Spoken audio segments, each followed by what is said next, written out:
Good morning, good afternoon, good evening. On behalf of the three co-hosts, the Universidad de los Andes in Bogota, the World Bank's Research Department, and the Joint Data Center on Force Displacement, it's my honor to welcome you to this research conference.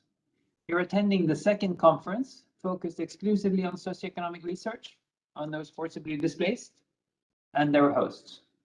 My name is Bjorn Kilsetter. I'm the head of the Joint Data Center here in Copenhagen. We've just seen the faces of refugees, IDPs, and stateless people from around the world. Our conference is about people and individuals. Please keep these women, men, youth, children in mind as we proceed over the next 3 days. The Joint Data Center views itself, among other things, as a convener of research and policy folks who share a deep, serious, and sincere interest in improving the lives of those forcibly displaced through robust, quantitative research. We also believe it's our job to create a platform where researchers can share and test their latest work with their peers, but importantly also with policymakers and practitioners. And we fund data collection in some 20 countries and populate libraries for all you researchers and practitioners to draw from.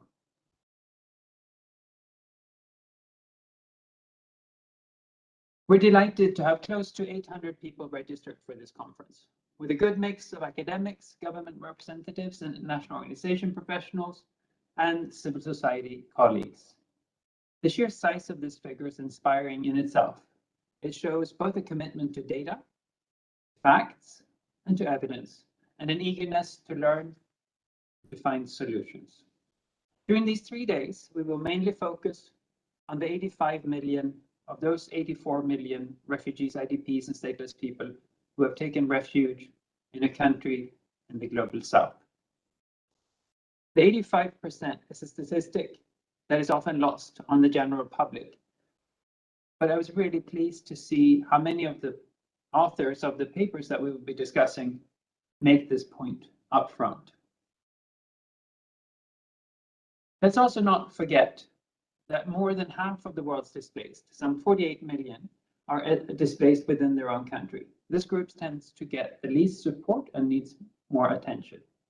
Further, let us keep in mind that we're looking at the increasing protractedness of displacement, and hence we need to take a comprehensive approach beyond just humanitarian needs. 2 years ago, we held the first conference ever devoted exclusively to the socioeconomic dimensions of forced displacement.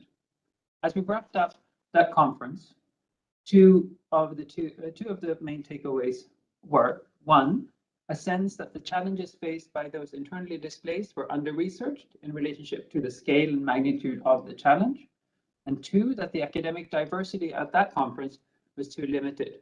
There was a clear majority of economists. There was a sense at that time that we needed to cast a wider academic net and learn also from other disciplines, including political science, data science, and sociology, etc. Those takeaways have guided the focus of this conference. I want to take a word on the selection of papers. We received some 154 submissions to our call for papers. In selecting, priority was given to those papers that tackled interesting and original research questions, while adopting robust, innovative, and analytical methods. And they all had to be relevant to the improvement of the lives of the 85% displaced in the global south. We believe that all the papers that are presented over the next 3 days satisfy these requirements. Let me recognize the scientific committee in charge of selecting the papers that we will be discussing.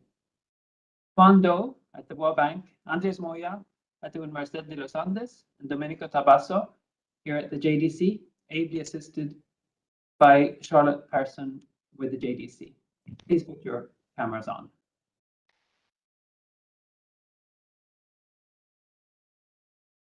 Thank you.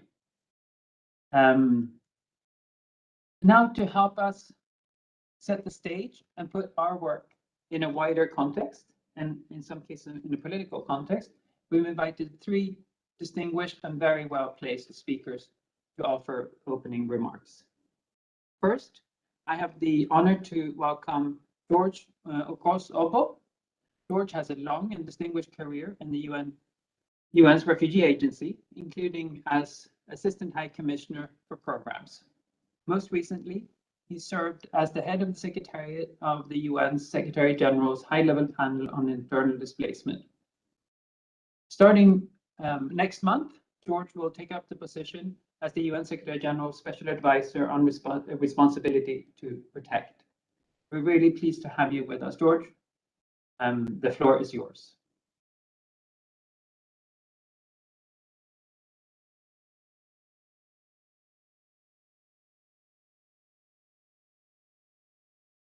We can't hear you.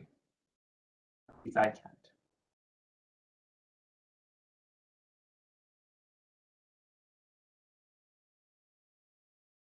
Bjorn, can you hear me? Yes. Okay. Thank you. No, I was thanking you, the GADC, of course, the University of Los Andes and the World Bank, really for this opportunity to join this event and to share some thoughts. Quite frankly, there will be no more than thoughts. I'm also grateful to make this reconnection through the GADC with what I might even call my mother organization. As you have just said, I was there as a long-time cadre in trying to support the cause of refugees. And then, of course, the World Bank and UNHCR in particular were two of the strongest supporters of the high-level panel that you mentioned. And I was very, very delighted to see that one of the panel members and my very, very dear friend, Paula Gaviria, will also be in this event with us and to hear from her. As Bjorn mentioned, I have now finished my work and support to the panel, and 20 days ago formally retired from UNHCR. I will therefore be speaking personally, but very much to draw on those experiences in putting on the table some thoughts from an interested player in this. I do have no pretensions at all to being an academic, but drawing on these experiences, the UNHCR track, the panel track, and anticipating a little bit my forthcoming functions. What are some of the things that I would put on the table when it comes to the handshake between research and the internal displacement problematic? I have a few things that I would like to share.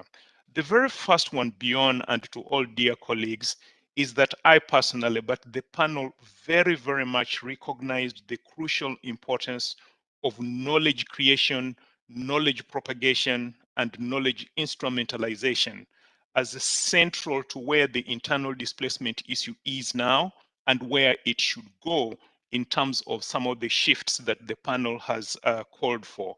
This is how you have advertised this conference and its objectives. So just to say that I personally and very definitely the panel is very much aligned with this objective. The truth is that in the more than 30 years since Francis Deng started the global initiative that has led to many, many good developments, there has already been a lot of research, there has been a lot of knowledge. But I think the panel was very much exercised to see that the internal displacement issue in key respect still remains at what you might call a discovery stage, and the need therefore to continue illuminating, as the title of its report says, the internal displacement issue. A lot of the knowledge and research that has been done and continues to be done today around this question is done conjunctively and by placing the internal displacement issue as part of the refugee and forced migration issue. And this has very, very many good advantages, including, for example, with protection, which I think we would all recognize as one of the most important. But there are also limitations. There are also limitations which have come with this, not least of all, probably I would highlight the very strong humanitarian emblem which has been placed on the internal displacement issue. It is, of course, a humanitarian problem, but not only so. So the panel, as for those of you who have seen the report, you will have seen that both in its shifts and in some of the things that it calls for research in particular, wants to see that angling, the plus angling, if you like, to take the internal displacement issue in other directions. What are some of these? Here, I'll put forward something which I recognize is maybe a little bit controversial. And that is to say that without trying to firewall the internal displacement issue or to pigeonhole it, it is clear that there is a need for some more particular and some more distinctive and bespoke research around the internal displacement issue, especially to draw it a little bit more broadly than where the transpositional research that has set it within the refugee and forced displacement construct has limited it. And I'll mention some of this.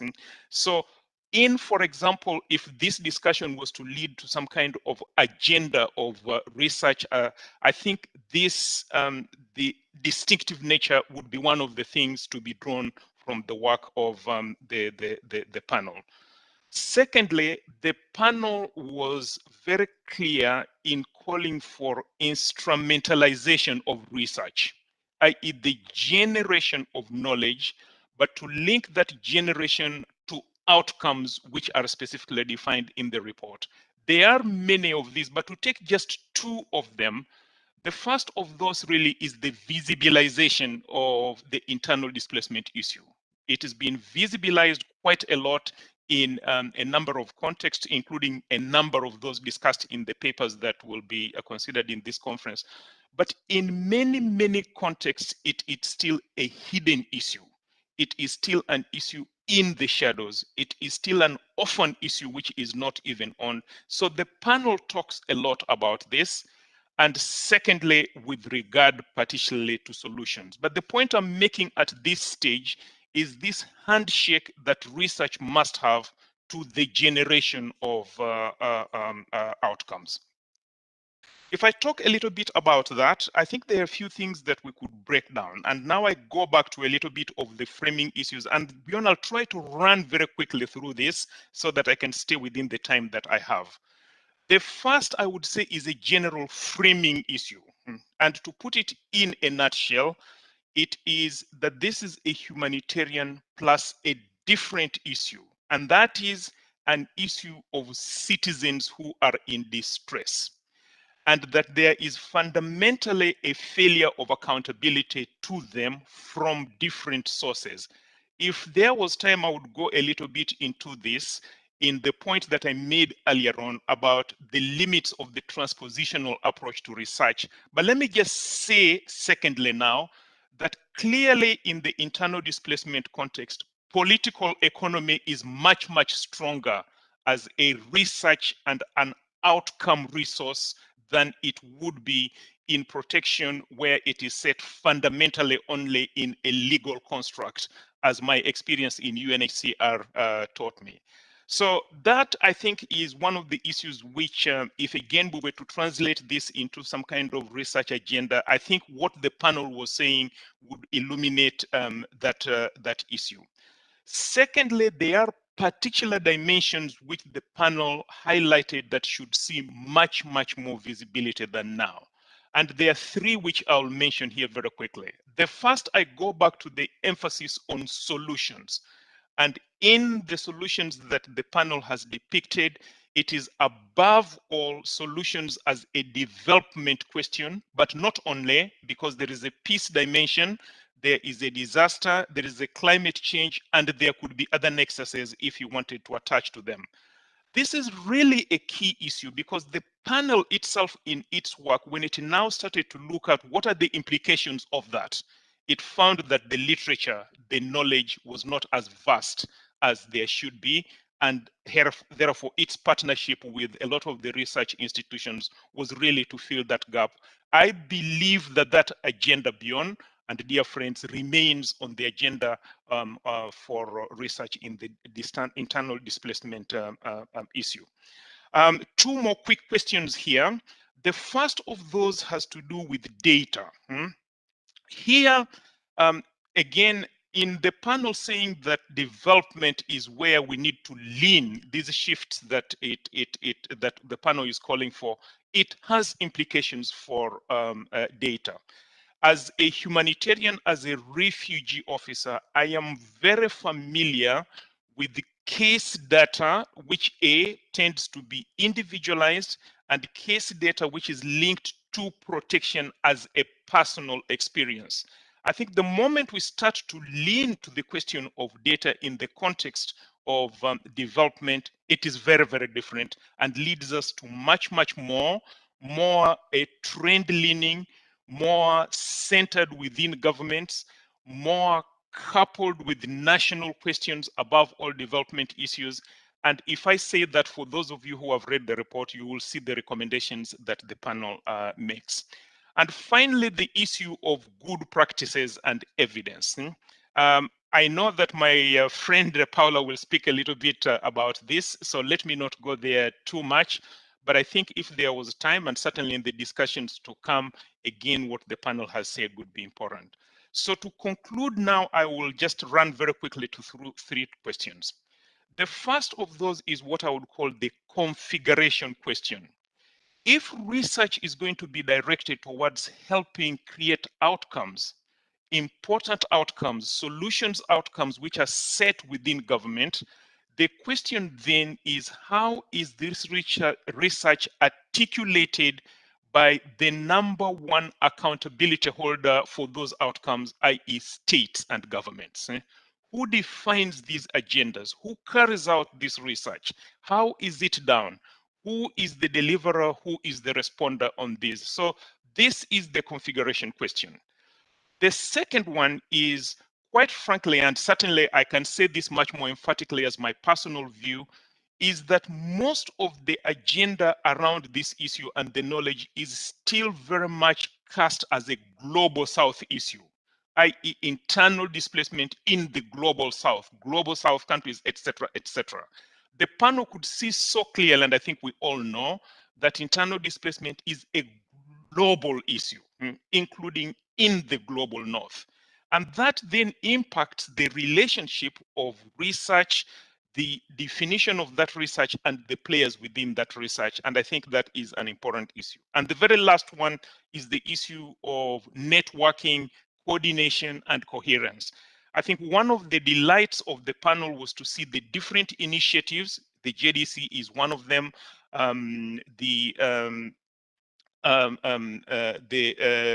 Researching internal displacement program. There are many we could go on, but I think the interest is to see if all of these are going to work towards the objectives such as those that I have touched on and more we'll hear about. How will they all work together?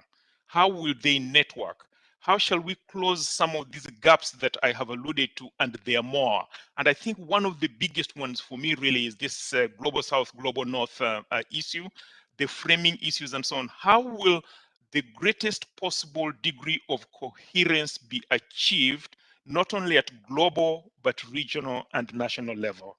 And in saying that, I conclude now in thanking you for listening to me by urging all of you to please stay with and follow as closely as you can the follow-up of the panel's report. If later on in the discussion there is time to come back to that, I would be happy to give you some more information. But for now, thank you so much for listening to me. Back to you.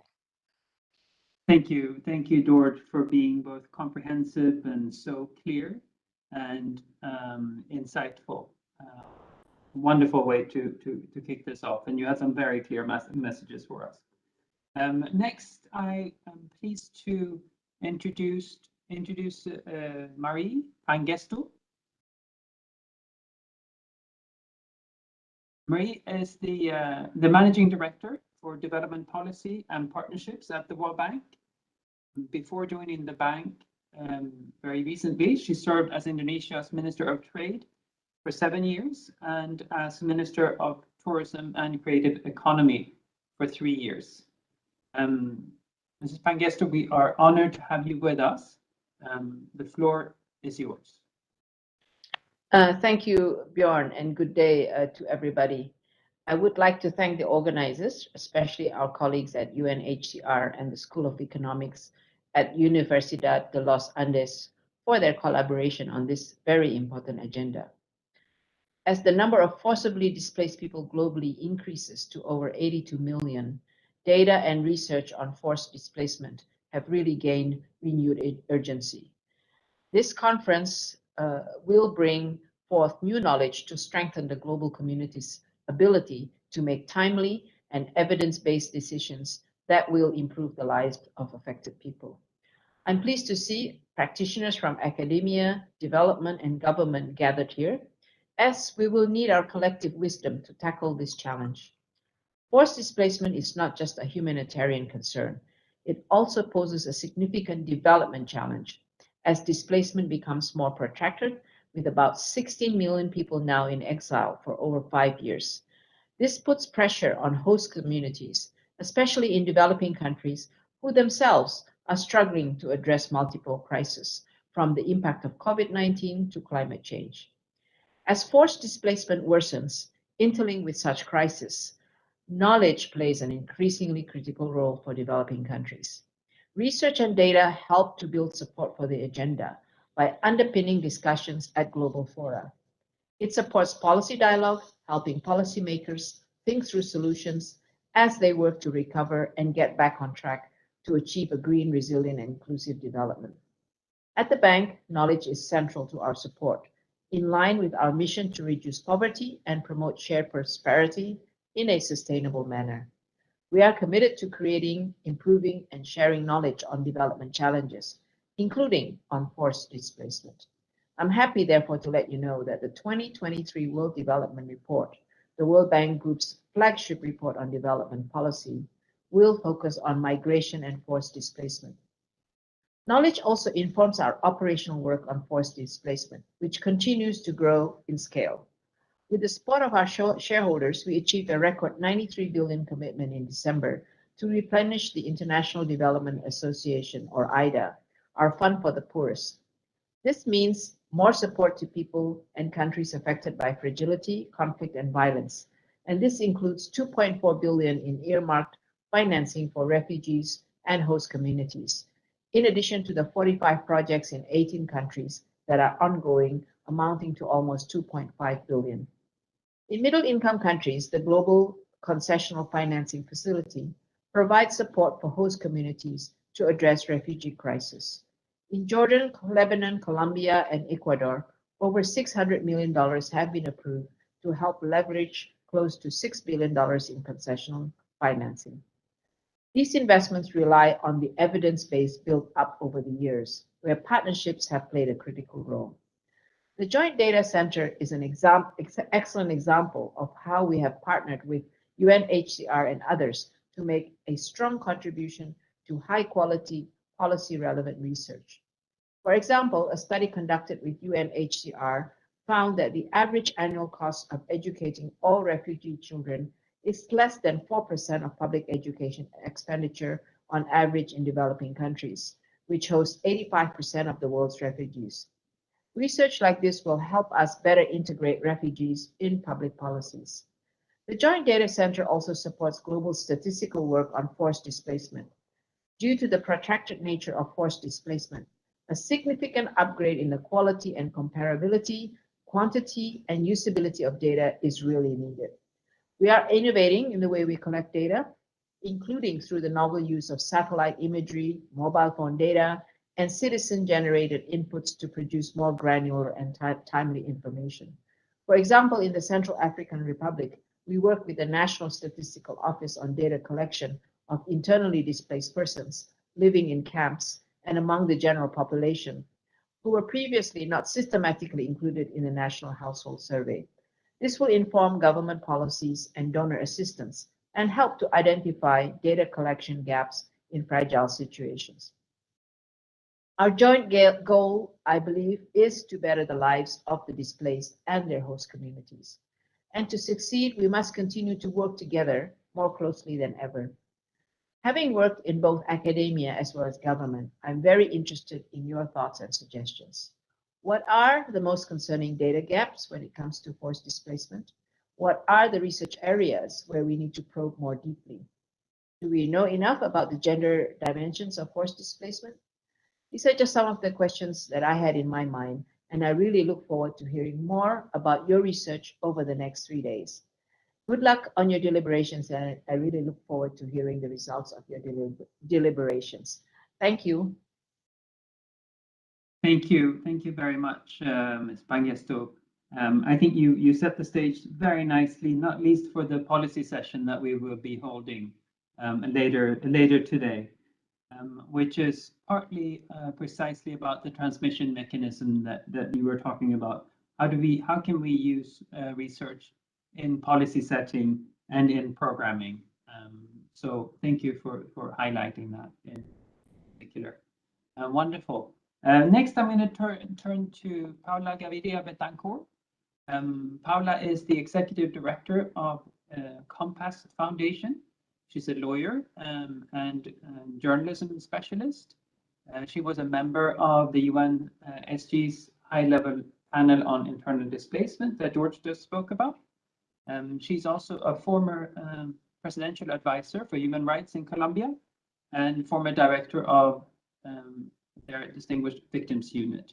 Among her many achievements, she was active in the negotiations of the final peace agreement, which was signed by the Colombian government and the FARC guerrilla, for which I believe the then Colombian president was awarded the Nobel Peace Prize. Paula, we're delighted to have you here. The floor is yours. Thank you, John, and hello to all. Thank you to JDC, World Bank, UNHCR, and Los Andes University, my university, for this invitation. A warm hello to my dear colleague, George. The global crisis of the millions of people forced to flee their homes each year and others trapped in protracted displacement is not a crisis of numbers. It is one of profound human suffering. The world has committed to leave no one behind by 2030. We have 7 years to go. So we have to really work together to achieve that the internally displaced persons reintegrate into society and reach a point where they no longer have needs associated with being displaced. In the actual context, it's been said, the use of data, its analysis and research are key tools that have to be stimulated more than before. This conference comes in a perfect timing. George said it. Its agenda with the 24 selected papers with various topics reinforces the idea we picked up in the panel's work on the role of the academia and research to set out the path for change that is required and that George developed in depth. Strengthening the effective use of internal displacement data is key to build understanding and the capacity to prevent and respond to internal displacement, creating political will, improving accountability, and ensuring the approaches reflect the experiences of people of all ages, genders, and diversities. In the high-level panel, we received at least 45 submissions that recall the need for better data and statistics on internal displacement. Some lessons from the Colombia's policy innovations in responding to displacement. In 2011, Colombia decided to address the suffering of victims affected by decades of armed conflict. With a strong consensus of society, a broad participation of the victims, and a political will at the highest level, it designed a public policy and an institutional framework to address and provide reparations to victims. This effort was made in the midst of an ongoing conflict. We came from years of debates about numbers and data. We knew that data and evidence were critical. We committed to an evidence-based approach to action. So the first thing we decided to face was the construction of a unique registry of victims, which integrates the different databases on victims. Today, that registry recognizes 8.2 million internally displaced persons and a total of 9.2 victims of other crimes as well. The most robust official registry of victims that any state has, and a critical tool for decision-making. At the same time, we built a national information network that carries out joint analysis of the information and strengthens the capacity of local authorities and others on the collection and management of data. By strengthening the effective use of the data, we promoted national ownership and accountability on internal displacement and the possibility of setting common objectives and goals with national and international partners, and most important, promoted transparency and accountability as key elements to mitigate the lack of trust, as well as the lack of legitimacy of institutions, another of the effects of decades of conflict. Here, a very advanced system for participation at the national, regional, and local levels, with the inclusion of all the differential approaches and gender parity is in place, so the internally displaced take an active part in the decisions that affect them. We saw in the more than 12,500 displaced and host communities with whom we spoke in the high-level panel that they have a voice and they want to be heard. The magnitude of the victimization, the disproportionate impacts, especially on women, children, and ethnic communities, made it a priority to better understand their needs and also their capacities. So we adopted a psychosocial approach that recognized that the victims of displacement had enormous capacities and the agency to decide on their future. After 40 years of several attempts to put an end to conflict, in 2016, the peace agreement was signed with the FARC guerrilla. The implementation of this ambitious agreement, which seeks to address both the causes and consequences of Colombia's long-standing conflict, has required the decisive involvement of the academia and the unrestricted support of the international community. However, new massive displacement and confinements persist. There were 80,000 new people displaced in 2021. Drivers of displacement have been insufficiently addressed. More investment has to be made in prevention, and definitely more research is needed. Finally, while the country made steps towards reconciliation by reintegrating 13,000 former FARC ex-combatants, it had to learn to integrate almost 2 million Venezuelans. Of these, more than 200,000 have received the special protection statute that gives them a 10-year stay in Colombia. The progress for this population is the reestablishment of their rights with this protection status is huge. However, it also presents great challenges for Colombia, since most of these migrants are arriving in areas where internally displaced persons are present. Here, the role of the private sector and the academia has been key. I conclude by saying that this conference gives me hope. The papers, their innovative questions and proposals prove that we are awake and willing to put our collective energy at the service of those who most need our solidarity. But above all, in favor of the urgent responses needed by the states and the international community. Thank you, and I wish you the best of luck. Thank you, Paula. Love your energy and passion, and also to giving us a very concrete example of some very forward-leaning policies introduced by Colombia over the years, including this year and last when it comes to Venezuelan refugee-like populations. Thank you very much. So we have heard from our three opening speakers. I hope that you feel that they've set the stage, given some ideas and energy, and I think we will have reason to come back to the words that we have heard this past half hour during the conference over the 3 days. So we're gonna kick it off. I'm next going to hand over to Nelly Pommy, who will tell us about some housekeeping, including meeting etiquette, general tips, and interpretation for running a virtual big conference such as this with people spread out throughout the time zones. But before I hand over, I just want to make two quick points.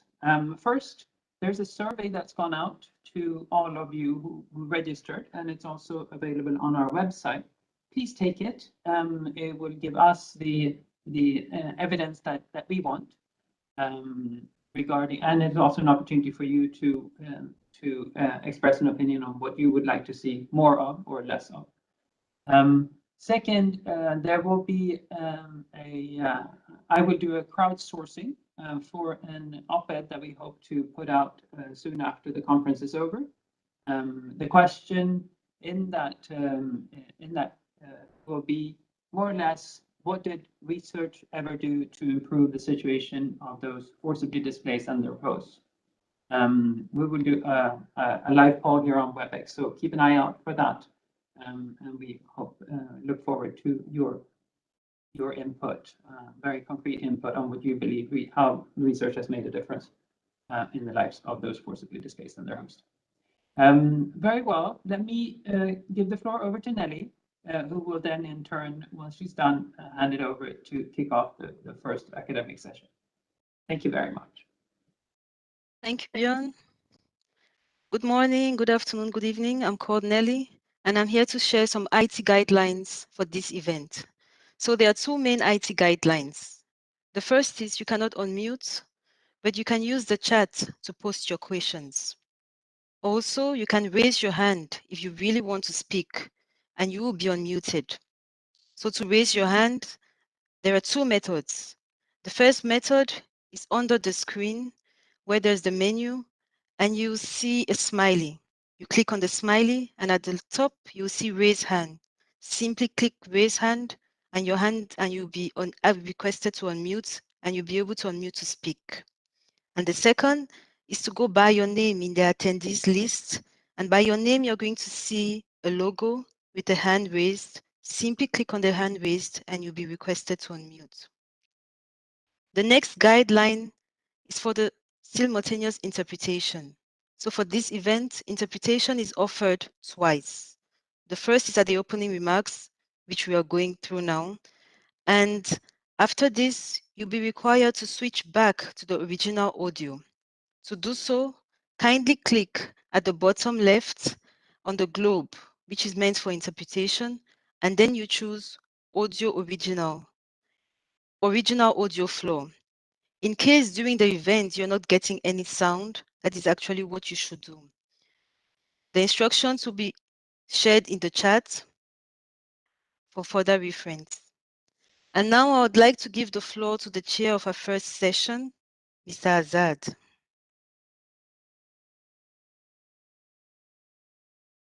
you very much, Nelly. Quick question, can you hear me or see me or both? Yes, we can. And you can Thank see you. it's perfect. Great. So good morning and good afternoon.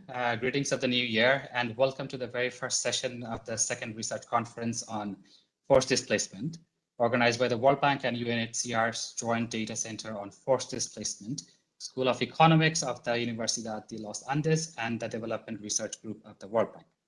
Very quickly, my name is Abul Azad. I'm a senior economist with the JDC and will be your facilitator for this session. In this session, we'll have presentations on 4 research papers with a key focus on cash transfer programs for refugees in refugee host countries. Mirko Bintar from the University of Oxford, Bart Osler from the World Bank, Anwar Altindak from the University of Bentley, and Murat Kirdar from Boğaziçi University will be presenting the papers. To all the presenters, please note that you will have 20 to 25 minutes each to present your paper, and there will be 5 to 10 minutes for question and answer after each presentation. I'll be your timekeeper. We'll give you reminders at 15 and 20 minutes. So without further delay, I would like to welcome everyone to the very first paper, Food Aid and Refugee Coping Strategies. Evidence from a regression discontinuing design. It is authored by Mirko Bintar and Olivia Stark of the University of Oxford. The paper focuses on the effects of a reduction in food entitlements in a large refugee camp in Uganda on key health, nutritional, and employment outcomes. Mirko, on behalf of his team, will be presenting. Mirko, apologies if I have changed the meaning of your name by completely mispronouncing your name. Over to you, please. Thank you very much for the introduction, and let's get going right away. I hope you can see the presentation, and thank you so much for the introduction. We have added one additional co-author in the meantime, and Iman has done incredible work on this paper. It's a great honor for all of us to present the paper and to kickstart the event with our research.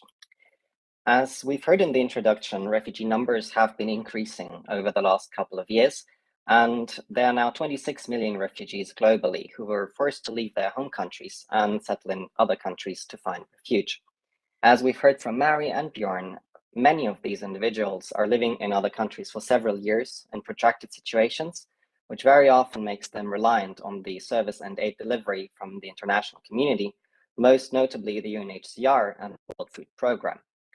However, as refugee numbers increase, so does the demand for services, and the UNHCR and the World Food Programme are often faced with funding shortages because of the increased demand. This leads them to reduce their aid to certain individuals in order to be able to serve everyone who is in need. Very often, refugees who have lived in a country for several years are the ones to see their aid withdrawn first, because they have been living in the country for a couple of years and are therefore deemed to have become more self-reliant. In our paper, we're investigating in how far this is true, and how far individuals indeed have become more self-reliant over time, and when faced with a very large shock in terms of their food rations, whether they are able to cope with such shock and in which ways they do so. So far, there exists very little empirical evidence on these questions because there's a lack of exogenous variation. We cannot just run an experiment and see whether aid reductions have changed the employment, health, or other outcomes for refugees because of obvious moral reasons. In our case, we explored a very unique regression discontinuity in Uganda, which allows us to say something about these questions. In 2015, the WFP Uganda was forced to reduce their aid entitlements to around 50% of their aid beneficiaries. And they did so by setting a particular cutoff. They set a cutoff to 2013, and all refugees who arrived before this date saw their ration entitlements reduced by 50%. All refugees who arrived after this date remained eligible for the full ration. We will exploit this regression discontinuity to see what the impact was in terms of employment, health, and other outcomes. But before that, a little bit of information on the setting. We, as has been said, are looking at Nakivale refugee settlement, which is one of Uganda's largest refugee settlements, and it houses around 105,000 refugees. It's located in a remote yet fertile area in southern Uganda, which allows for agriculture. Differently to perhaps other countries in Africa, Uganda has a very progressive refugee framework. It doesn't follow an encampment model, where rights are very often limited and economic opportunities as well, but rather refugees arriving in Uganda are given the right to access employment. They can also establish businesses. They have freedom of movement and are integrated in the local service delivery. In addition, refugees who arrived in Nakivale are also given a rather generous aid package. On one hand, they're given a plot of land that they can produce on and also settle on. And in addition, they're also eligible to food aid delivery from the World Food Programme. I think a little different from other presenters in our today's session, the food aid delivered in Nakivale is only in kind and there's no additional cash assistance. However, the food aid is still very crucial for the refugees to survive. And in 2015, it has become quite under strain. What happened was that a large influx of around 138,000 South Sudanese refugees entered the country from the north, and suddenly World Food Programme Uganda had to service a much larger number of refugees than expected, and therefore had certain funding shortages which they had to resolve. They did so by setting the cutoff to 2013, such that refugees who arrived before 2013 have lived in the country at this point for at least 2 years or more, and have been deemed perhaps more self-reliant, and their food entitlements were reduced by 50%. Refugees who arrived after 2013 were classified as recent arrivals, and they remained eligible for the full ration entitlements. This is how it looked like in terms of entitlements. So the full ration is on the left-hand side, and it is supposed to deliver the average calories needed for an adult of around 2,400 kilocalories per day, most of them coming from cereals, pulses, corn, soy bland, and vegetable oil. Refugees who were on reduced rations, so those arriving before 2013, only received a half ration, which, as you can see, in fact, means significantly less calories, even more than half, which goes from 2,400 down to just around 1,100. In our data, the discontinuity looks like this. On the x-axis, we have reported arrival date, and on the y-axis, we have the ration that a refugee has received.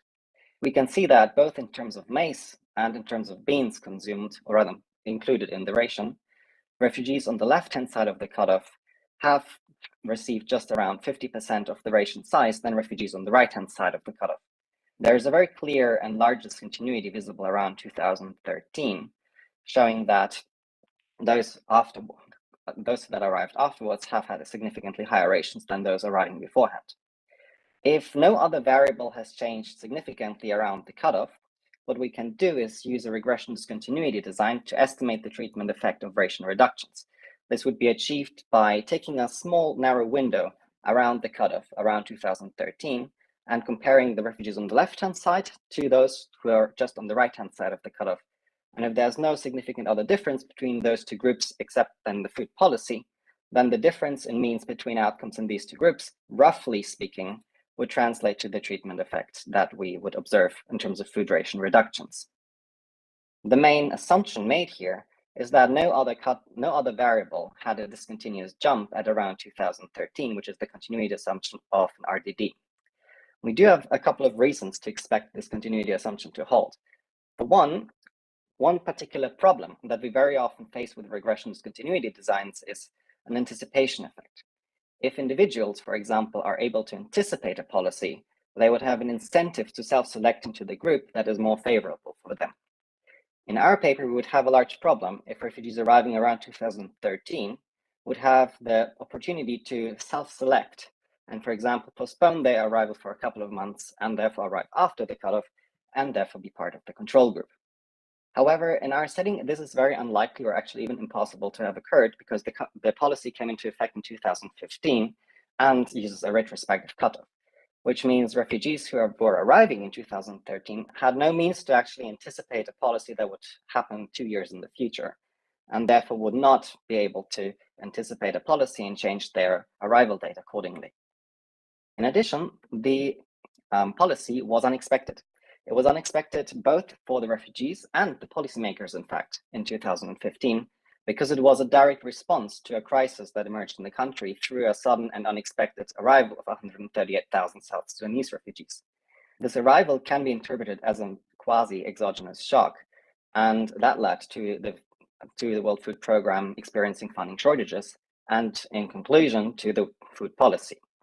We might be somewhat worried that if a large amount of refugees arrived into the country, Nakivale and refugees living in the camp would be affected in different ways than just the food policy. For example, through changes in the labor market or perhaps the composition of refugees in the camp. However, the influx of refugees into Uganda was really limited to the northern parts of the state. Not really many South Sudanese refugees moved into the south where Nakivale is located, and in fact, in our data set, there's not a single South Sudanese refugee. Therefore, we would expect the impact on Nakivale to have not been really significant, except for the change in the nationwide food policy from WFP. Since there have been very few exceptions to some extremely vulnerable individuals, and also the elderly, our regression discontinuity design is fuzzy, which does not have significantly strong implications for our results, except that they will be applying to the subset of compliers and not the whole refugee sample. Given that the continuity assumptions are holding, we can use different RD estimators to estimate the treatment effect of food ration reductions. And we do so by using state-of-the-art typical estimators developed by Polonico et al. We also cluster our standard errors at the enumeration error level in order to incorporate the survey design, which has also been a very typical one. We use a two-stage sample clustering, where first enumeration areas were drawn, those were villages, and then a mapping exercise was performed afterwards. We then draw a set of households from each EA. And since we were stratifying by nationality, our sample ends up being representative of both refugee communities in Nakivale and the two biggest refugee communities, which are the Somali and Congolese refugees. The survey was conducted between March and April 2018, and on total we have around 1,600 refugees in our sample, 800 Somali and 800 Congolese. So applying our RD estimates into our data, these are the main results that we find. Perhaps a quick note on interpretation. Similarly to the regression discontinuity literature in general, we compare the right-hand side of the cutoff to the left-hand side of the cutoff. However, if you remember, what is a bit different is that in our case, the right-hand side of the cutoff comprises the control group on higher rations, and the left-hand side, the treatment group, which experienced ration reductions, which means if we see a positive coefficient in this table, it means that those on higher rations also had higher outcomes than individuals on lower rations. For example, if we look into our preferred specification, which is panel B, a non-parametric estimation using control variables, which are gender, age, marital status, and educational attainment of the parents, we see that refugees on higher food rations had on average a significantly higher calorie intake. They also spent significantly more on food, are slightly less food insecure, and slightly more likely to travel to other parts of Uganda. We did not see any sort of impact on dietary variety, health, or the likelihood of having a job. If we translate these treatment estimates so that they relate to ration reductions, what we have just found was that refugees on lower rations consumed on average 36% less calories per week, which means 530 kilocalories per day. And they also spend around 35% less on food. The second part might be curious, since it implies that aid and expenditure are complements and not substitutes. And we might have expected that when rations are reduced, individuals would have to spend more to make up for the difference, but in fact, they spend less. One potential explanation for this could be a common and quite widespread practice, especially among Somali refugees, of ration selling. Very often Somalis for whom the contents of the rations are actually not culturally inappropriate food would use parts of their rations, sell them in the market, and then use the cash received in order to buy the sorts of foods that they enjoy consuming. And therefore, when rations are reduced, automatically also their cash is reduced and therefore expenditure. That could be one potential reason. What we saw is that refugees on lower rations were also more food insecure by around 5 points on the FIAS score of insecurity. Lower rations were also associated with less travel between Nakivale and other cities, which is also actually a good result, or rather a result that helps in our identification, since it seems to be the case that it's only refugees who have higher rations who are able to move out of the camp and pursue other economic opportunities in other cities. One thing that we would have been worried by is if refugees who have experienced ration reductions would leave the camp, as then our treatment group would have been a little bit contaminated. However, what looks to be the case is that in order to leave the camp and have other economic opportunities, it is necessary to have a higher ration, or at least those on lower rations are more likely to move. We did not observe any sort of impact on dietary variety, on health, or the likelihood of being employed. And the second part has really made us curious, as we would have also expected that once individuals are faced with ration reductions, they would need to search for new income earning opportunities in order to make up for the negative income shock, which is also something we found with recent studies on COVID. But it is not the case, and there could be two potential reasons for this. First, that even though Uganda has a very progressive policy environment, having a job and finding one in Nakivale is actually still quite challenging, as there are not as many economic opportunities available, and the refugees have to also compete with locals. Plus, very often refugees would need education certificates or just other certificates to prove their skills, which they do not possess, and therefore their competitiveness in the market might be hindered. A different reason could be that there is underlying heterogeneity in our populations, and that, for example, you could imagine if one portion of the refugees in our sample would have positive treatment effects and others would have had negative ones, then when we aggregate them together, it could be that the aggregate effect is not discernible from zero. We look into this second hypothesis by splitting our sample into the two main subgroups of refugees that live in Nakivale, the Somalis and the Congolese refugees. There are actually a couple of reasons why we would expect the treatment effects to differ between those two groups. For one, their background is rather different. Somali refugees come from an urban background and are very often well connected within their network. They have a large Somali network both within the camp, within Uganda, and also between different countries that they might be able to rely on in times of need. Congolese refugees tend to not have that sort of network. Second of all, because Somalis have an urban background, what we very often observed was that once they arrived in the camp, they were allotted a plot of agricultural land, but they would immediately sell this agricultural land because they would not be able to actually produce anything on it, and instead use the proceeds to move into the settlement and then pursue trade and service activities.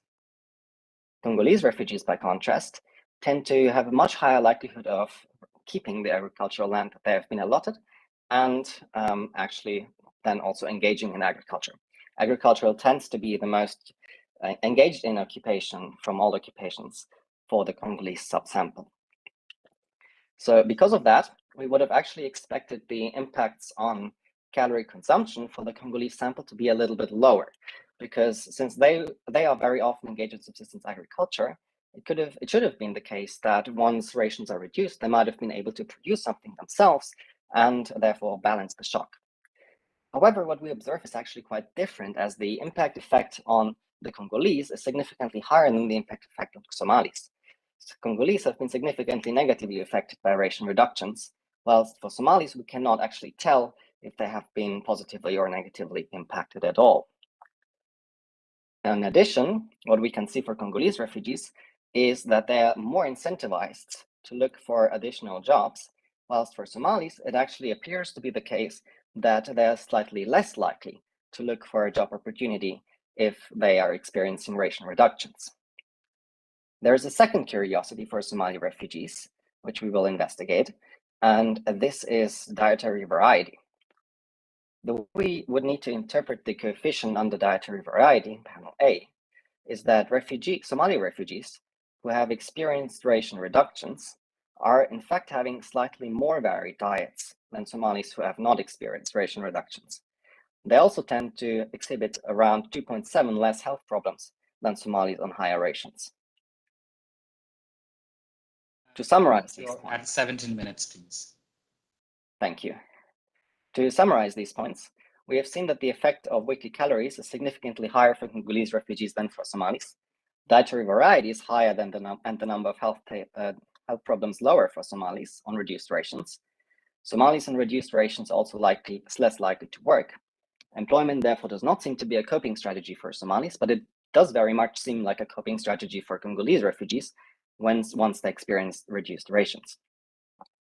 We will now very quickly look into both of the individual groups, once for Somalis and Congolese, to see what might have been going on. For Somalis, the big question was why Somalis on lower rations are able to work less and why they have more varied diets. We looked into this by looking on one hand on remittances and on the other hand on food consumption. On the food consumption end, we see that what is most likely going on is that Somalis are substituting foods which they prefer in their diet with foods that are included in the ration. The Somali diet usually tends to be very meat heavy, whilst the contents of the rations, like maize, cereals, and beans that you've seen before, tend to be not considered culturally appropriate foods. The impact estimates in this table tell us that Somalis, when they experience ration reductions, tend to consume significantly less meat, and instead they consume significantly more beans and nuts. We cannot say that maize, cereals, potatoes consumption is significantly different. However, the coefficient does signal that it seems that Somalis are consuming more of these parts of the ration, although it's not completely significant. Therefore, it does seem to be the case that experiencing ration reductions means that they move away from their typical meat consumption and therefore increase the sorts of foods like beans, nuts, maize, cereals, and potatoes. These foods, however, are also significantly more calorically dense, which increases the calorie count for them, and also more varied, which therefore increases dietary variety. So what seems to be going on is that while rations have had an initial negative impact on their caloric consumption, the substitution in foods that is going on afterwards does mitigate this a little bit, since they tend to consume more varied and slightly more calorically dense foods.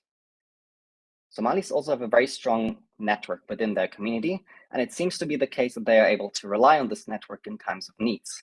Looking at both the extensive and intensive margin of receiving remittances, Somalis are significantly more likely to receive remittances if they experience ration reductions.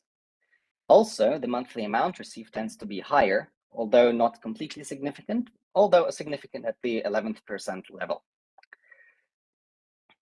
Congolese refugees are slightly different, however, since they cannot rely on this internal network, and therefore, as we have seen before, are more likely to have to start a new economic opportunity. What we wanted to look into is if we split the job dummy into agricultural work and non-agricultural work, from which sort of type of occupation does the increase in labor supply come from? And what is very interesting for us to see is that, in fact, it is increased supply in non-agricultural work that drives the results on the job dummy.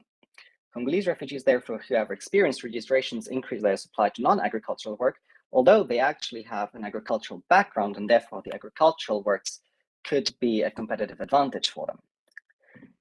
We looked into this through a little bit of focus discussions and qualitative interviews, and what seems to be going on is that the land quality and the sustainability of agricultural jobs has changed over time.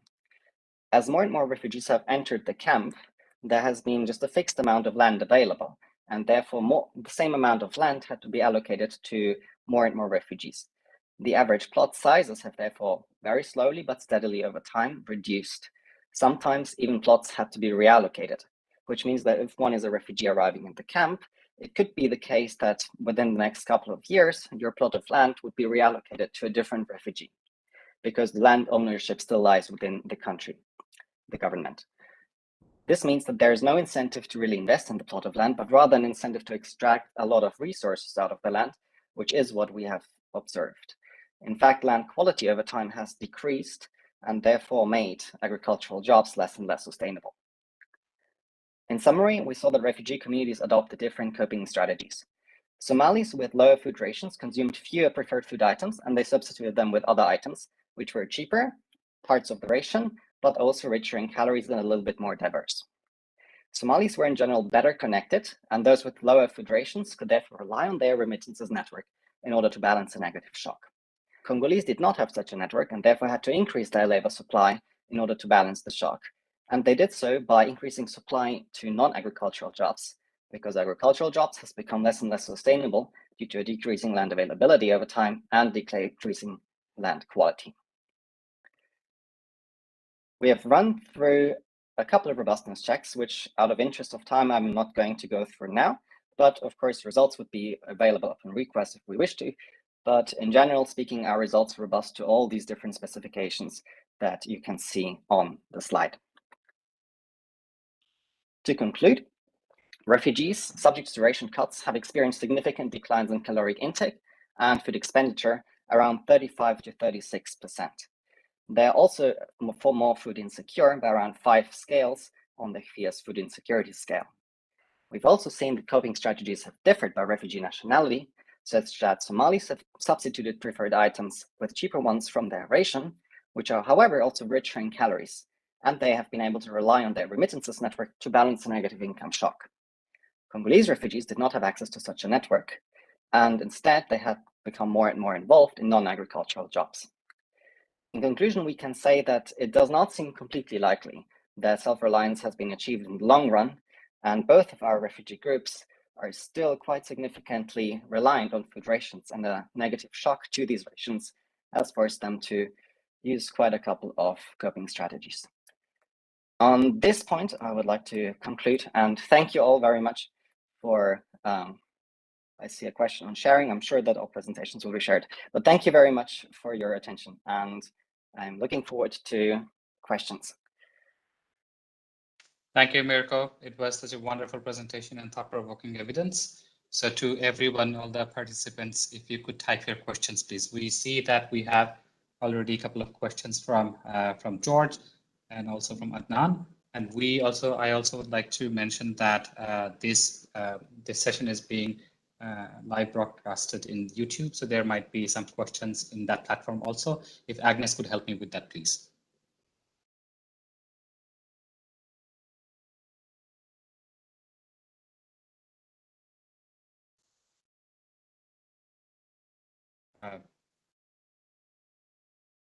So Mirko, maybe you can take like 3 questions because we don't have much time left. So maybe take 3 questions from the chat. Yes, absolutely. Those, so the first one, could you tell us about some potential weather shocks that may have affected the results, which would be food supply? And second, it would be nice to look at ethnicity composition. I'm thinking about some cooperation channel between members of the same ethnicity. Thanks again. Very, very interesting points indeed. As for weather shocks, we've so far not looked into matching weather data to this particular time, but this would be a very interesting thing to look into. In terms of identification, what would have needed to happen is that there would have had to be a shock just around the 2013 cutoff, that would have had to be immediate and very short-lived, because we are looking into a more narrow window around the 2013 cutoff.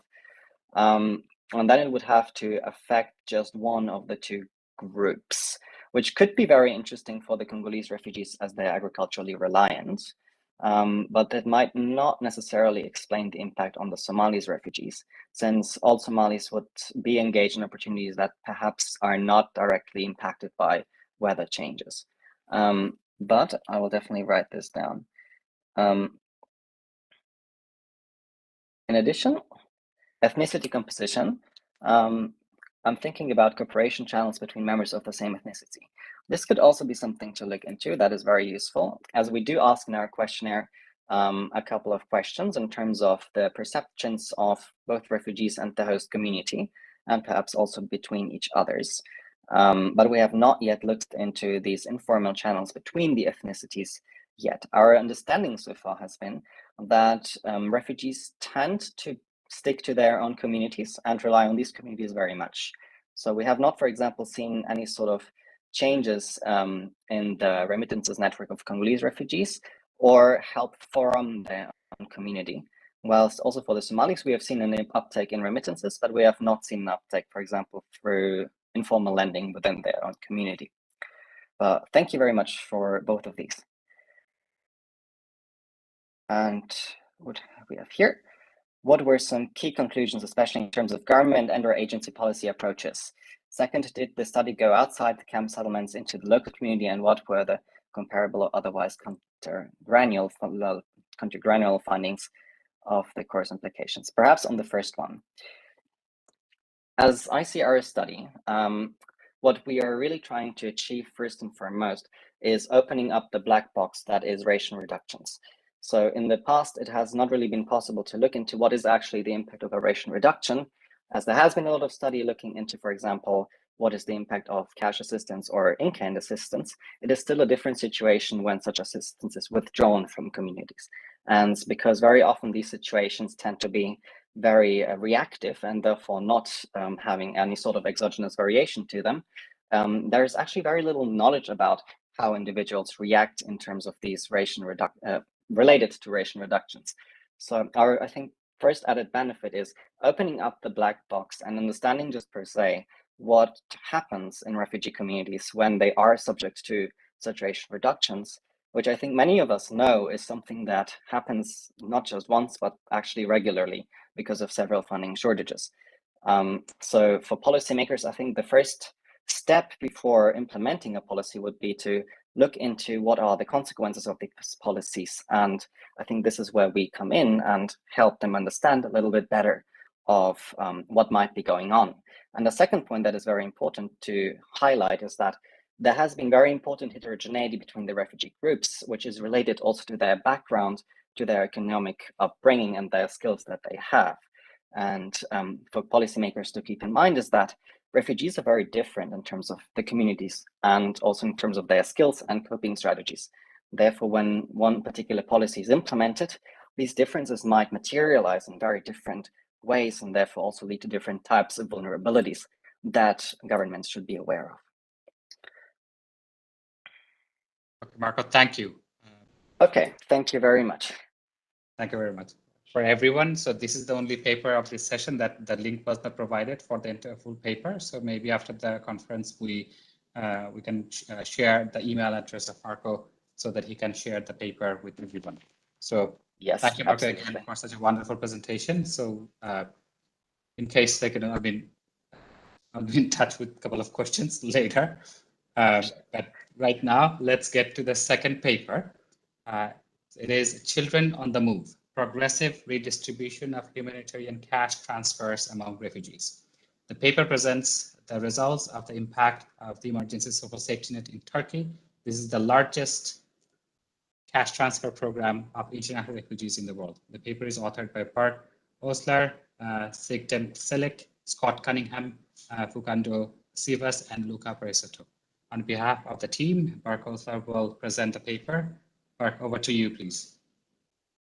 Thank you, Dr. Azam. Can you hear me? Yes, I can hear you. Okay, perfect. Stop the video. Great. Yes, this paper is with Chidem and Facundo, who were at the country office of the World Bank at the time. I'm in the research department of the World Bank. So is Luca Perisotto working with me, and Scott Cunningham is at Baylor University. I want to say a few things about these types of studies before we get going. One of the things is, this conference was supposed to be a year ago, and back then this was very much work in progress and a working paper. Now it's actually published in the Journal of Development Economics, and economists around here will know that it's very difficult to publish papers with kind of propensity score matching types of, identification strategies these days. And I wanted to say that it is actually possible to do good, careful work that's both academically interesting and very useful for the program implementers and policymakers.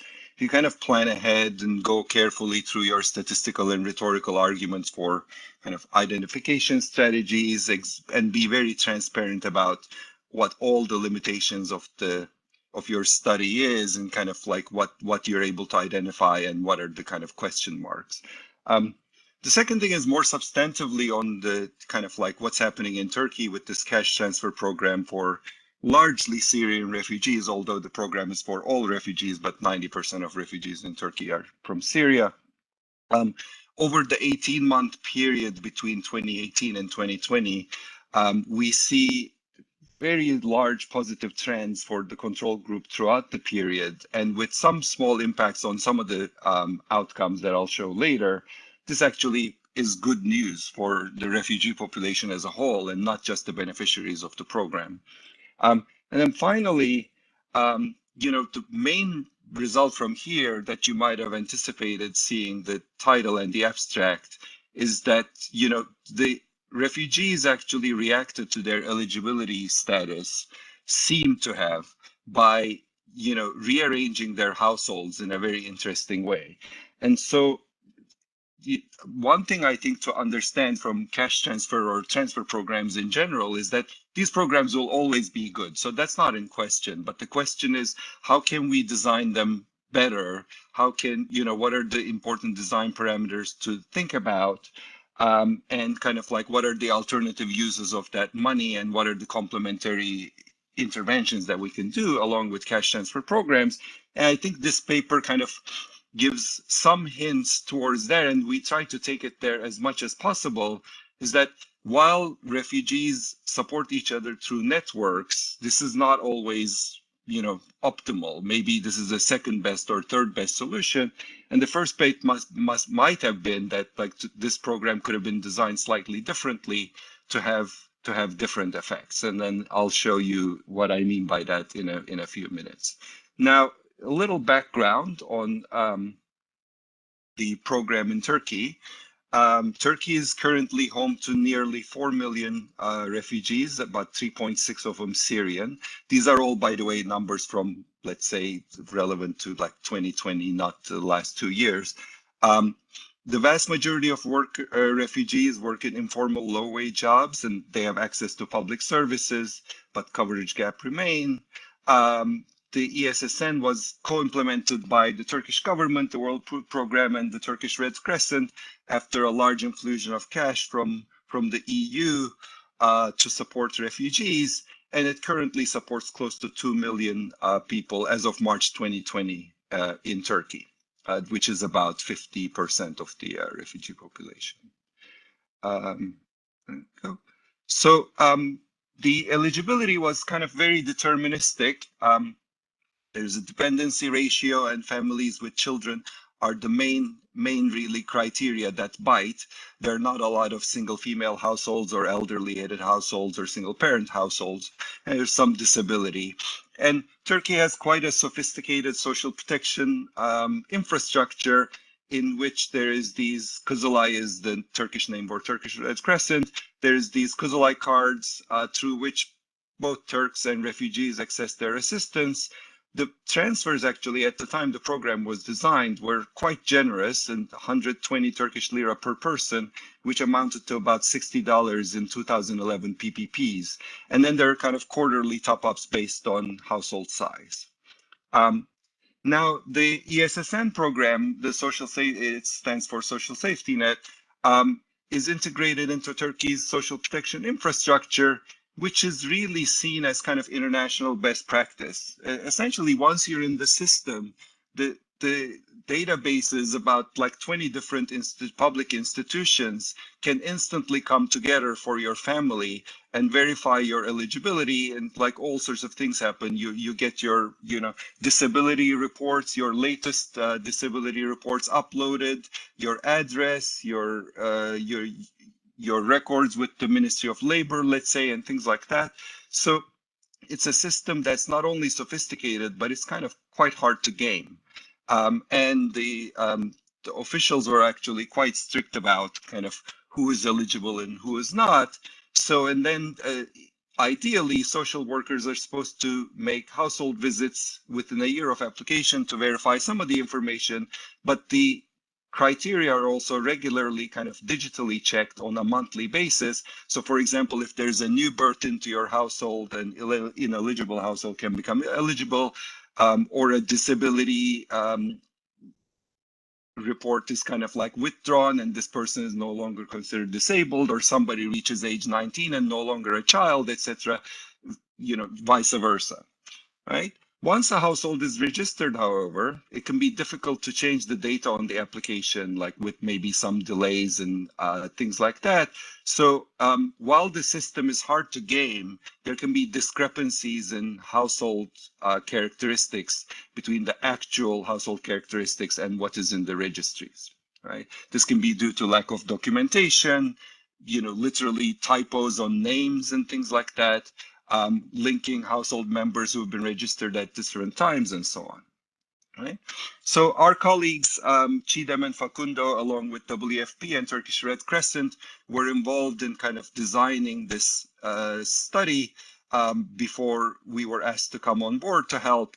And the random sample of almost 9,000 households stratified from 5 regions of Turkey was drawn. And it's important to note that this sample was drawn about 4 or 5 months after people were start the application process. The decisions on their eligibility were already made, but they were not announced. And definitely the transfers had not started. They didn't start until June of 2018. June of 20, I think that's a mistake, 2017. I think it should be 2018. And then the transfer started kind of immediately after the baseline surveys, which happened between February and May. And then we have 3 rounds of 6-month, 12-month, and 18-month follow-up surveys on our primary outcomes. These are all phone surveys designed by the World Food Programme with inputs from our World Bank colleagues and collected by the Turkish Red Crescent. There was a 4th round that was supposed to happen in early 2020, but the pandemic hit and it never happened. So we're left with 3 follow-up surveys. Now, I mentioned earlier that like there might be lots of study limitations, and it's good to be transparent about those. I'm going to go over them here because it's actually quite informative to just kind of know what kinds of things you might do to address some of these things, which are likely to be common in studies where the conditions for evaluation are less than ideal. So the first thing is, of course, this program wasn't randomly assigned. So in the end, after looking at all the options available to us that were non-experimental, we decided on an inverse probability weighting scenario. And essentially, you're estimating kind of how likely is a household that I see at my baseline survey is to be eligible for the program. And the propensity scores essentially kind of tell you, well, these ones that have very low probabilities and these ones have very high probabilities. And you can see that like ones with very low probabilities, 90% of them are in the control group, and then very few are in the treatment group. But there are enough in the treatment group that I can actually match these households to each other and upweight these guys to just kind of get an estimate of like kind of the effect of the program for these people compared to these people. At the other extreme, when somebody is extremely likely to be in the program, such as they have 5 children or they have a dependency ratio of 2 or something like that, then you can see that 90% of them are in the treatment group, about 10% in the control. But again, there are enough people who somehow ended up in the control group due to some mistakes, etc., that I can again match them and upweight the control group to just get an estimate here. And in the middle, actually, we have literally a 50-50 split, kind of like people who are sort of likely to be eligible, they seem to be equally likely to have ended up in the treatment and control. So you can see that here there's a little balance table. Before we do our propensity score weighting, the treatment group looks very different than the control group. It's almost bigger by like a 1.25 people, much larger dependency ratios, the kind of like their coping strategy scores are lower, their per capita expenditures are lower, so on and so forth. But after we match, all of those things go away, we get very good balance. And then actually the joint orthogonality test here is kind of like 0.9, which is very good, right? So that's the statistical bit. The rhetorical bit here is that, well, you might say, well, how did this happen? Why are people who are very likely to be eligible not eligible? And the best we can tell is that these are literally random bureaucratic mistakes that are due to discrepancies between de facto household status and the de jure status that's in the system, right? So for example, if a family had been split somehow, and then, but there was no other differences between two families. One had their registrations in different times for different people, and then the other one all together. And then later on, it was difficult to kind of link people's registrations. As a result, one of them ended up eligible, the other one didn't. There isn't really much substantively different between these households, but there's bureaucratic reasons why initially one was deemed eligible and the other not, right? So second thing quickly to talk about is attrition. And our study really suffers from high and differential attrition, meaning we're losing about like third to, by the end, almost like a half of the sample. We're fortunate that it's a very large sample, so even losing people, we still have decent amount of power, but there's also imbalance. We're losing more of the control group, and we're particularly losing more of the more vulnerable control group. So there's no way to get around this, that as the data we have, we essentially had planned to fix this in the fourth round, the 24-month follow-up, but which never happened. But this is actually not hard to fix. I will say that the Turkish Red Crescent was essentially quite conservative in their practices of data collection. They only called people a few times and then gave up. And we've essentially showed, and I've actually written a blog post about this on development impact that you can read, that if you actually put in strict protocols on how many times you're going to call people at what times of the day and in the evening and on weekends and things like that, you can easily get your follow-up rates much, much higher. We did a pilot before the pandemic and we got easily to kind of 92% success rate instead of these ones that we're now stuck with in the first three follow-up rounds. So because there's no getting around this, we essentially bound all of our impact estimates. And what that means is that, if we lost the control group, we say, well, look, what if all of the control group that were lost were going to have the best outcomes possible in all of our outcome indicators, and what if the treatment group that were lost were going to have the worst outcomes possible? What would the impact have been? And then we can do vice versa and then get a lower bound and an upper bound on the estimates, and we show all of those in all tables in the paper rather than sticking these into an appendix. The third thing to mention is that, as I said, because the eligibility status is being checked digitally monthly, over time, the control group becomes eligible, and you can see that kind of like by the end, 42% of the initial control group is actually getting transfers.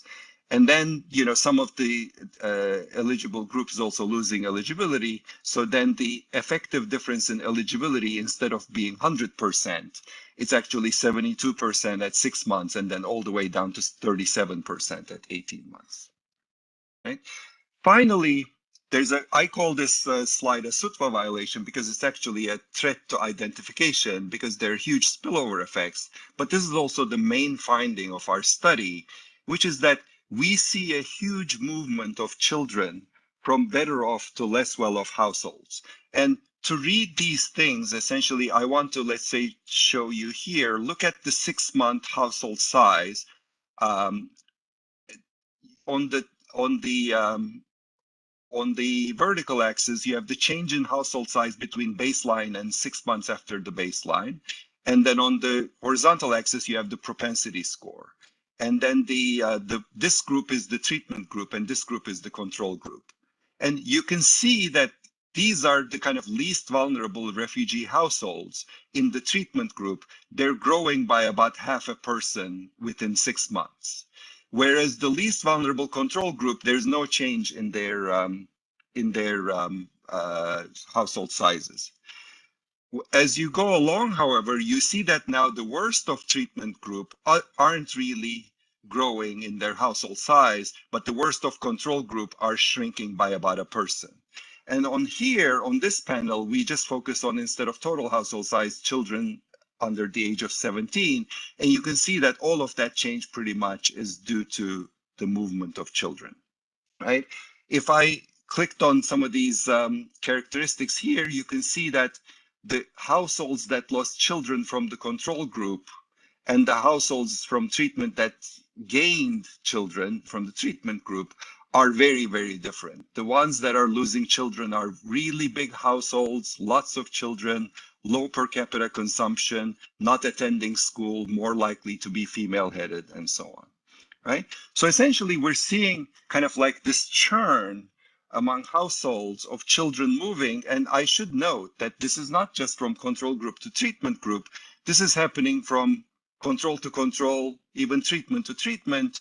It's just that it's happening from worse off households to better off households. And the net effect of that is a movement of children from control group to the treatment group.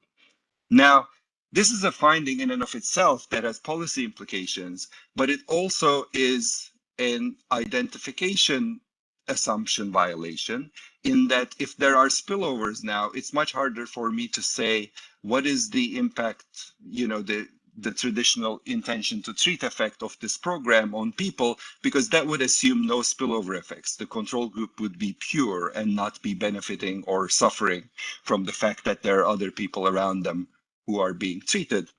So how we interpret our estimates is that it's not actually the intention to treat, but the value of treatment, which is that given that there are people around you who are being treated, what is the value of being treated for you, right? So with the COVID pandemic, you can think of this very easily. You can actually think of kind of being in a community where 99% of the people around you are booster vaccinated. They have their 3 vaccines right now. So if you're actually afraid of side effects like myocarditis or blood clots, or if you have extreme aversion to jabs and you're afraid of needles and things like that, the value of treatment for you could well be 0 or negative, because you're completely protected. So the benefits of getting the jab is close to 0. And then there's actually a cost. Whereas if you're living in a community that's 50% vaccinated, then value of treatment for you, value of getting the jab could be huge, right? So you have to think of our estimates here in that way, is that there is the effects of the treatment on the beneficiaries that is pure, plus there is the spillover effects, and it's going to be the combination of those things that we see. So when we see 0 effects on a lot of outcomes, or even negative ones, it doesn't necessarily mean that the program had no effect. It just means might mean that the program actually helped both the beneficiaries and the non-beneficiaries. So with that, let's quickly run through our primary outcomes, and then we'll be finished in a few minutes. And I hope that I'm on time, Dr. Azad. You're at 19 minutes. I didn't want to stop you. Perfect. I'll stop in like 3 minutes or so.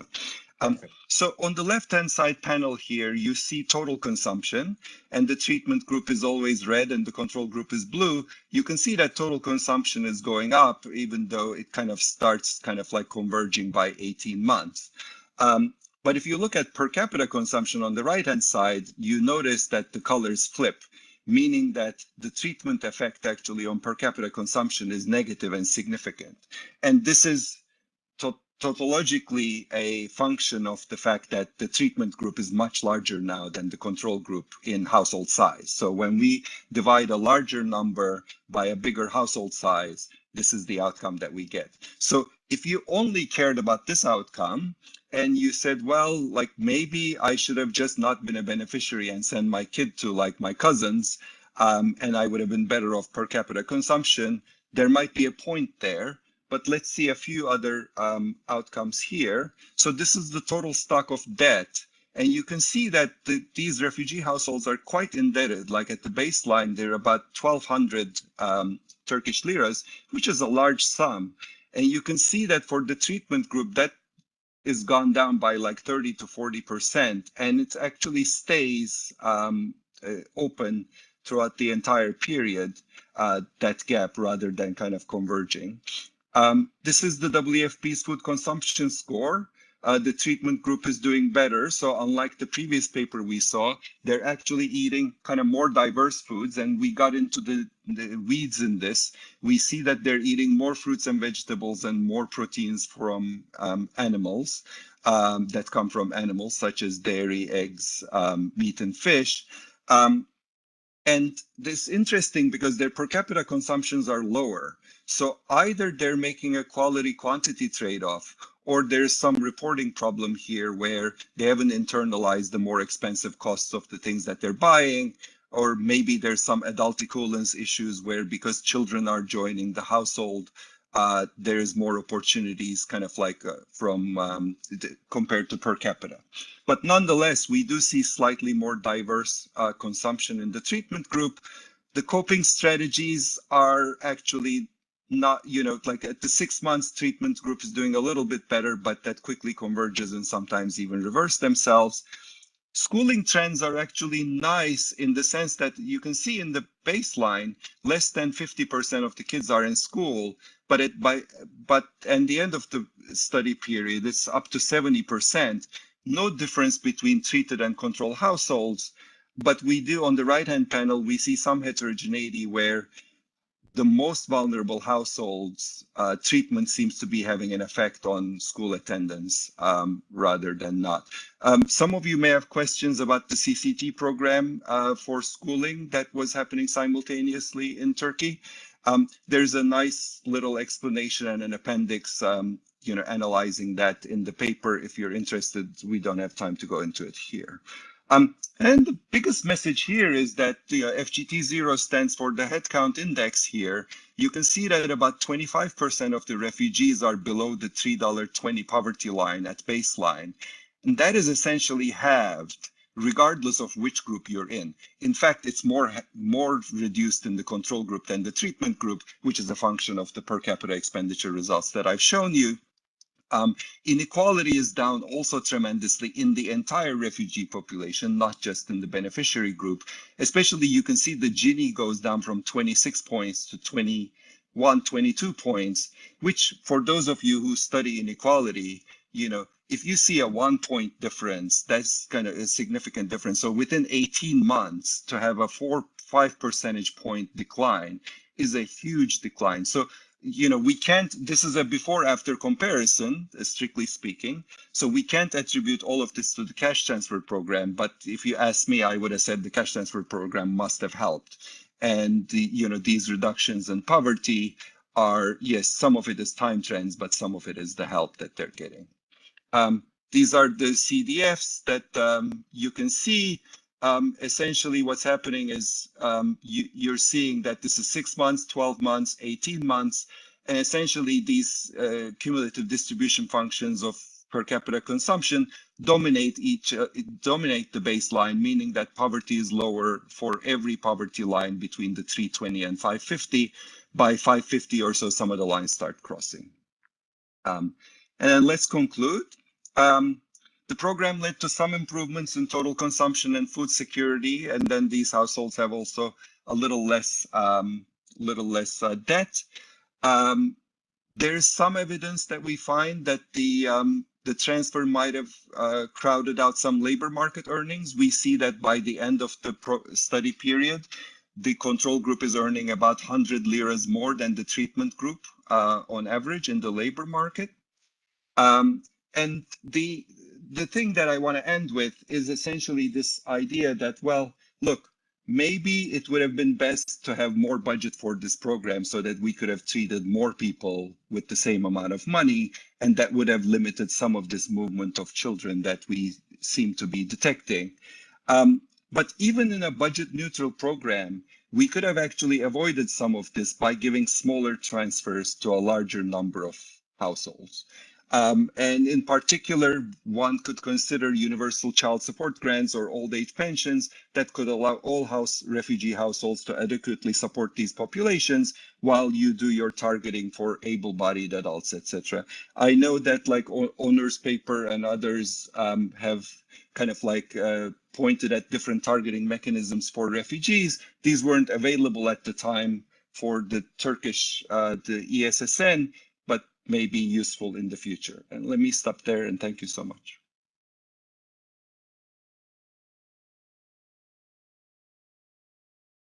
Thanks, Park. You are right at 25 minutes time. Thank you so much for your presentation. It's actually great to learn about the impact of this world's largest cash transfer program for international refugees. I'm sure these results will inform future policies and programs for refugees in refugee host countries. Thank you. On this note, let me direct to the audience in case you have any questions. If you could please type them over here. And please, Agnes, if there are questions in our YouTube platform. Over.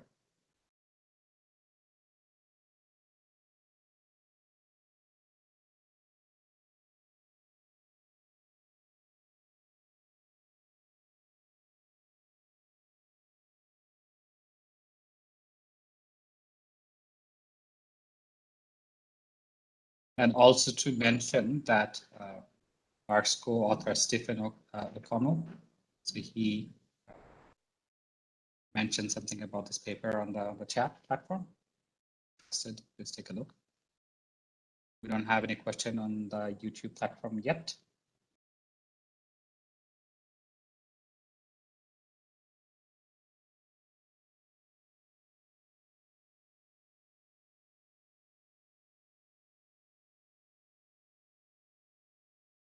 Yeah, I mean, I'm looking at some of the questions in the chat.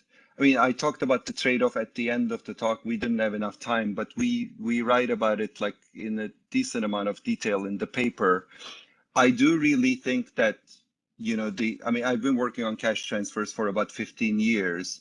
The amounts at the time that this program was designed and started per person are quite generous.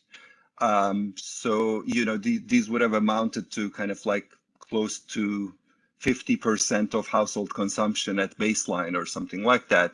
Whereas it's not uncommon to see anywhere from like 5 to 20%, like even in the most generous programs, 22% would be the highest that I would know of. So it might have been better to think about, well, you know, if we're anticipating these kinds of responses by households who are living close to each other and who have networks, you know, let's just try to cover many more people and then have kind of like a smaller per capita transfer amount. I think that could have been, of course, we don't have the experiment to see how that would have gone, but that would have been my informed speculation. And then Stephen has some questions, but I think they're just kind of too detailed for time here. I just will respond to those by email. Stephen, if you write me an email, I can respond to those if they're not answered in the paper themselves. And then finally, I think that we did get a lot of questions asked on the CCT program for schooling.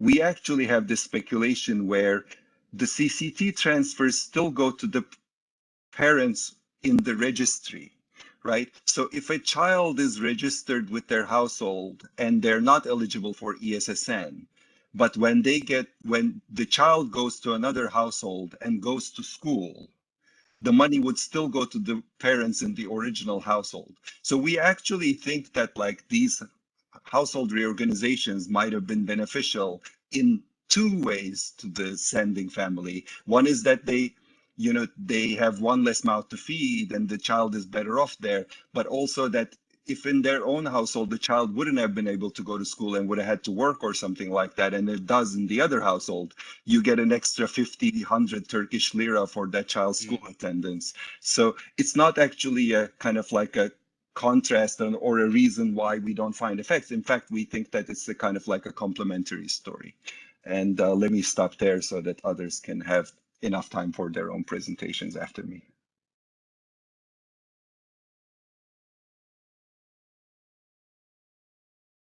You're unmuted, Afar.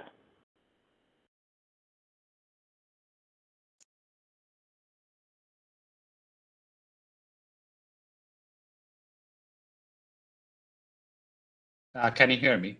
Okay.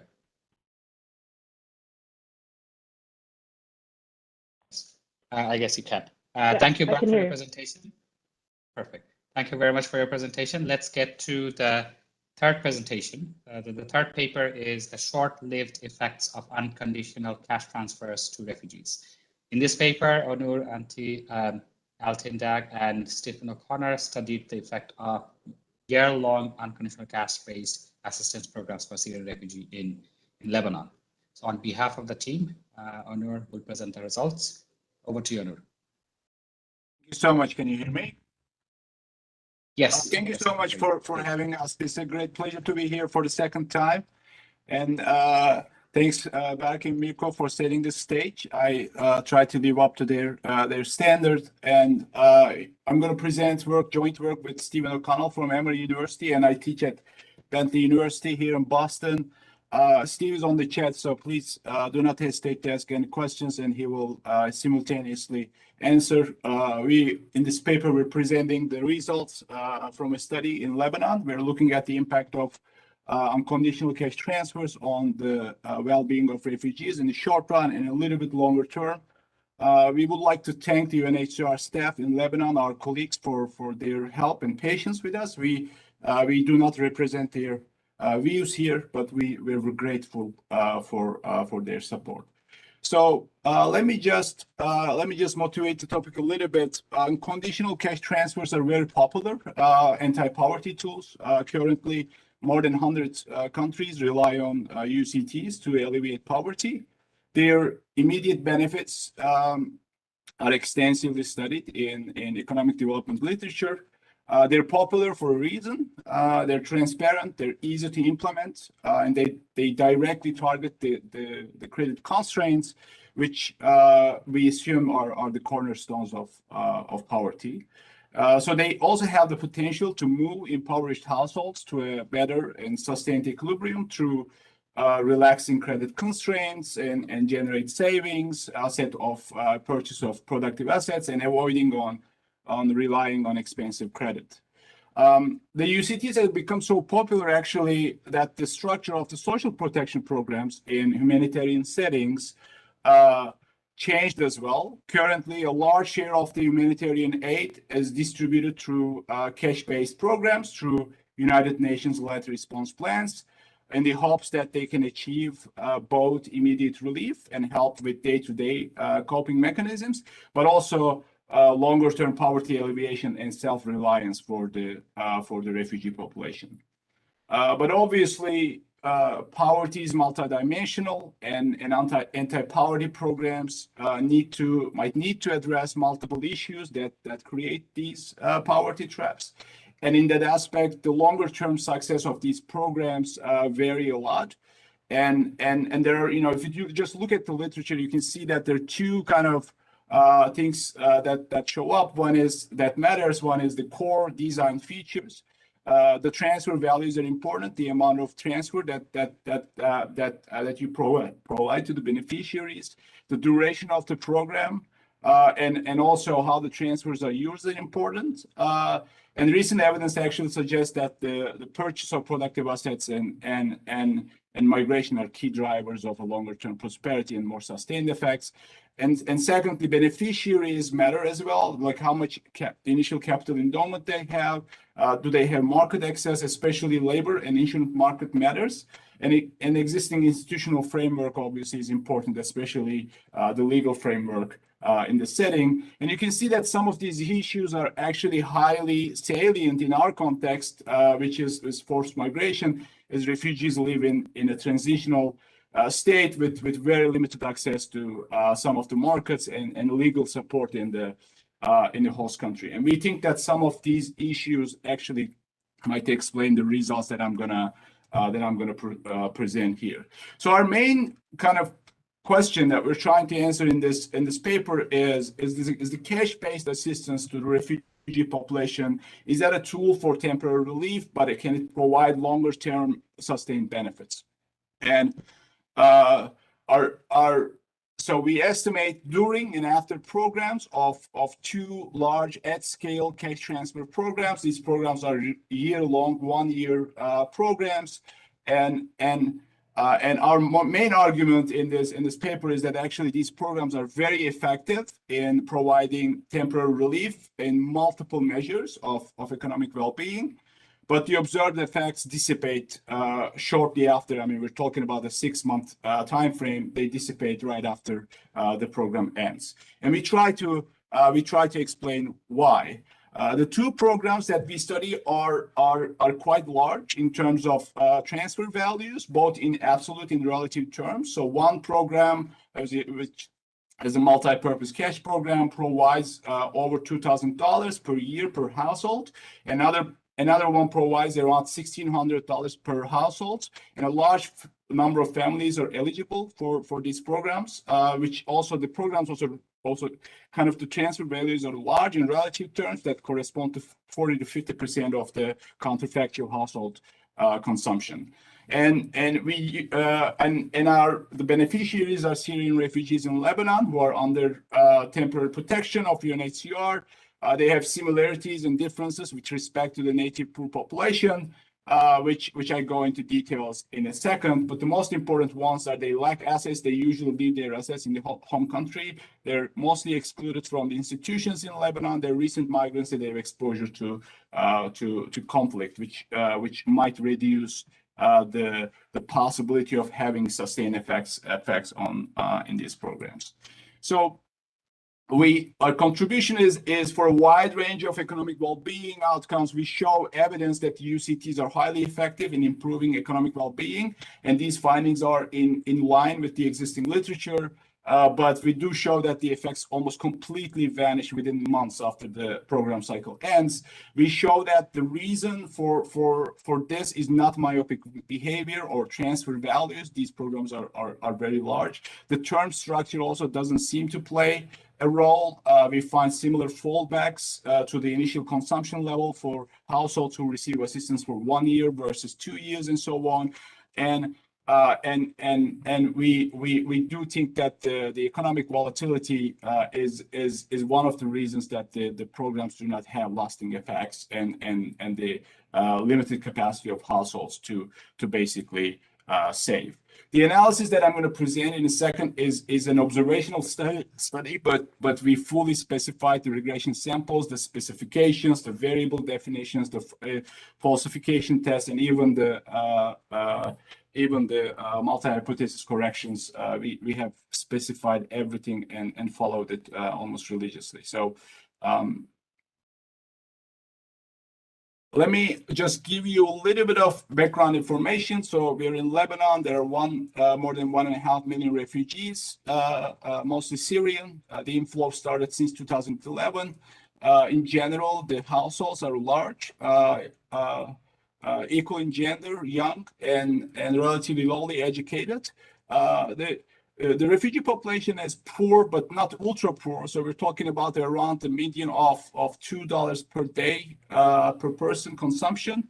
There are no camps in Lebanon. The refugees are integrated in urban and rural areas, and they do not live in camps, despite the fact that there are informal settlements in places like Bekaa, for example. Cash-based programs are managed by sister UN institutions that provide more than $350 million annually. They reach to the half of the population. We're looking at two programs. One is the multi-purpose cash that provides $175 per month and this will go to the poorest, the most vulnerable, 60,000, roughly speaking, every year, 60,000 households. And then on the top of that, we have the food e-card program that goes to the 60,000 poorest households, but it goes above that and provides $27 per person per month to the 120,000 households, roughly speaking, per year. So which means that there will be 60,000 households that are eligible for both programs. And the programs are targeted through a proxy means test approach. So there's a prediction model that uses a nationally representative expenditure data and predict a vulnerability or poverty score for each household. So they extrapolate the prediction to the full population and assign a poverty score for each household, a predicted poverty score for each household using the observed characteristics that are available in the administrative data. And then they implement the programs, implement the threshold-based assignments. So basically would have to try to reach to the poorest 60,000 households, let's say, and then the next household wouldn't be eligible when the budget is exhausted. And a standard kind of RD approach is possible. It creates discontinuity in eligibility around those thresholds. The scores, as opposed to what Berk presented, is we do not find any evidence that the refugees manipulate the poverty scores, and because the scores are actually only available to a handful of staff at UNHCR central office, even the field office workers wouldn't have access to them, and the refugees do not know their scores, and they're kind of a combined and a prediction based score. So it's also hard to guess which part of the household characteristics influences the vulnerability score. Here is a hypothetical example that we show. You can see that the bottom 60,000 households here, let's say like a family of 5 would receive over $300, will be eligible for both programs. And then right around to 60,000, the next household will be only eligible for the food program. And when you reach up to the poorest, like 20,000 households, the eligibility will be kept there because of budget issues every year, roughly speaking. So that will be, in other words, we have 2 discontinuities that we're going to rely on here to estimate the impact, just comparing the households who are around these 2 thresholds and who are very, very similar in terms of characteristics and initial poverty status.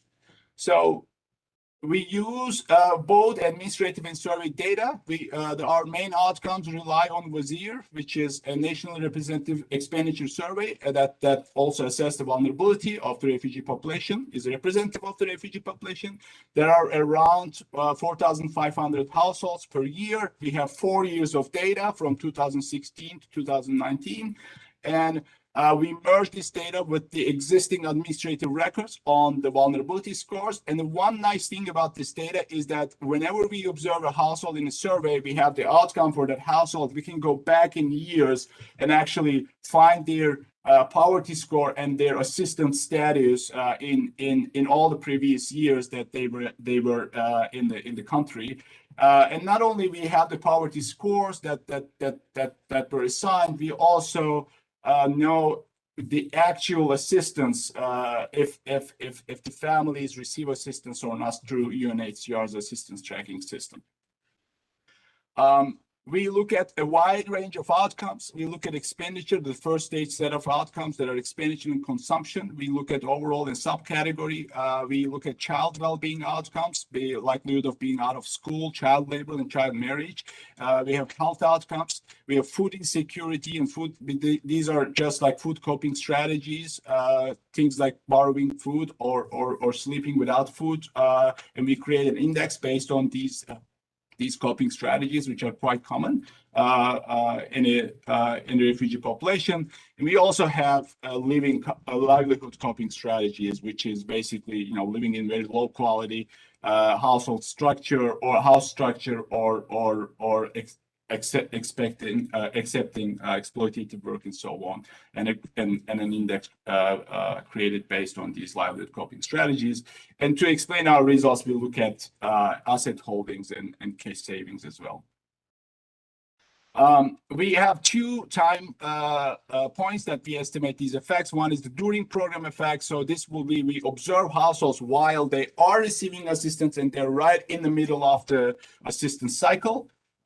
So the eligible households will be receiving assistance when we first observe them. And then we also observe them after program, and this falls into because of the way that the data is collected, the outcomes are observed like 18 months after the programs begin, which means that because the programs are 1 year, this is exactly 6 months after the end of the program. So the households received assistance for 12 months, but when we observe them, they are actually not receiving assistance from the focal cycle.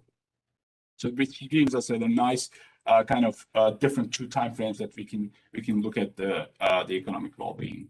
I'm not going to go into details in the. I think Miko has done an excellent job in explaining what regression discontinuity is. But we're going to restrict the sample to the two thresholds that we observe households in either side, and we're going to fit local linear functions, and we're going to estimate the jump and the change and the drastic change in we're trying to find drastic changes in our outcomes around that focal points.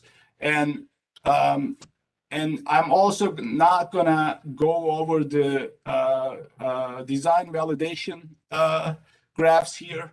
We have a large battery of tests in the paper. For those who are interested, we look at density tests for manipulation of the scores.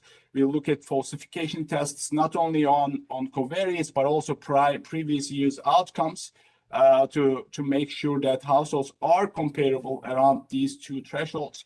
And also, we'll look at whether the actual assistance have an impact on the score for the next round. And all these tests tell us that the research design is in this setting is valid. So let me just show you the first stage. So these graphs will look similar throughout the presentation. So maybe I spent just a little bit of time on this. On the x-axis, what you're seeing is the distance to the eligibility threshold for two programs here at the multi-purpose cash, and here you have the food e-card program. The first panel shows that the current assistance status has nothing to do with the assigned score in that specific year. But if you look at the impact of the current year's poverty score on the next year's eligibility, you see a large jump here, almost religiously applied around the threshold. And this is due to the fact that, households who are just a little bit above the threshold in terms of poverty become eligible, while those who are just a little bit below are not eligible. And this holds for, and these are during program effects, the middle panel. You can see that that on average, families who were eligible receive additional $30 per person per month, compared to what we call the control group. And then these cumulative transfers also hold 6 months after the program ends, when we observe the households 18 months after the beginning of the program. And then we look at expenditure. So here again, we have the multi-purpose cash on the upper panel and the food in the lower panel, and then left-hand side is during program effects, and the right-hand side is the after program effects. So on the left-hand side, what you look at is that it just shows you that this downward sloping trend, which shows that the prediction is doing a good job of predicting expenditure. The families who are poorer have higher poverty scores, so they're approaching to being eligible, and you see a large jump here. And this is in the range of 20 to 30% increase in consumption, a substantial increase in consumption, and this is because of the multi-purpose cash program. We estimate actually 7 to 8% increase in consumption through food, but this is really not powered enough. But if you look at the specifically, which is the food program is designed for the food consumption, there is a similarly substantial increase in food consumption. You can see that those results in the paper. So during the program effects, there are two things that the families who are beneficiaries, they increase their consumption substantially, and they also increase their food consumption, those who are eligible for the food programs. Whereas in the 6 months after the program, these effects completely vanish. And actually, you can see it almost a negative effect here. That's quite imprecise. But the households who are eligible, who were eligible, and who received assistance for 12 months are equally likely or have the same consumption levels as households who have never received assistance until that point. And we're going to see the similar graphs for each of the outcomes that we look at. We look at separately child school enrollment. The multi-purpose cash program increases school enrollment and also decreases child labor. But then once the program ends after 6 months, we go back to the initial level. The foodie program do not have any impact on child well-being, both during and after the program. When we observe the households. We do not find across board for short-term or longer-term for health and healthcare access because we think health is capital and hard to change. That's one reason. And the other reason is there are also a lot of other programs and support in place by UNHCR and WFP in terms of health and healthcare access. So we're not surprised that we find no impact on health, both in the short run and the long run. You can see the food program has, these are in the range of 0.3 standard deviation effects, quite substantial effect in improving food insecurity in the short run. But in the long run, again, the impact of food program also dissipates, and multi-purpose cash program has no impact on food insecurity, or this impact is more muted compared to the food e-card program. Livelihood coping strategies, again, 20 minutes, please. Thank you. I'm right on time. Thank you so much. And when we look at the livelihood coping strategies, again, we see on the range of 0.1 to 0.2 standard deviation, which is, we consider sizable effects, improvement in livelihood coping strategies in the short run, both by the multi-purpose cash and the food e-card program, but longer term effects, again, we find the beneficiary families to be very similar to families who have never received assistance and versus families who received assistance for 12 months. And when we look at them 6 months after the program ends, and across board, this pattern keeps emerging. Unfortunately, we have limited measures of savings and assets in the surveys. So please bear with me when I try to explain these results. What do people do actually with the money, what they purchase, and if do they do anything productive with the assistance that they receive is an important question. We sort of answer to that question, but not fully in this paper. So what we show is that if you look at the beneficiaries of multi-purpose cash assistance, you see that households actually try to save, and they had higher savings, and this is around like 7 percentage points compared to a control of like 31% increase in savings. But they also are substantially more likely to spend savings to cope with income shocks that they receive. And the foodie program doesn't have this feature, but the multi-purpose cash program actually helps people to save, but they're also kind of like more likely to spend these savings soon after the program ends. And then when you observe them 6 months later, you can see that beneficiaries and non-beneficiaries are equally likely to have savings or have any money to spend to cope, to satisfy their basic needs. And again, the food program has null effects in the longer run as well. We also look at sort of like the more non-traditional forms of saving in terms of durable goods. There's so many of them, so we don't really kind of rely on like exact statistical power here, but you can kind of like eyeball the patterns that you can see that the red lines are kind of on the right and the green lines are kind of on the left, and this pattern also holds for the food program, which means that the families also save in terms of like buying washing machine, mattresses, durable goods, and oven and motorcycle and things like that, while they are receiving assistance. But they're also substantially more likely to sell them actually after the program ends to satisfy their basic needs. Again, they liquidate. It looks like they save, but the savings are liquidated soon after the end of the program. Here we look at the term structure. We're comparing families who were never eligible for the program and who became eligible for the first time. And these effect sizes are very similar to families who received assistance for 2 years versus 1 year. So in other words, the term structure doesn't seem to matter in terms of like short run and the long run effects. You see very, very similar patterns when you split the sample by continuing beneficiaries versus those who are newly included. So term structure doesn't explain that. We look at temptation goods, it's all across board. This is validated by other studies too. There's no increase in consumption of temptation goods such as alcohol and tobacco. Refugees used the transfers to take children out of work. They go back to school. They try to save and purchase durable goods. So those are kind of like, or they also spend money to satisfy their basic needs. The transfer amounts are quite large, as I showed. So it's not a candidate to also explain the null effects in the longer run.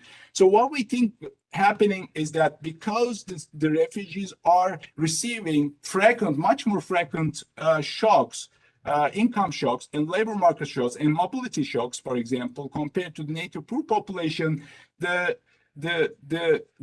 duration of the impact of these programs are quite limited actually, because of these reasons, despite the fact that we don't have the kind of like the hardcore evidence on that data limitation. We do think that this is likely to explain our results.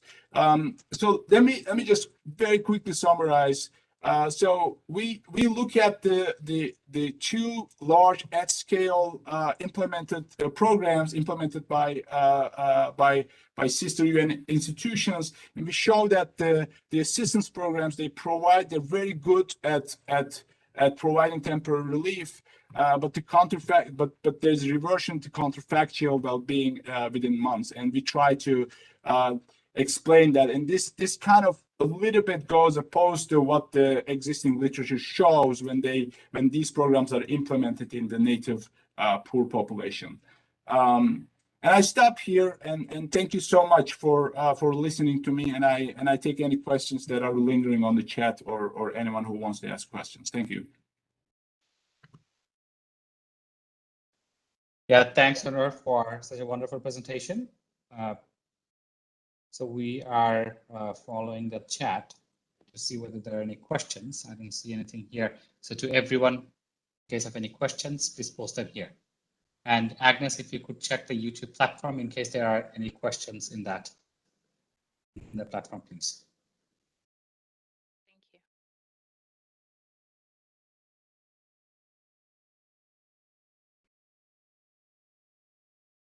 So I don't see any questions here yet, except for a clarification from Burke and. Yeah, I apologize for the confusion. I didn't mean to say manipulation. I was talking about manipulation in our setting. That in other words, like we don't see families reorganize their observable characteristics to become eligible. That's what I was trying to say. Thanks for clarification. So let's give it 30 more seconds. In case there are no questions, we'll move to the fourth presentation. I see one question there. Have you noted any difference in the long-term impact between beneficiaries that are refugees waiting to be resettled and refugees that are not eligible for resettlement? My impression is that we don't have the numbers, but the resettlement figures are quite low in terms of numbers, and it's very hard, even though we don't have the data. But even though we have the data in our setting, it will be very difficult to identify separate effects for the refugees based on their resettlement status.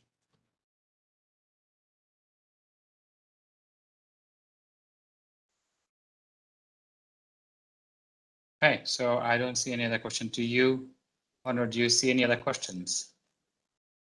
I don't think I see any, but thank you so much, and you can reach out to me through email. And we also have the paper on the webpage, and we welcome any comments that you might have in the future. Thank you so much.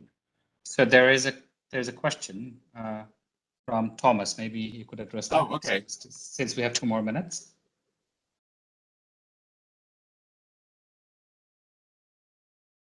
Oh, so I think there is. I mean, we don't have. We looked at this data. We did not write a paper out of it, but we don't see any impact on outmigration. The reason that we didn't try to put it as an outcome is because the sample is very limited, and the outmigration, like the return, is so limited that it's just the levels are so low that identifying an effect will be by default will be impossible. So, but I don't think, and I do believe that there's another study from Lebanon that shows even the intention to migrate does not change based on receiving assistance, because refugees are aware of the fact that these assistance structures are 1 year and they're temporary, and they do not help them to settle in the host country. So they're very aware of that fact, I think. Perfect. Let's end here. Thank you very much. Of social, sure, very quickly. I guess it's a suggestion. No, we do not have the outcomes, unfortunately. We do not observe the outcomes based on social cohesion. So, Honor, thank you. So we need to move on to the last presentation. Thank you very much for taking the time to present the results. And we will share authors' contact information in case you have further questions. You can reach out to the authors. Thank you. So on this note, let me move on to the last presentation, last paper, which is Keeping Refugee Children in Schools and Out of Work, Evidence from the World's Largest Humanitarian Cash Transfer Program. This paper investigates whether unconditional cash transfers can keep refugee children in school and out of work. The paper is authored by Aysun Aygun, Murat Kirdar, Murat Koyonsu, and Quentin Stoffler. On behalf of the team, Murat Kirdar will present the paper. Murat, over to you, please. Can you see the slides? Yes, I can. Okay. First of all, I would like to thank the organizers for the invitation. This is joint work with Aysun Aygun from Istanbul Technical University, Murat Koyuncu from Boğaziçi, and Quentin Stoffler, who was at Istanbul Technical. Now he's at Mohammed V at Morocco. So in this paper, we are looking at the effect of the SSN program in Turkey on refugee children's school and work outcomes. As reported, there are almost 80 million forcibly displaced individuals globally, and about 40% of these people are children. And Turkey hosts the largest refugee population in the world, including 3.7 million Syrians, and about half of these refugees are children, and most of them do not live in camps. Like according to the recent numbers, less than 2% live in camps. And we are focusing on the effect of cash transfers on children's outcomes, their work and schooling outcomes. And in terms of schooling, refugees in Turkey have easy and free access to public schooling or any kind of schooling. Before 2014, there were special schools targeting refugee children, and since 2014, they are allowed to enter into the public schooling system. But still, their enrollment rates are not that great. In the 2017-18 schooling year, their 5 to 17-year-old children's enrollment rate was about 60%. And child labor is another problem in this context. In a recent work, we find that about 48% of 15 to 17-year-old boys are employed. And there have been several studies looking at the effect of cash transfers on children's outcomes, but why should we expect a difference in the effects for refugee children? Obviously, forced displacement causes a major disruption in the lives of refugee children. First of all, their families incur material losses and they are more likely to live in poverty. The children go over psychological trauma and they have difficulties in adapting to the new education system and potentially facing a language barrier. And as I told you, they are more likely to drop out of school and take up employment at young ages. Actually, schooling could have higher returns for refugee children because they learn a new language, they learn the customs of a new country.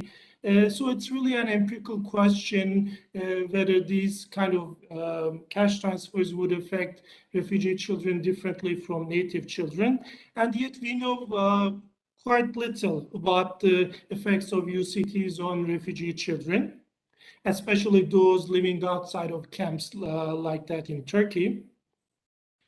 The cash transfer, actually, Berk Özder gave you a lot of information about it already, so I'm going to move fast on these things. It's been implemented since the end of 2016, and 1.8 million refugees were taking it by February 2021. And the transfers are modest to generous. For a family of, for an average family with 6 members, we calculate that the total cash transfer is equal to 55% of the average monthly labor earnings of Syrian men in Turkey and 36% of their average monthly consumption. And this paper, along with the 2 papers that you have listened to, is some of the first evidence of the impact of a large-scale cash transfer program on the education and employment of refugee children. And we investigate the mechanisms underlying our findings in this paper. The data set that we use is the comprehensive vulnerability monitoring exercise conducted by the World Food Programme, and it's representative of the refugee population in Turkey. And we basically use the dependency ratio criteria within a regression discontinuity design. As Özler told you, if the dependency ratio is about 1.5 parents, the households are eligible for this benefit, and we use this. And we show that just passing this cutoff makes a very high jump in the probability of receiving the transfers. And we use a fuzzy RDD design to calculate the effect of cash transfers. A preview of the findings, we find very strong effects of the cash transfers in terms of reducing child labor and increasing enrollment of children. And the effect is most vulnerable, pronounced among the vulnerable groups. The quantitative effects are quite large. And we find that in terms of the mechanisms, we find that these cash transfers become a significant part of household income.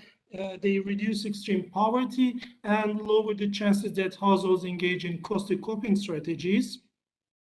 One nice thing about this data set is we can disentangle the effects of opportunity cost versus direct cost of schooling in children's school attendance. We find, because from the questions elicited, we find that the transfers have really been effective in reducing the opportunity cost of schooling. Households become more likely to send their children because this addressed opportunity cost. We also find suggestive evidence that it increases schooling because it addresses the direct cost of schooling.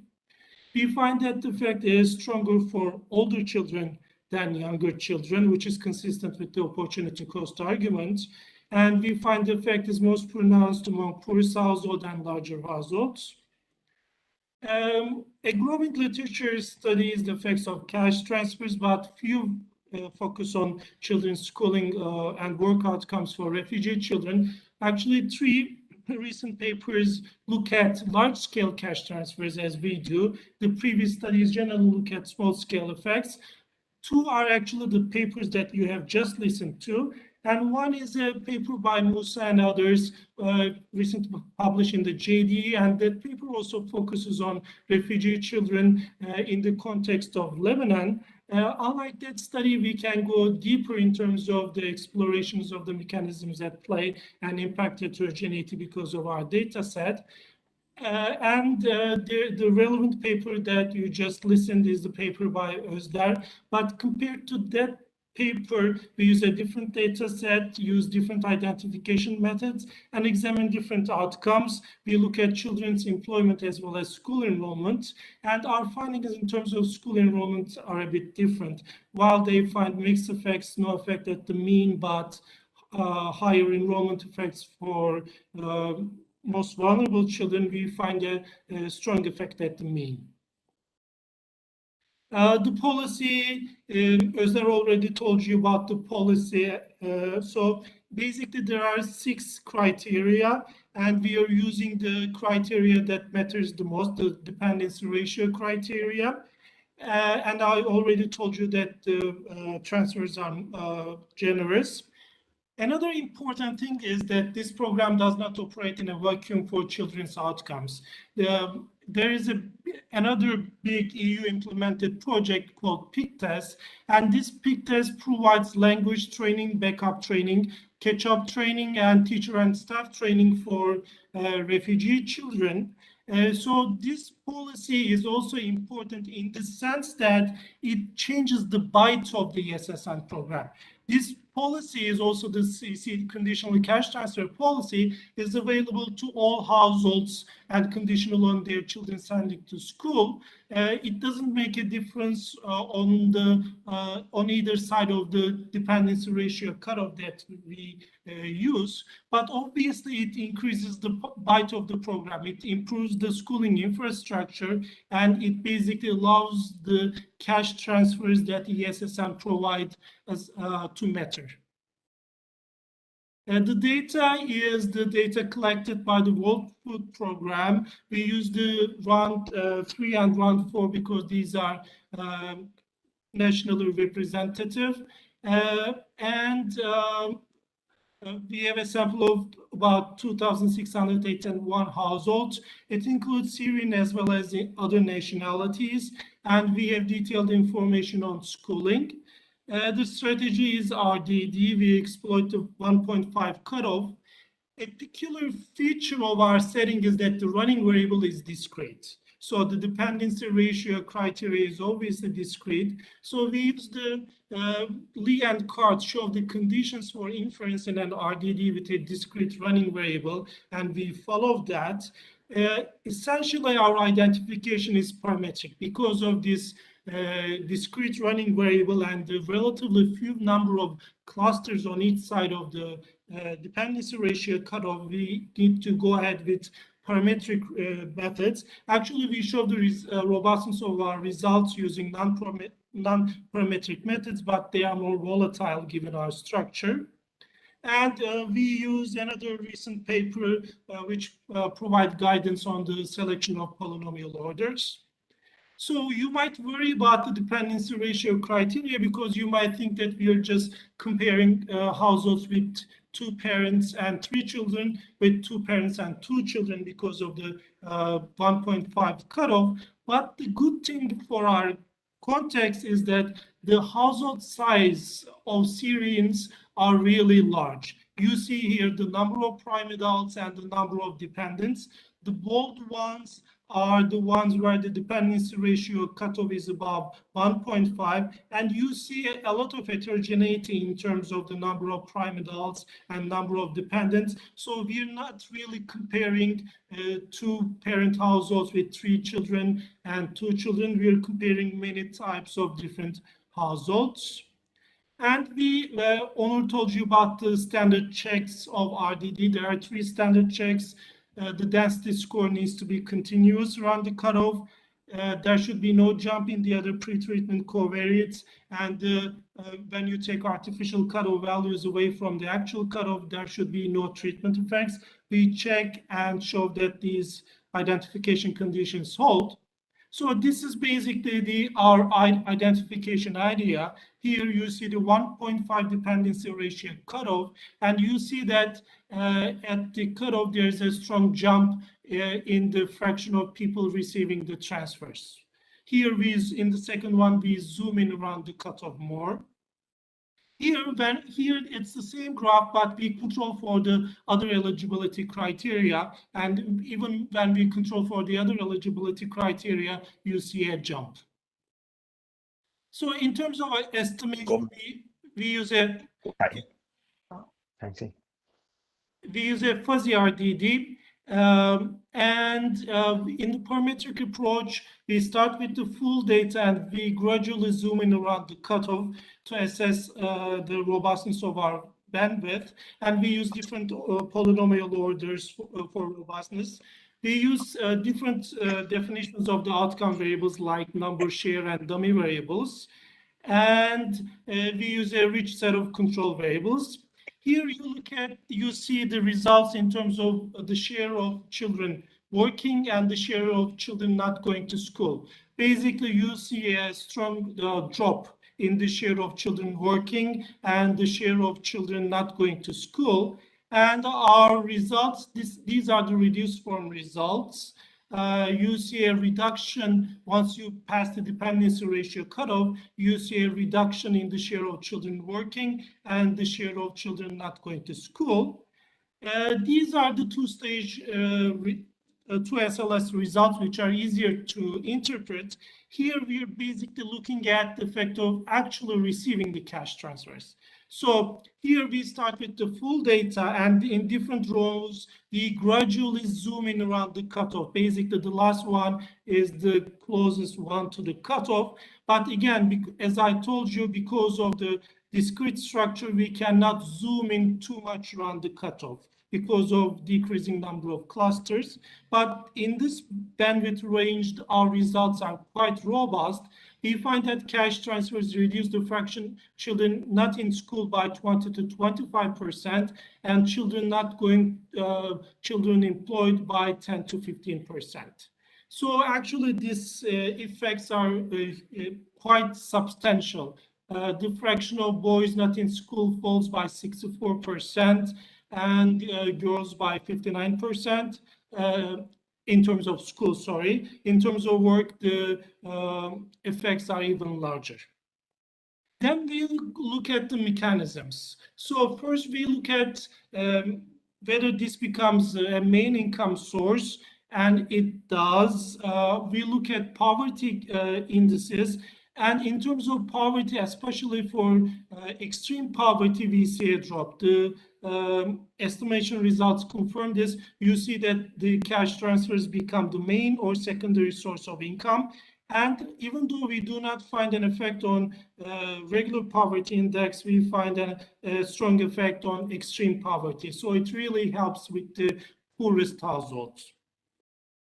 Next, we look at food consumption and other consumption and coping strategies. You see a jump in food consumption in the graphs and a fall in coping strategies. If we look at the estimates, the results show a jump in consumption, but not statistically significant. But if you look at the magnitudes, actually, these are not small. They imply about a 20% increase in food consumption, but not statistically significant. But the result in terms of coping strategies are statistically significant. And the other one, the interesting one, is the reasons for children not attending school. And basically, parents who report that children do not go to school because they need to work false. And it also falls for the case children not going to school because they need to stay home and assist family. Also, they don't go to school because they cannot afford to pay school expenses. And we find that the policy really decreases the incidence of the first two. Basically, it really addresses the opportunity cost of schooling. It really decreases the marginal utility households gain from sending from their children's earnings. In terms of affecting the direct cost, we find only suggestive evidence. Then we look at heterogeneity, we find a larger impact on older children, which is really consistent with the opportunity cost argument. I told you that about almost 50% of 15 to 17-year-old boys work. So it really works with that. It is more effective on less educated household heads and poorer household heads. It is more effective on parents who have been in Turkey for a longer time. It's more effective on Syrians. And not here, but we recently checked by household size. The effects on schooling is more effective for larger households, but no such heterogeneity for employment. We do several robustness checks. We use alternative specifications in terms of control variables.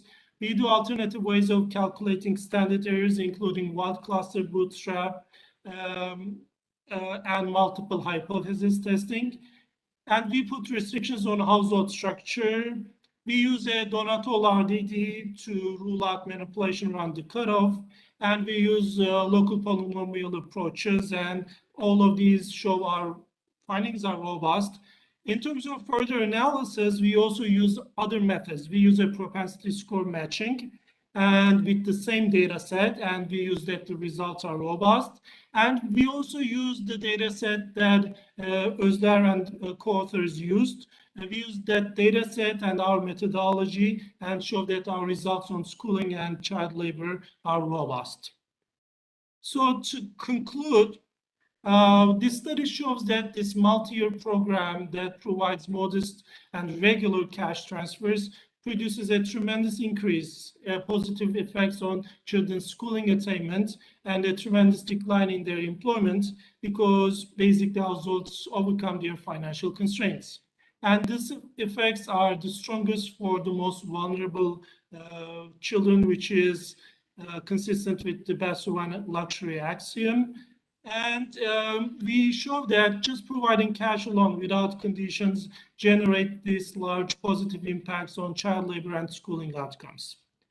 In terms of generalizability, actually, many of the conditions that refugees face in Turkey are similar in many other low and middle income countries, particularly to the context of Venezuelan immigrants in Latin American countries or Syrian immigrants in Lebanon and Jordan, that they are poorer and they are more likely to work in the informal sector, like 98% in Turkey work in the informal sector. They have restrictions on formal employment. So in those senses, the conditions are similar. But there are some peculiar things about the Turkish context. First of all, the existing schooling structure absorb refugee children has been really good. Children have free access to schooling and they can go to public schools. And more importantly, maybe there were complementary policies, which I told you before, the PIC test policy, which really improved the schooling infrastructure, particularly for the refugee children. So basically, it allowed the ESSN program to work better. So basically, we think that our findings can be generalizable to contexts where school and administrative capacities are similarly high enough to absorb and educate refugee children living outside camps. Thank you for listening, and I would like to take any questions you might have. Thank you, Murad, for such a wonderful presentation. So to the audience, so any question you have, you can either post it in the chat platform or you can raise your hands. We can manually unmute you to so that you can speak out and present your question. Over to the audience, please. Any question?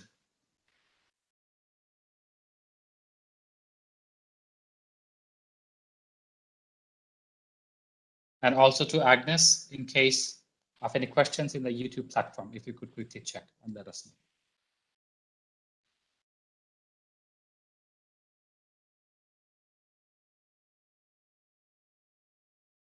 So I don't see any questions yet. Is there any hands? Let's give it probably 30, 40 seconds.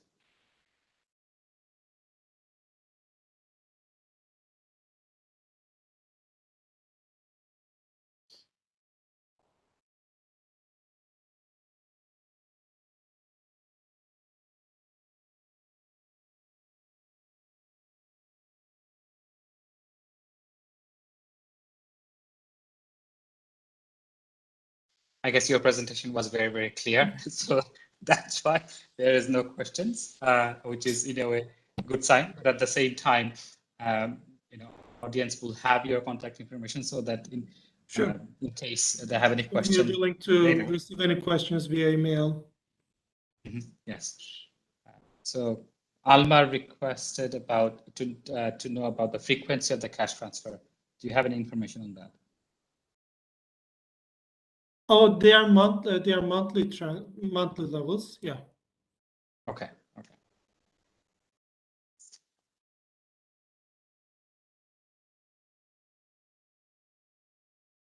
Okay.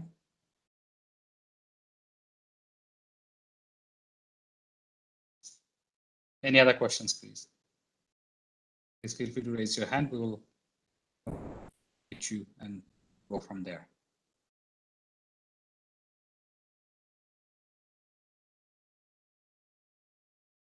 Okay, so I guess we can move on. In case of any questions, audience will have your contact information, so they'll reach out to you. Thank you again so much, Morat, for such a wonderful presentation. And on this note, let me close this session and also mention that our session, we can take a 15-minute break before we start the next session, and we are looking forward to see you all in that session. Thank you all very much. Thank you. Thanks to all the presenters, and thank you all very much in the audience for listening. Thank you. So over to Nelly.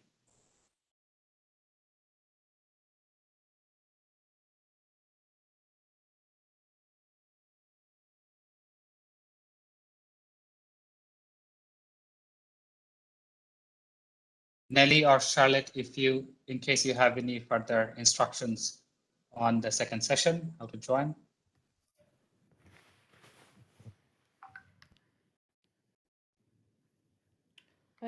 Thanks, Assad. Let's try to keep the start the next session as planned at 1:45 the hour.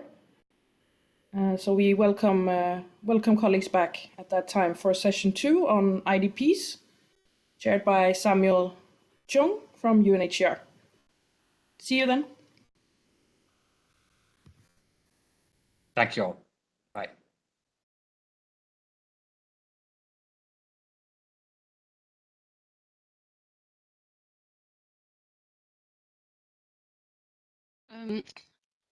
We're going to take a quick break, but the IT tips have been shared again for anybody who would like to have a reference, but also for the next session,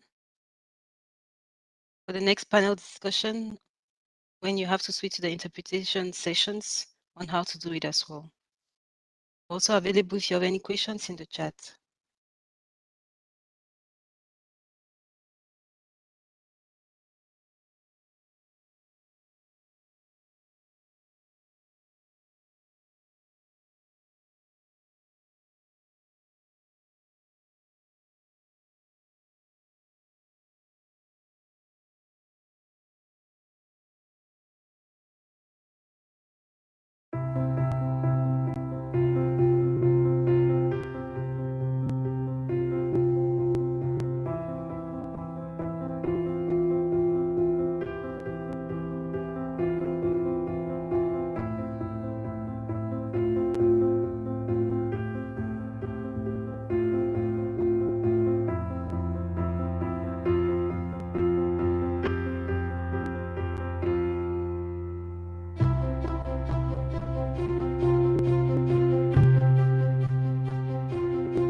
right. Thank you, Agnes. I'll hand the mic over to Samuel. Sam, welcome. And welcome to everyone who has joined just recently for session 2. Over. Well, thank you very much, Charlotte, and good afternoon, good morning to all colleagues. Hope you had a break, and welcome to all of those who also joined now for this next session. First, again, to introduce myself, my name is Samuel Chung. I'm the Chief of the Internal Displacement Section with UNHCR, and it is my deep pleasure to moderate what looks to be a very fascinating and rich panel of presentations we have upcoming here specifically on the subject of internal displacement. So very happy to open this session. We have a range of research, covering Afghanistan, Syria, Mozambique, and Indonesia. Distinguished presenters who will be presenting research relating to social cohesion, altruism and empathy, human capital, and women. So I'm going to be very short in this introduction and cede the floor and look forward very much to the presentations to come. Just by way of administratively, if I could remind all the speakers also, I'll be playing the role of timekeeper. So you have more or less 20-25 minutes for your presentations. I'll try not to interrupt you. If I need to kind of come on camera, I'll give you a little wave in terms of 5 minutes or 1 minute. And if I need to, then I'll come in and just tell you time's up. Just in that, so that we can have a little bit of time for discussion from the participants who are on the call.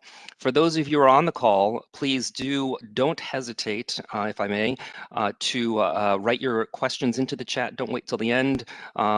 You can do that throughout the course of the presentation, and then, of course, then we can pull from those and have our speakers jump right into your questions once they conclude their presentations.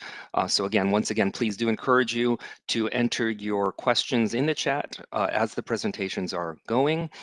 You'll also feel free to raise your hand at the end if you would like to make a spoken intervention or question. And then our colleagues can unmute you and give you that opportunity. So without further ado, why don't we move on to our first presentation.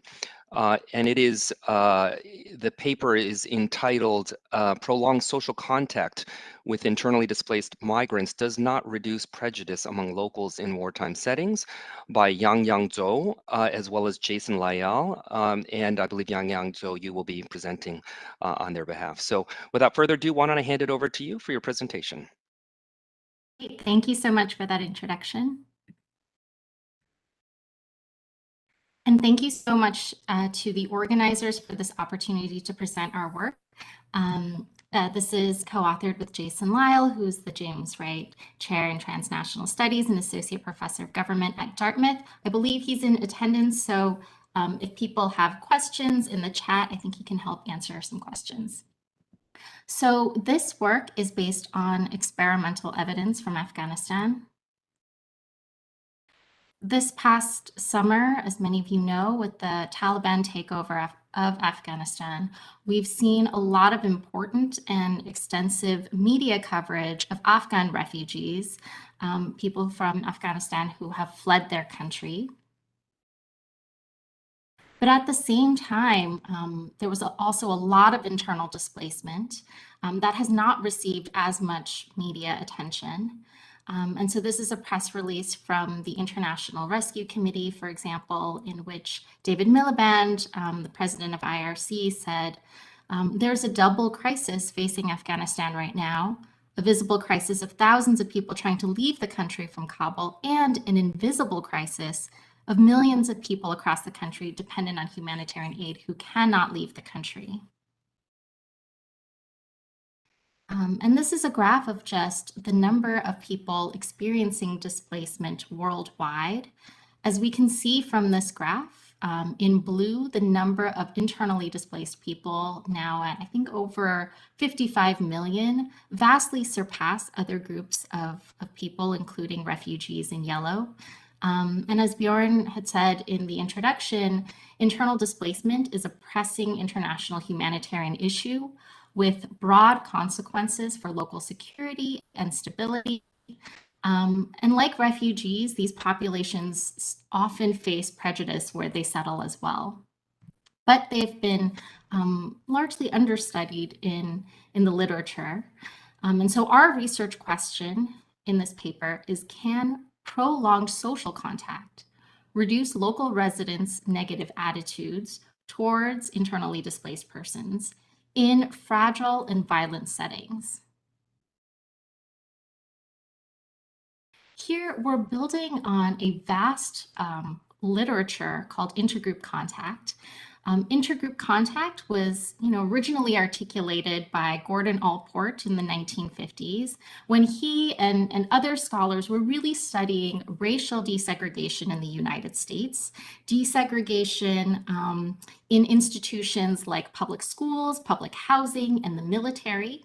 And here, the contact hypothesis posits that interpersonal contact between people from two different groups, some sort of social identity boundary like race, religion, that this contact can promote and increase tolerance and friendships and reduce prejudice, particularly under these three conditions when there's equal status among the groups in contact, when the groups are working cooperatively towards common goals, and when that contact is supported by local institutions and authorities. And so this is a pretty well-established, really intuitive theory, but a lot of the research so far has been, a lot of it has been observational, meaning that we might be concerned about selection bias, in which, how do we know that more contact is leading to less prejudice, and not simply that people who are less prejudiced seek out more contact, for example. And so a couple meta-analyses have told us that there's been few experimental work on this in the real world settings, particularly in non-Western contexts. And there's been few randomized control trials, particularly in active conflict settings. Here are some recent exceptions: a study in Nigeria and Iraq, and a few other studies in Israel. And within this literature, migrant status has also been largely overlooked. Most of this literature looks at race or religion, but migrant status, we think, can also be quite an important outgroup identity category. In terms of policy, we also know that there's been billions of dollars spent on programs like the one that we study on vocational training to try and reduce violence in wartime settings. And for this project, we're also drawing on this large literature on prejudice and prejudice reduction towards migrants. And so we hope our study, builds on all of these literatures. So let me tell you some more about the program that we're looking at. It was called INVEST, and it was conducted by Mercy Corps. And so here, the INVEST program was conducted specifically in Kandahar, Afghanistan. We know Afghanistan has one of the largest IDP populations in the world. At the period of our study, which was 2016 and 2017, there were about 1.3 million IDPs in Afghanistan. I think now the number has increased to about 4 million. This was a program designed by Mercy Corps in order to reduce unemployment. The program really had nothing to do with improving attitudes towards migrants. There was no component in the program that was about prejudice reduction specifically. And so for us, I think it's a really naturalistic setting. It has a lot of external validity because, as I said, there's been a lot of similar programs in active conflict settings. We also think that it minimizes self-selection because the participants who joined the program, who I'm going to discuss a little bit more later, these participants, they didn't join the program, because they felt any which way towards prejudice. They were there to learn a vocational skill in order to reduce unemployment. We also think this might minimize reporting bias because, again, the program had nothing to do with prejudice. The program itself enrolled more than 2,500 participants, both men and women. And they were randomized either into taking this vocational course right now, or they were put on a wait list to take this course in the future. So that waitlisted group is our control group. What's great about this program is that half of them were basically IDPs from the area of Kandahar. The other half were locals to Kandahar. And so unlike many other studies out there on contact that really just bring a few members of the out group, here it was split 50-50. And so we know that the IDPs in this program are not tokenized. The vocational training courses themselves lasted either 3 to 6 months, depending on the course. They met for 6 hours a day, 5 days a week. And so this contact program, we think, is probably the largest program that we know of that's been tested experimentally. So participants basically met each other for 360 to 720 total hours. This compares really favorably to those other contact programs that I had mentioned earlier, where usually the total hours come out to be, 20 to maybe 60 total hours. But many other programs, the contact really just lasts for a day, so quite fleeting. The classes themselves naturally ranged from either about 30 to 60% migrants. So again, they were pretty balanced. And in post-program focus groups, we learned that participants were highly satisfied with the courses. They really liked the courses. They wished that the courses continued. And we can see that in our compliance rate. So we have almost 80% compliance rate, meaning the people who were assigned to treatment actually came and attended the courses. We also talked with the instructors of the training courses, and they reported that in the classes, they didn't notice any segregation by, locals versus IDPs. These were really quite small classes where participants had to work together on the trade that they were learning. So for example, fixing cell phones together or fixing an engine together. So they worked very closely together. And here are just some photos from our program. For example, we had men and women in this program.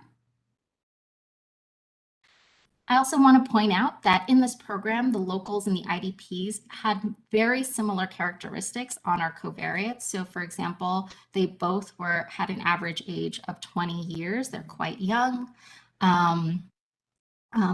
Vast majority were of the Pashtun ethnicity. And in terms of employment status and net income, this was generally quite a vulnerable and young population. I think only maybe 20% had reported earning any income in the past month. We also really wanted to be mindful of ethical considerations. We understood that this is a vulnerable population, again, young, largely unemployed. They were experiencing ongoing conflict. Mercy Corps fielded this program a year prior to our study in a different province in Helmand to make sure that they could work out all the kinks of the program itself. For our surveys, we obtained informed consent and we didn't use any deception. We also organized safe travel and paid for transportation to and from the vocational training centers. This is really important for people living in the internally displaced settlements, for example. And again, we conducted focus groups and interviews to probe for any negative experiences or instances of discrimination, and we didn't find any there. So let me give you some background on what it's like being internally displaced in Kandahar. There was a lot of discrimination and prejudice faced by IDPs in Kandahar, especially, that locals had fears that these IDPs were going to be more susceptible to Taliban recruitment. They experienced police harassment, social exclusion, and a lot of difficulties in accessing public services. And so here are some quotes. This first Pashtun migrant was saying that, members of their family, they were attacked, and without local connections, they weren't able to get any help from the police. One of our training center directors also corroborated that migrants face miserable conditions and that there are some beliefs among locals that migrants, take their jobs. And so the hypotheses that we're testing in this study is that focusing on the locals here, that those who are treated, meaning they're getting the vocational training right now, so they're getting this intensive contact with IDPs, that they're going to report more positive views of the IDPs and more interactions with IDPs in general outside of the program. Number two, that these positive effects should be greater for those locals that are enrolled in the 6-month courses compared to those in the 3-month courses, because of course in the 6-month courses, they're getting a much larger dose. They're there with IDPs for half a year. Hypothesis 3, that those who are in more balanced courses, meaning their courses are 50-50, should also see larger and longer effects because these two groups are on more equal footing. And coming from the contact literature, that younger participants should also experience larger and longer positive effects compared to older participants. So how do we measure these attitudes? We conducted an endline survey at the end of the program, but we also conducted a second endline 8 months later because it was really important for us to measure long-term if there were any long-term changes in attitudes. Again, the literature so far generally just measure attitudes same day or right after the program. And so these were the questions that we asked. The first is, thinking about the past 6 months, approximately how much interaction did you have with IDPs in your community outside of our INVEST program? In general, what kind of effect do you feel that IDPs have on your community? And some people believe that these IDPs are more likely to support violence than local residents, that they'll take employment away from Native residents, and that they'll become a burden on government resources. For all these statements, some people feel that way, others disagree. Where do you put yourself on that statement? And so here are baseline responses. So these are the responses before the program started. Of our local participants, you can see from the very first plot that half reported that they never had any interaction with IDPs. And then for the following questions, to read this graph, basically the leftmost bar is the more exclusionary response, the rightmost bar is the more inclusive response. And we can see that across those questions that it's basically normally distributed. What this tells us is that there is some prejudice amongst our local respondents before the program on all of these questions, but it wasn't so high, it wasn't so skewed to the left that we thought nothing is going to change their minds. So we're actually quite hopeful in our program. But as you could tell from the title of our presentation, this is a null results paper. And so here I'm showing you the general results. These are just sort of modified difference in means estimate at end line 1, which is the top plot, and end line 2, the bottom plot. You can see across all the questions, basically no difference between treated locals and control locals. And so this is for everyone in our program. Next, we can compare those who were in the 6 months courses versus the 3-month courses. And we also see no difference here. We can also compare courses by their course composition. So was the course, did they have majority IDPs? Were they basically 50-50 in the class, or were the IDPs in the minority of the classroom? And here we also basically see no difference at end line 1 or end line 2. Next, we could look at some heterogeneous effects by participant demographics. And again, we largely see no difference comparing, men and women participants, those who are younger or older, Pashtun or not Pashtun, and those who had previously experienced violence. And so, across all of these results, we have a very precisely identified null. What does this mean? We have these null effects overall. And, one One possibility is that being in these courses might have heightened feelings of economic competition because, again, in these courses, there was nothing about prejudice reduction specifically in the curriculum. The courses were built around, learning vocational skills in order to become employed. And so it may be that the locals in this course, they were, interacting with IDPs and they just felt more economically competitive after the course. We think it's possible. But as you noticed, one of our questions on the survey asked about economic competition, and we didn't see any movement there. So even though, being in these courses didn't change attitudes, didn't, reduce prejudice, I guess the silver lining is it also didn't increase prejudice, which was a possibility.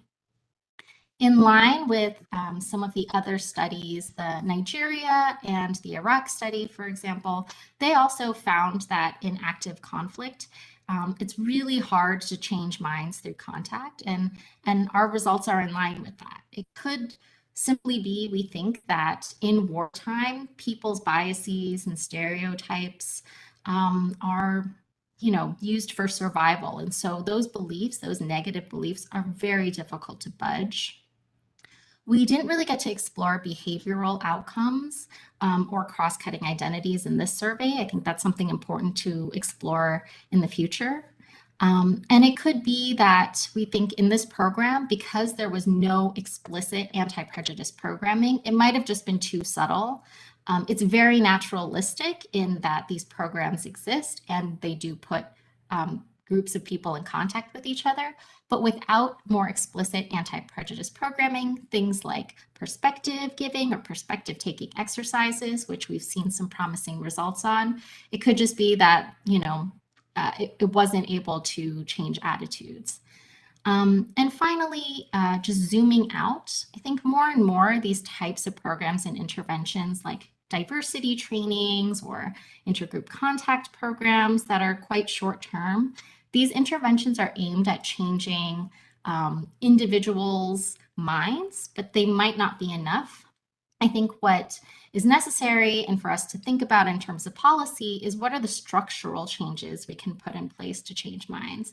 And by that, going back to Gordon Allport, the structural changes that he was interested in was desegregation of major institutions like public housing and public schooling. And so in our context, what are some, bigger structural changes that can be put in place to reduce prejudice of IDPs? Maybe things like, like in the previous presentation, having access to public schooling for children of IDPs and locals so that they can interact with each other from a very young age over a long course of time. And with that, I'll leave you with this photo from one of our classes of our participants, working on, I believe it's an engine together, and I'm looking forward to your questions. Thank you.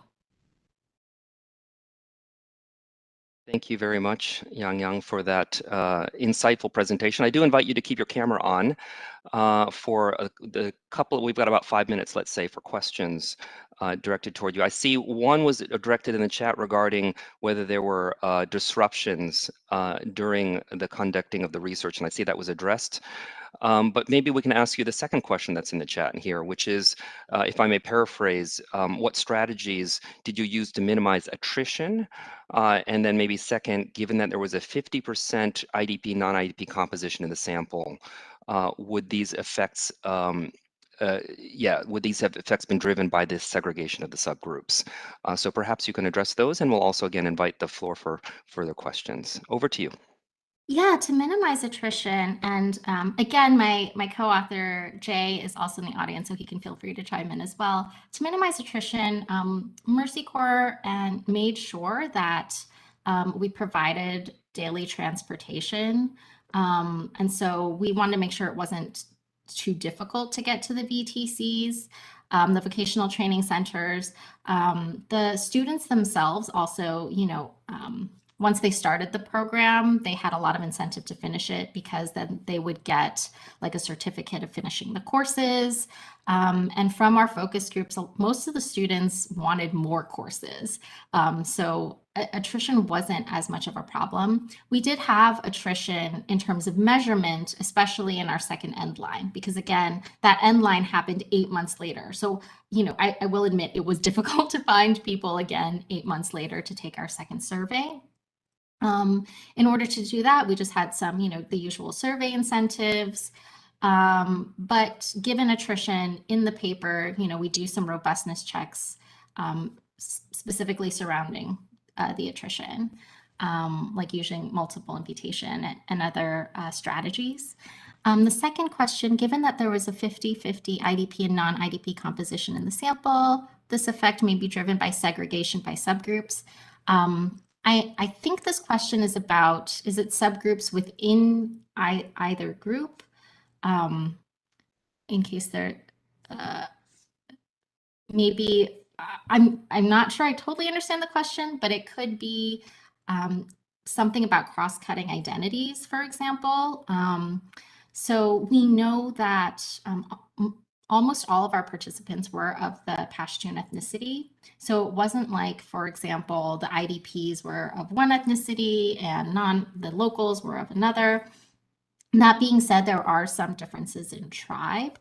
And so I think, you know, that could be. Maybe I can follow on that. There's a related question, maybe just on the issue of you know, there's a question whether locals were dropping out when they find out their peers were IDPs, and maybe I had a question on that. Were the IDPs, was there you know, clarity that the IDPs would self-identify, you know, as IDPs during the course of the program? Maybe that. And then we have two more questions for you to address. One, which is, does your data show important correlational predictors of attitudes towards IDPs that suggest interventions for future RCTs? So maybe a public policy question here in terms of the correlational predictors. And then one last one, which is maybe a little bit more about why conflict setting is such a key characteristic in this context. A question from the floor on that. Over to you.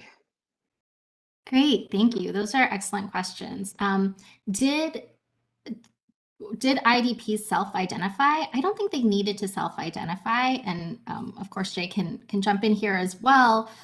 It was very apparent to participants and instructors which of them were IDPs and which weren't, and that largely had to do where they were coming from. And so the IDPs were largely living in settlements, and we have a map in the paper to show where they were. And so it would be apparent, you know, in the first few weeks, like, hi, where are you coming from?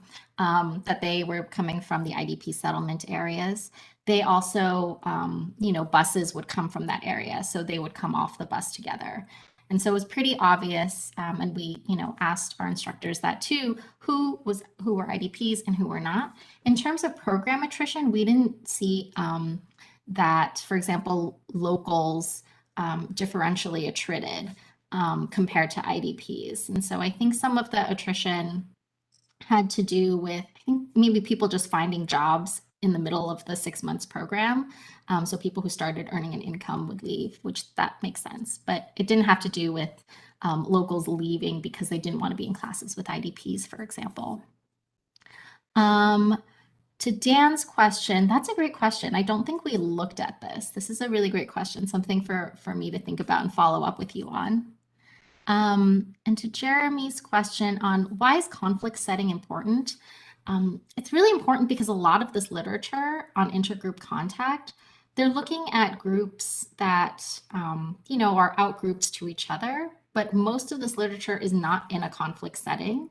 And so, you know, a lot of this is, a lot of this work has been done, and importantly done in sort of lab-like settings, not naturalistic settings, lab-like settings in universities, for example. And so you can imagine, you know, university students in a lab-like setting, that's going to be a really different dynamic from people who are living in active conflict settings. And we think it's really important to measure these interventions precisely in the places where the policy would be for those people, right? If we think that these types of programs work, we want them to be implemented in conflict settings for groups that are outgroups. But I wanted to note, of course, that in this conflict setting, the active conflict, of course, is not between, the violent conflict is not between locals and IDPs, right? It's between the Taliban and the government. And so that's an important distinction there compared to similar studies that were done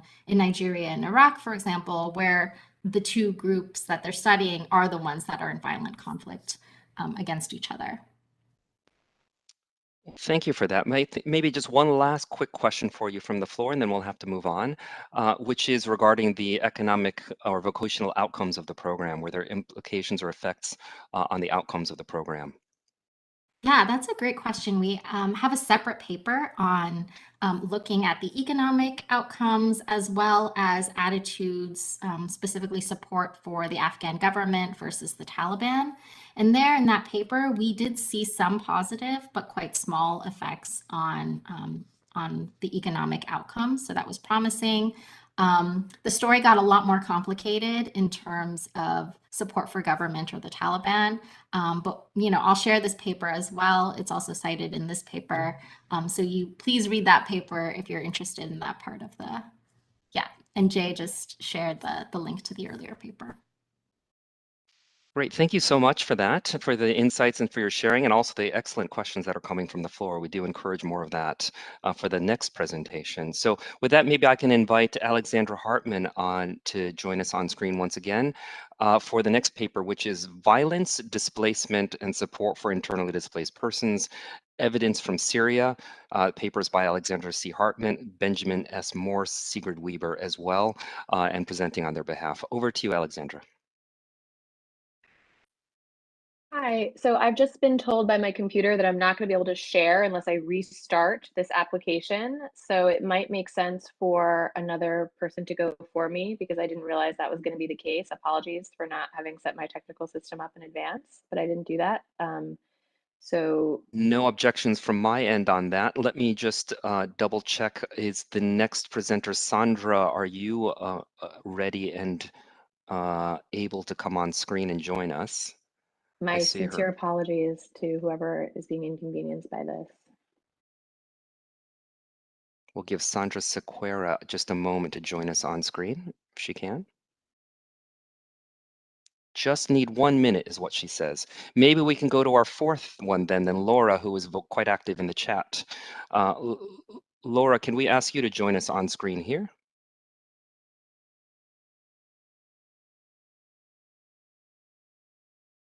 She says, sure. So Laura, we'll swap around the presentations. This one is on Displacement, a step on women's marriage, natural disasters and cultural norms by Laura Munoz Blanco. So Laura, over to you. Hi, good morning, good afternoon, everybody. Well, so I'm delighted to present this work in progress paper, but first of all, let me show my gratitude to the organizer for including this paper in this amazing program. So let me start presenting what is my research question. So this paper studies how forced displacement affects the timing of marriage of displaced young women.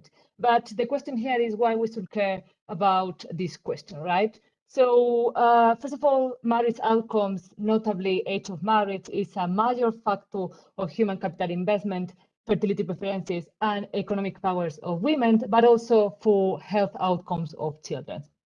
But what is important here is that recent estimates documents that the timing of marriage responds to negative economic shocks. But however, even forced displacement could be a major economic shock for the marriage market. There are still many theoretical and empirical buffers on the effect of forced displacement on the timing of marriage. And as many of you know, displacement is not a minor shock, right? Today, 1% of humanity is displaced, and there are more than twice a forcibly displaced population than in 2001.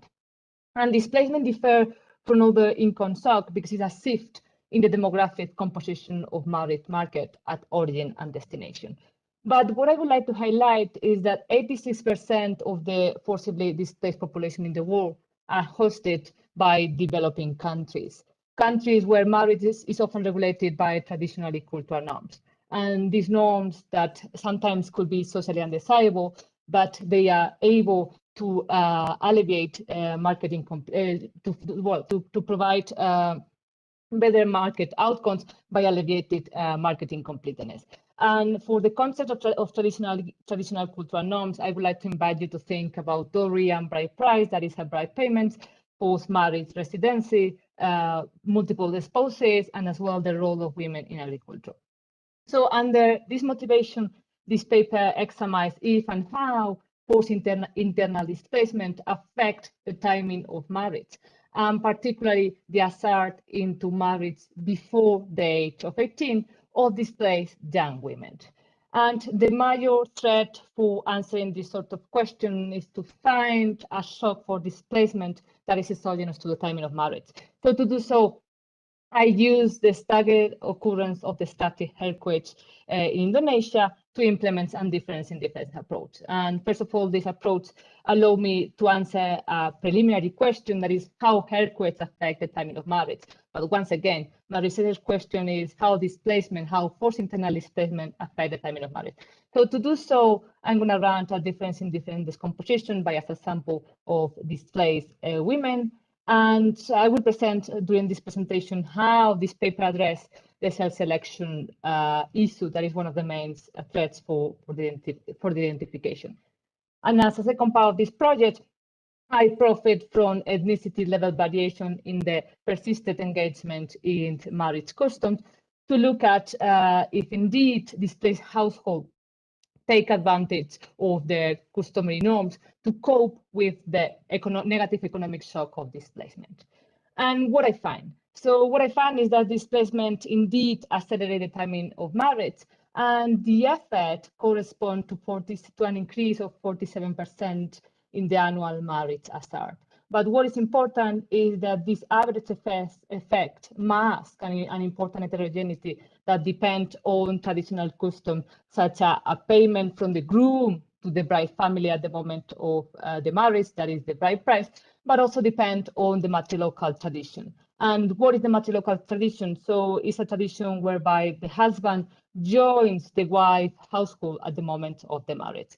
And these results suggest two of the proposed mechanisms of this paper. First of all is that displaced parents might seek to anticipate the marriage of their young daughters by alleviating the financial constraints through the acquisition of this payment from the groom at the moment of the marriage. But also matrilocal tradition is an additional incentive for displaced parents, because it means that they not only keep the support of their daughters, but also it's a way to increase the aggregate household labor return through the new member, that is the son-in-law, that is the future husband of their daughters. And as a third proposed mechanism is that marriage might be a quick way to assimilate with the local population at destination. And assimilating at destination, it might be as well, might lead to increase the socioeconomic networks, and as well could be a coping strategy with the economic shock of displacement.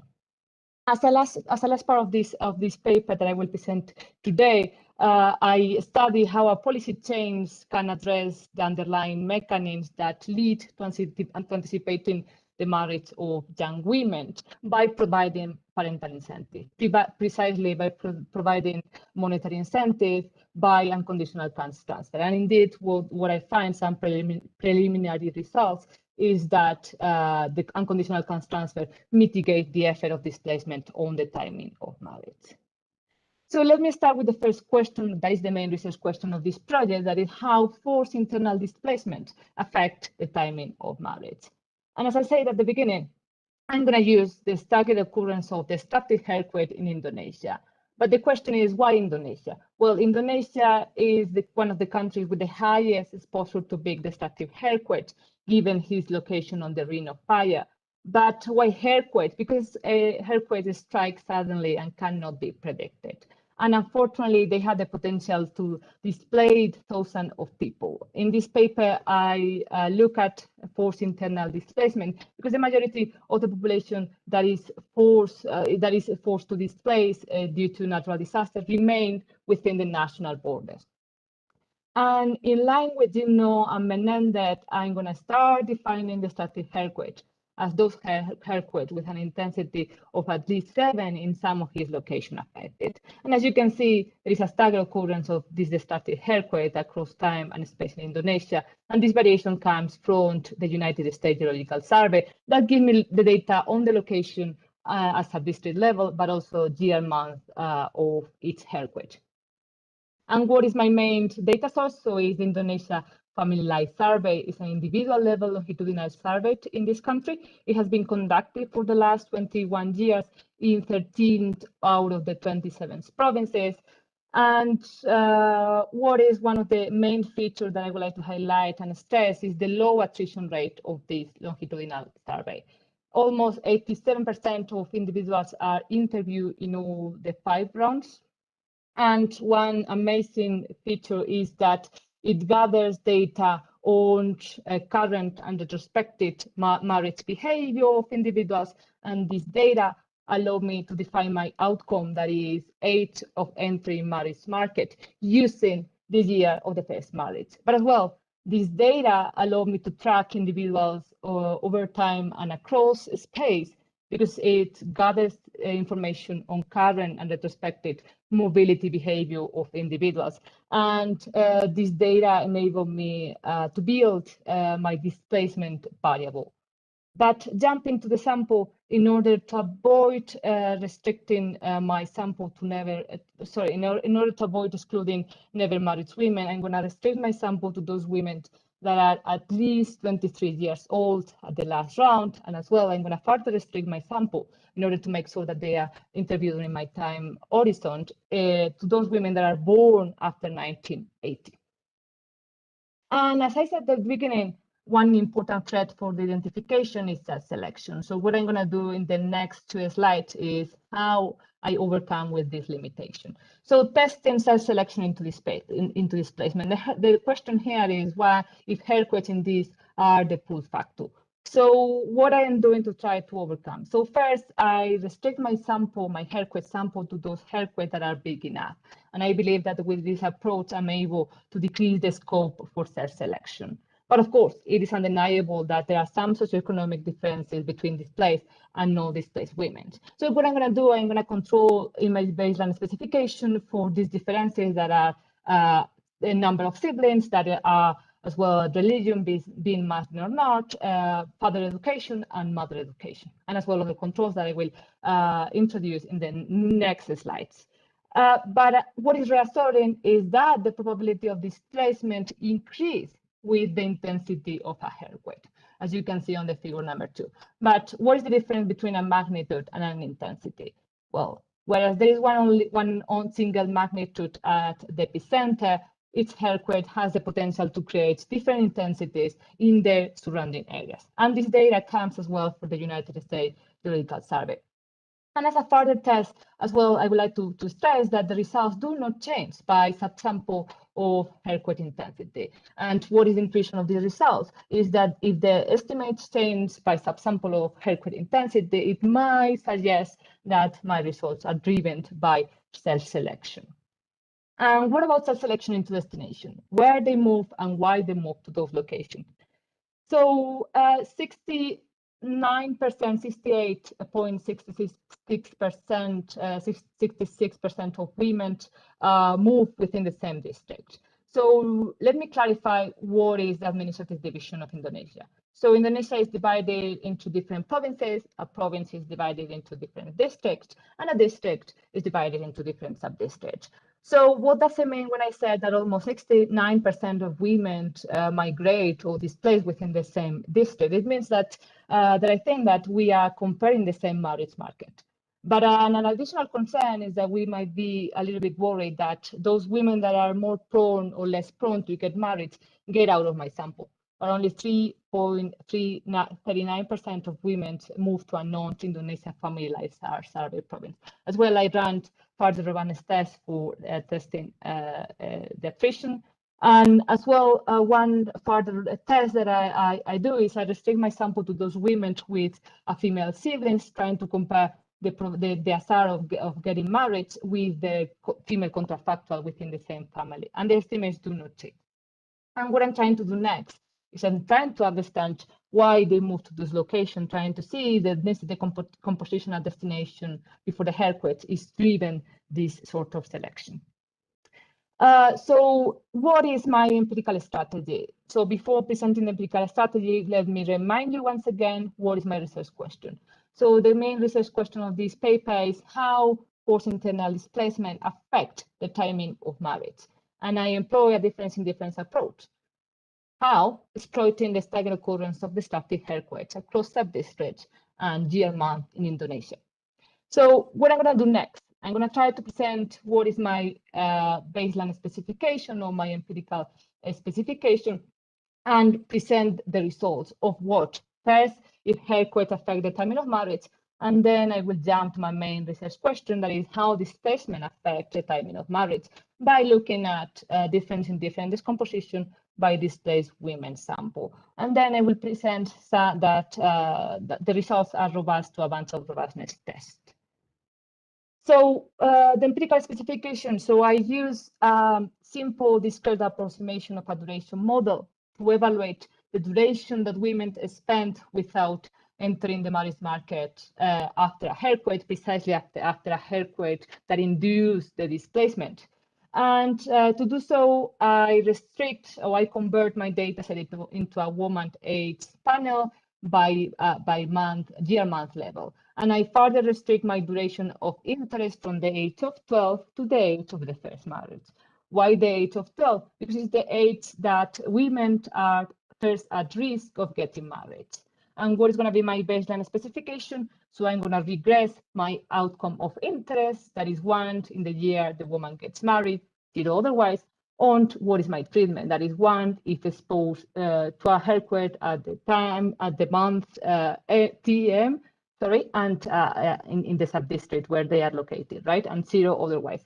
And I'm going to include the individual level coverage that I mentioned before, that is, once again, being masculine or not, number of siblings, parents, father education and mother education, but as well, I'm going to control for the island fixed effect, as well age fixed effect to account for different probability of getting married at different age, year of month fixed effect, that is the coastal fixed effect, and then urban-rural fixed effect. And my error term is clustered at district level. What are the main results? So starting with the effect of haircut, we see that the haircut affect the timing of marriage.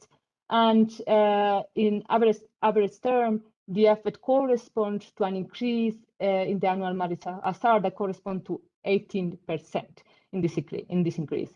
But looking at these results by age, we can see in this figure 3 that the effects are concentrated at the age of 16 and as well at the age of 21, right? So it means that haircuts affect the early marriage, so it means marriage before the age of 18, but as well after the 18. And what is the identification assumption of these results is the parallel trend, right? So it means that in the absence of treatments, women exposed and not exposed to haircuts might evolve similarly.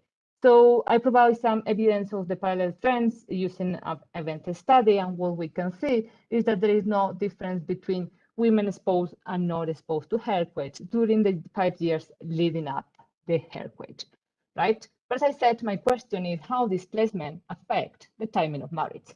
And we can say that displacement accelerates the timing of marriage and the effects are larger, right? So the effect in average term correspond to 47% increase in the annual marriage hazard, and breaking down the results by age in this figure number 5, we can see how the effects are highly concentrated after the age of 20. And looking at early marriage, we can see how event displacement decrease the early marriage. So it means marriage below the age of 18. Well, during the next slide, so during the rest of this presentation, I would like to provide some reasons or some hypotheses of these results. But let me stress that the results are in line with the literature, especially with the paper that was presented at the last conference, that is Lu and co-authors, where they saw that young displaced women are more likely to get married compared with adult women. Okay, so these results are robust to a bunch of robustness tests. Let me highlight, for instance, displacement definition, counterfactual definition. I'm gonna skip this part for the sake of time, but as well is robust for the standard indifference checks that I'm still working on. I ran some of them, but not all, but working on. But let me start the second part of this paper and for this presentation. That is how marriage norm affect the effect of displacement on the timing of marriage. So to do so, I'm gonna use data from the ethnographic atlas that give me information on the transfer at marriage and as well post-marriage residency. So I'm gonna exploit the within country variation in whether bride price is practiced or not. Let me remind you what is a bride price. So bride price is a payment from the groom to the bride's family at the moment of the marriage. And why only bride price? Because none of the ethnic groups in Indonesia traditionally practice dowry. And why it's important to look at bride price? Because the value of this payment could be higher than a year income. And as well, I exploit the within country variation in matrilocality versus non-matrilocality. So what is matrilocality is where the husband joins the wife's household at the moment of marriage. However, matrilocality and neolocality is when they move to the husband community or they settle down in a new household. So as I said, matrilocality means an additional incentive because for displaced partners, it means that they keep the support of the young daughter, but also they increase the aggregate labor return of the household through the labor composition of the labor return from the son-in-law that is the future husband of the daughter.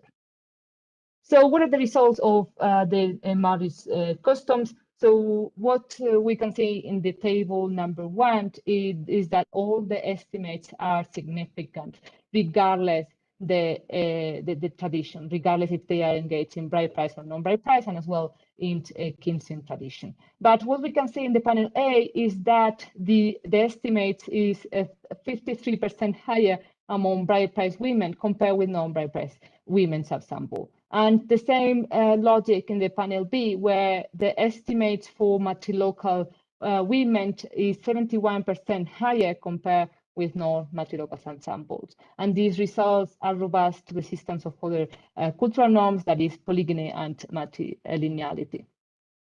But these results suggest 2 of the proposed mechanisms that I said at the beginning, right? So the first is that bride price as a consumption is moving channel. As well, what I do in the paper, I use contemporary payment to test if the payment changed with the level of education, and indeed the payment increased with the education level of women. And the second mechanism is the matrilocal tradition, because it's an additional incentive and it might lead to increase the household labor return through this new member. That is the husband, the husband of the young daughter. And as a third proposed mechanism is that marriage might be a quick way to assimilate with the local population. So to do so, what I do is that using the involvement in local organization and destination, I saw that the displacement effect, right, the estimate of displacement on the timing of marriage decrease with the engagement, with the community engagement at destination. And as well, I rule out other channels that I will invite you to look at the paper. I will share a draft soon in my on my website. Sorry. And what I would like to jump on is that, in a nutshell, the results suggest that displaced parents use the marriage of their young daughters to cope with the economic shock of displacement. And why they do so? Well, so some of the proposed mechanisms is through the payment at the moment of marriage from the groom, and as well matrilocalities, new member in the household and increment the household return, but as well is assimilation into destination. But what I'm going to do next is I'm trying to see if a policy change can mitigate this effect. So I'm going to use the unconditional cash transfer in Indonesia, given that the literature shows the positive impact of these programs on forcibly displaced population, and we have strong evidence today, this morning. And this Indonesia unconditional cash transfer was implemented in 2005 until 2014. And the targeting tool was the 2005 socioeconomic survey, and it was targeting the poorest. So the main limitation is that the unconditional cash transfer were randomly assigned. So to try to overcome with this main problem, I'm going to conduct a matching contrafactual or a matching method contrafactual.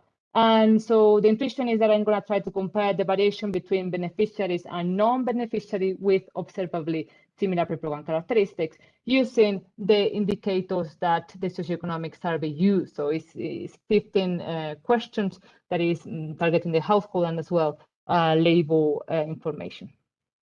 And what are the preliminary results?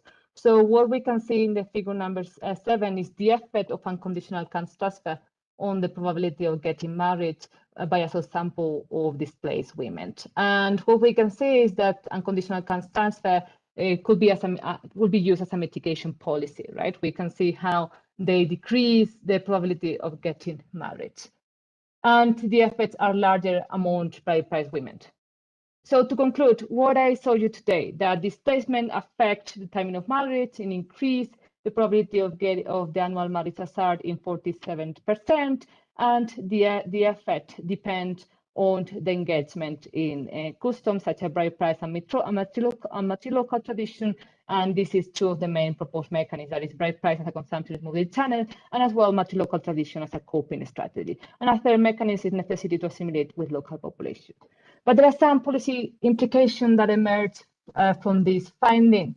First is that my results shed light on the fact that the negative impacts of displacement start at an early age.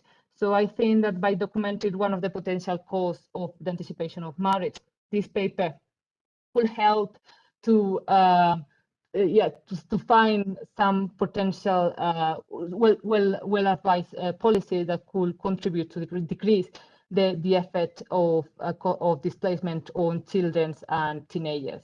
And secondly, this paper, these findings highlight the importance of culture in shaping the economic behavior of displaced population. So studying the consequences of cultural norms is important for the policy design and evaluation. And lastly, this effect contributes to the global and current discussion on the impacts of climate change and its unequal geographical and gender distribution.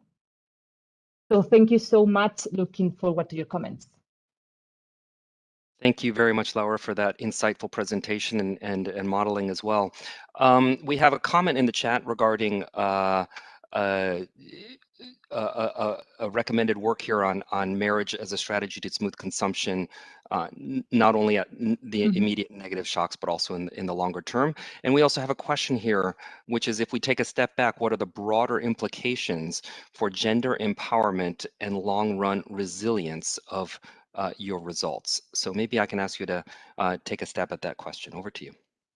Okay, thanks, Ana Maria Ibanez. Thanks for sharing this paper. Yes, indeed. At the very beginning, I was thinking that was simply the network channel what was driving the results, right? But then looking at the cultural norms, they might be connected, right? And as well, it is not a substitution effect, right? So they complement each other. And of course, in the paper, as a further analysis, I look at the long-term effect of displacement, and indeed, the effects persist over time in the timing of marriage, but as well the timing of first fertility and other effects that I will be happy to share in the future. And the second question, to see research on gender dimension, one question, if we take a step back, where the broader implication for gender empowerment and long-run resilience of the results? Thanks, Andres. Yes. So the motivation was driven by this consequence, right? So the timing of marriage, precisely the age of marriage, is an important consequence of the economic empowerment for women, right? But not also economic empowerment for women, but also fertility preferences and as well consequences for their children, right? So what I'm trying to do as well is look at and provide some further evidences of these consequences. So looking at labor outcomes and income outcomes in the long term. So I might think, without having evidence from my setting, that indeed that might have some consequences for the gender empowerment, because it means that they decrease their participation in the labor market out of their household. Of course, that they contribute in the labor within the household, but they not engage in the labor market. Yeah. But thanks for the question, both of you.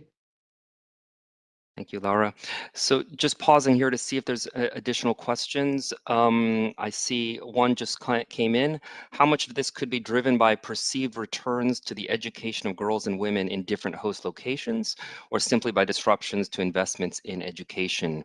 Areas with prevalent bride price might be areas with low returns to education as well. Your thoughts on that question? Yes, thanks, Sandra. So indeed, education is an important component in this setting. I didn't have that much time to say that indeed the effect of displacement on the timing of marriage by bride price and local women is strongly affected by the level of education, right? Indeed, the probability of getting married restricting for these women is affected by the education. So how, as a mechanism, if there is specific to education of girls, it might be the case that the perceived returns of education might affect the results. Of course, the literature is highlighting that the marriage outcome is affected by the return of education. So of course, it might be an important aspect to look at. Thank you. Thank you. And we have one hand raised from the floor. I see Laura Brinks from the Dutch Ministry of Foreign Affairs with your hand up. So why don't we call on you, and I'll ask the administrators to please unmute you to raise your question.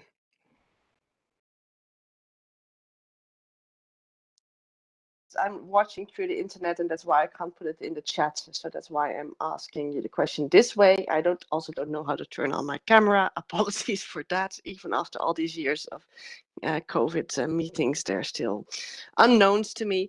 Thank you very much for your very interesting presentation. And my question was, because you went a little bit too fast for me at this part on the cash transfers. So I was just wanting to check with you whether I understood you correctly, that the cash transfers helps decrease the negative impact of marriage on young children or not? That was my question. Thank you very much. No problem. Yeah, I apologize that I should decrease. I should present slowly. Yeah. So having said that, what I tried to highlight with that slide is that the effect of displacement on the timing of marriage is mitigated when a household is a beneficiary for unconditional cash transfer, right? This is what I'm showing, that it is no difference for the 3 years before the first year of receiving the unconditional cash transfer. But however, we can see how the effect of the timing of marriage by this transfer decrease since the year after and the years following the first year of the unconditional cash transfer. So yeah, that is the idea. Great, and I think we just have a few more seconds. If I might use my position to ask you a question, which is, were you able to model, in terms of the definition of displacement as an exposure or a shock, in terms of repetitive displacement or the length of that displacement or the degree of that displacement on not only the individuals or the households, and maybe also linked to that, were you modeling also the displacement status of both parties to the marriage in terms of on both sides? Was there a correlation there? And with that last question, I'll hand to you before we move on to the next presentation. Okay, yes, thanks, Samuel.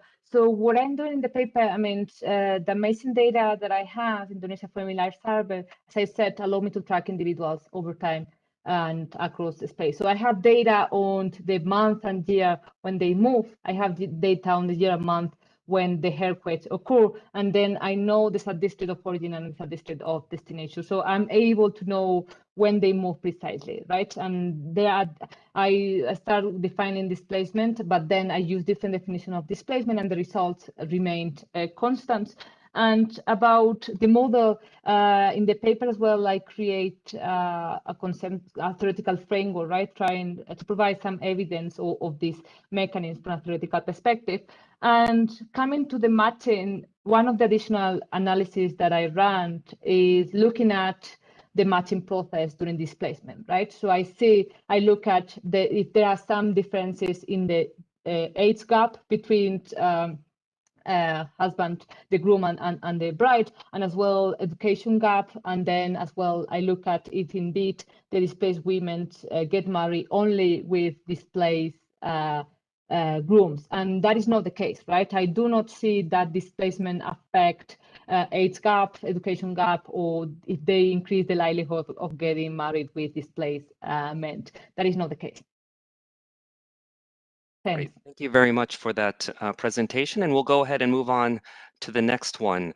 Alexandra, I think we've already given you an introduction, but if I may invite you on screen again to share your screen with us for this paper, Violence, Displacement, and Support for Internally Displaced Persons, Evidence from Syria.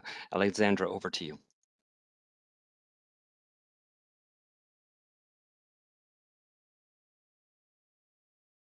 And you may still be on mute, so just to remind you to unmute when you're ready to speak.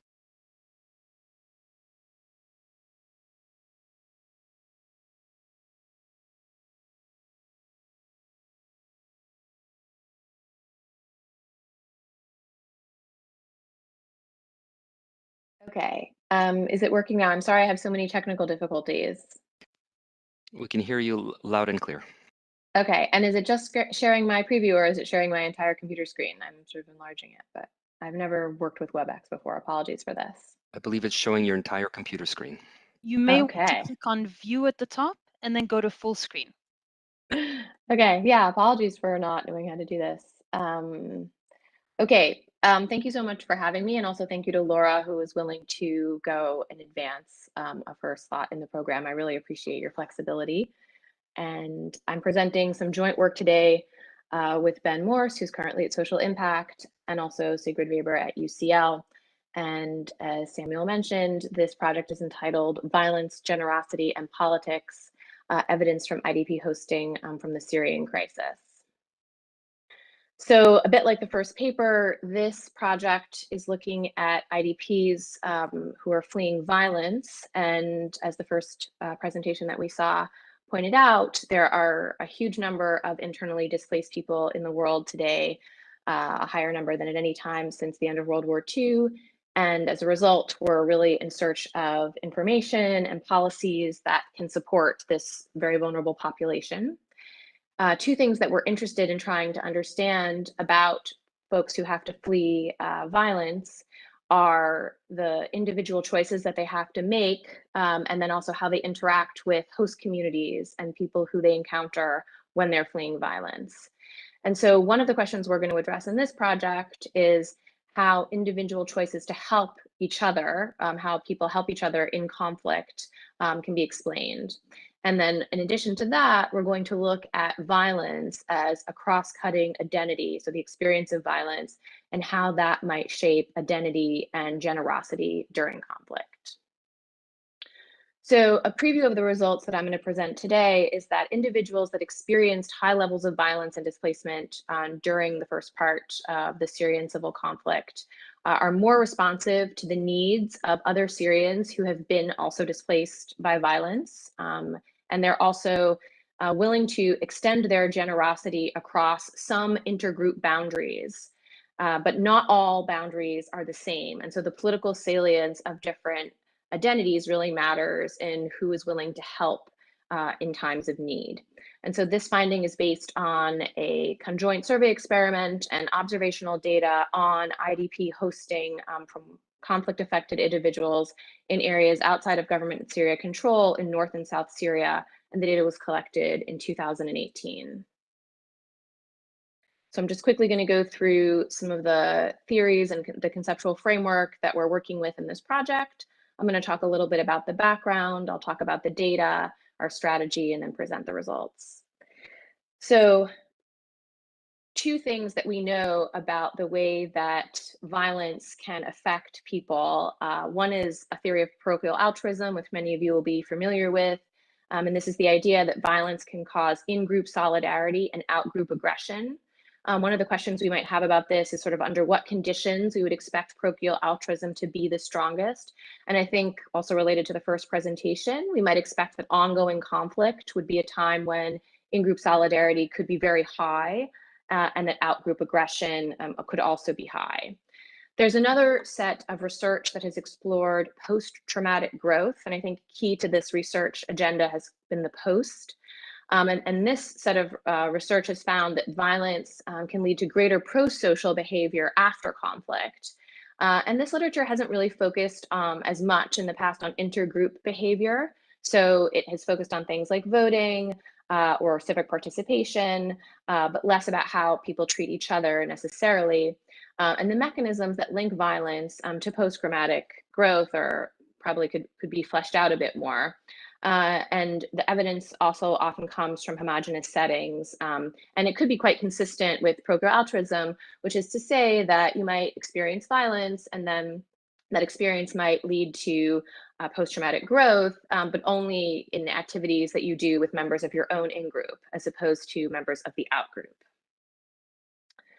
So one of the things we're going to explore in this project is the idea of empathetic altruism, which is the idea that a shared experience of violence or hardship can increase empathetic concern between individuals, and that this empathetic concern can transcend identity boundaries and motivate altruistic behavior towards in-group and out-group others.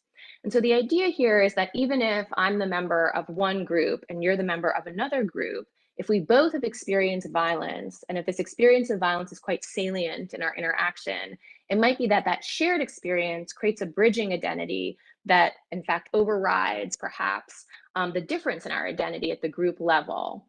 And so the observable implication of this would be that violence-affected individuals and communities will exhibit greater altruism towards both in-group and out-group others. And I want to just pause here to say that this idea came from work that I've done in other settings outside of Syria, and I'll refer to this in a moment, where I observed really high levels of generosity from host communities towards other displaced people. And one of the things that came out of that experience was host community members talking about how they themselves had experienced generosity when they had fled violence and conflict, and how that shaped the decisions they were making to be generous and support displaced people in times of crisis.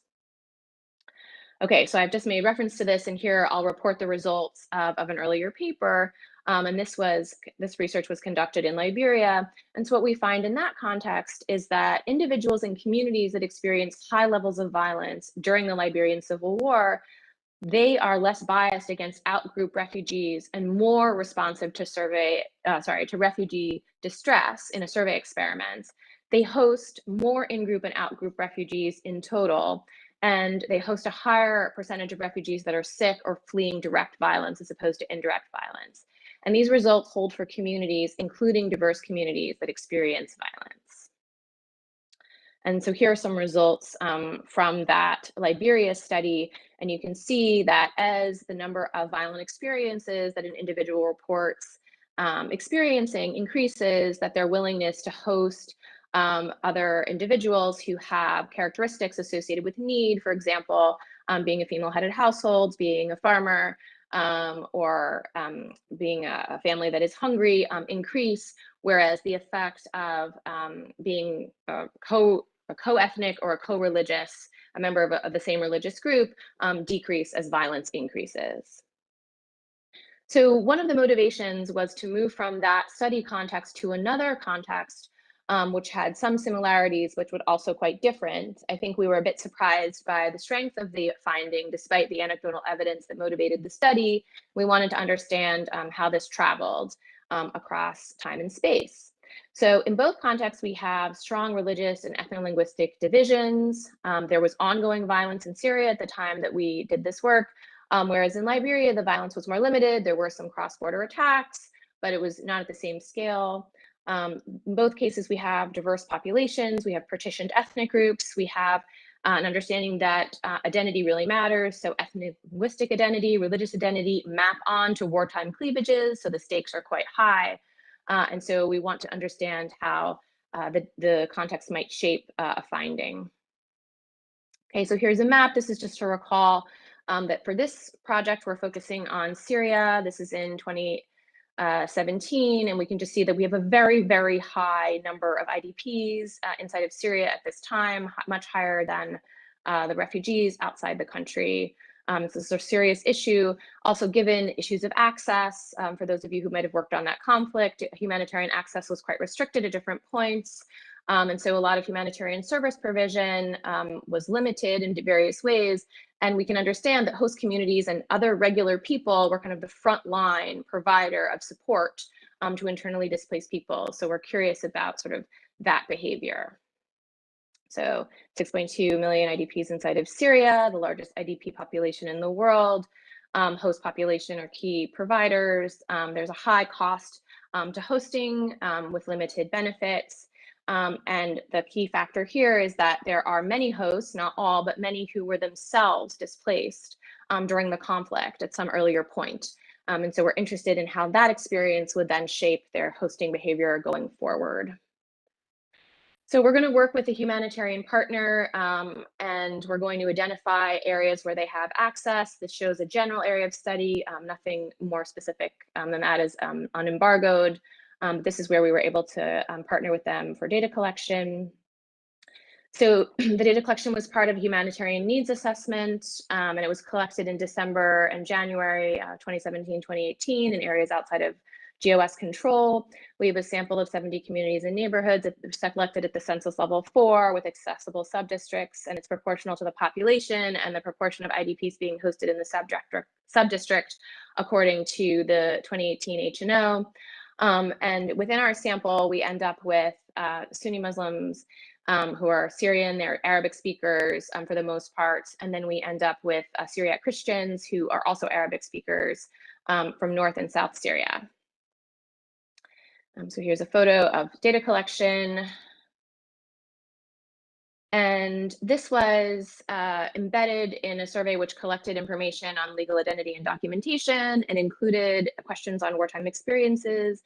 It included data on IDPs hosted, some demographic characteristics, and then a survey experiment which we used to measure hosting preferences, as well as observational data about hosting experiences. So we use a choice-based conjoint experiment where respondents can imagine themselves in an IDP crisis. They have a limited capacity to host a family in need. They have to choose between hypothetical families where the attributes are randomly assigned. And these are the attributes that we use. We look at the status of the head of the household. We look at ethnicity, so either someone who speaks the same language as you or someone who speaks a different language. We look at two religious groups, Christians and Muslims, occupation, and the health of the child. We use pictographs in the delivery of the conjoint. This was in part to maintain the same procedure that we used in Liberia. We also found that it was an easier way of kind of keeping the specific trait we were focused on very centered during the delivery of the survey experiment.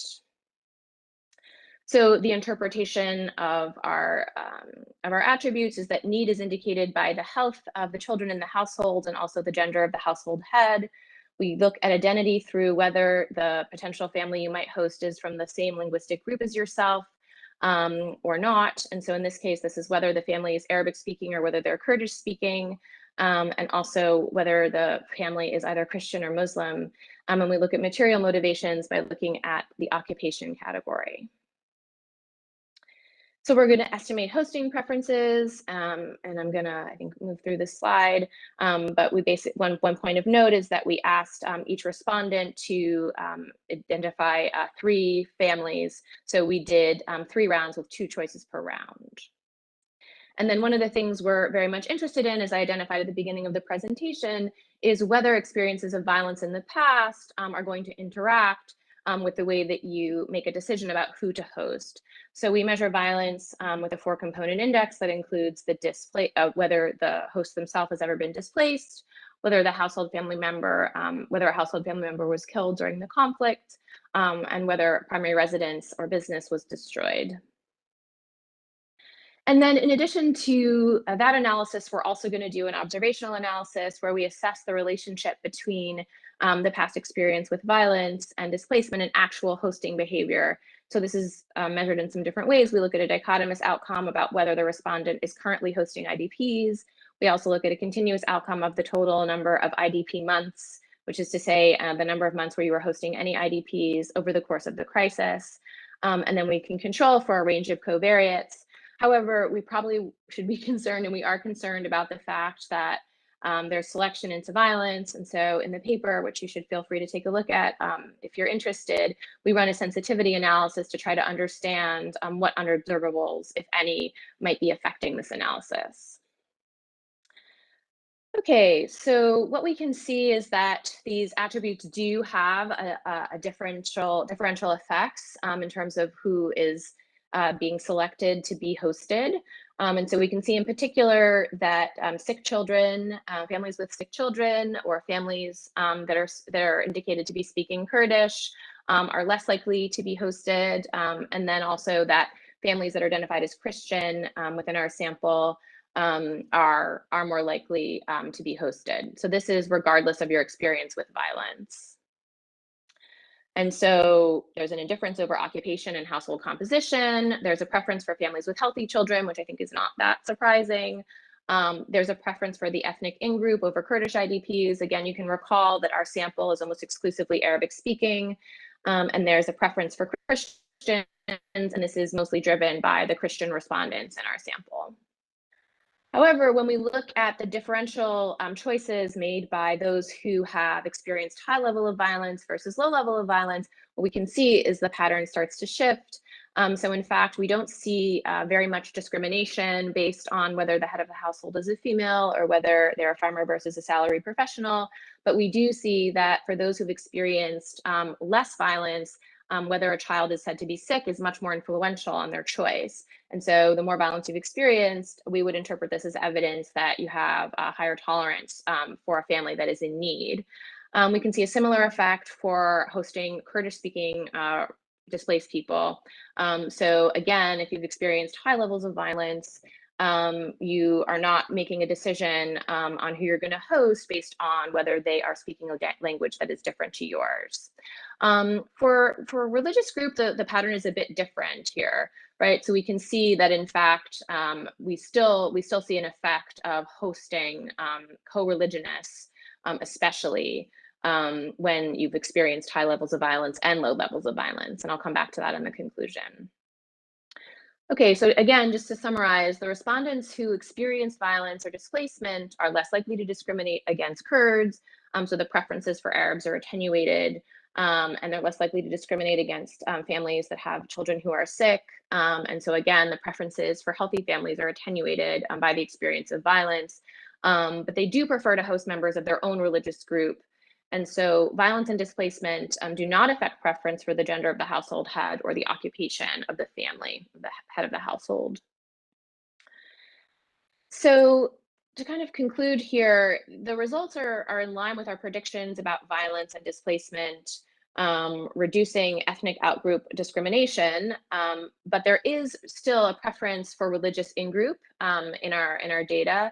And we believe there are sort of two mechanisms that could explain this, and these are not pre-registered. And so we did pre-register all of our other hypotheses, but we were kind of not expecting this particular finding. So this should be kind of understood as exploratory research and definitely requires kind of further exploration. But we find that in the conflict, or it's known in the conflict, that a lot of violence was based or targeted on religious identity. And so we might find that self-preservation is one of the things that is motivating discrimination based on religious group. And there also might have been perceptions, not whether they're true or not is something else, that certain Christian populations were allied with GOS forces. And so people might have been reluctant to extend generosity to those populations within our study areas. And so that might explain some of the reluctance by Muslims to host Christians and reluctance of Christians to host Muslims. And so this political and strategic salience of group identity does actually shape whether this bridging identity that we also have located, whether that shapes generosity or not. Okay. Sorry that I'm having all these messages appear. And that is all.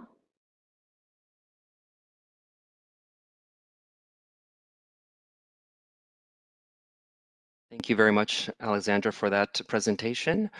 We have a few minutes here. I sent a reminder to all if you would like to put your questions in the chat or also raise your hand and feel free to make a verbal intervention there. Feel free to do that now.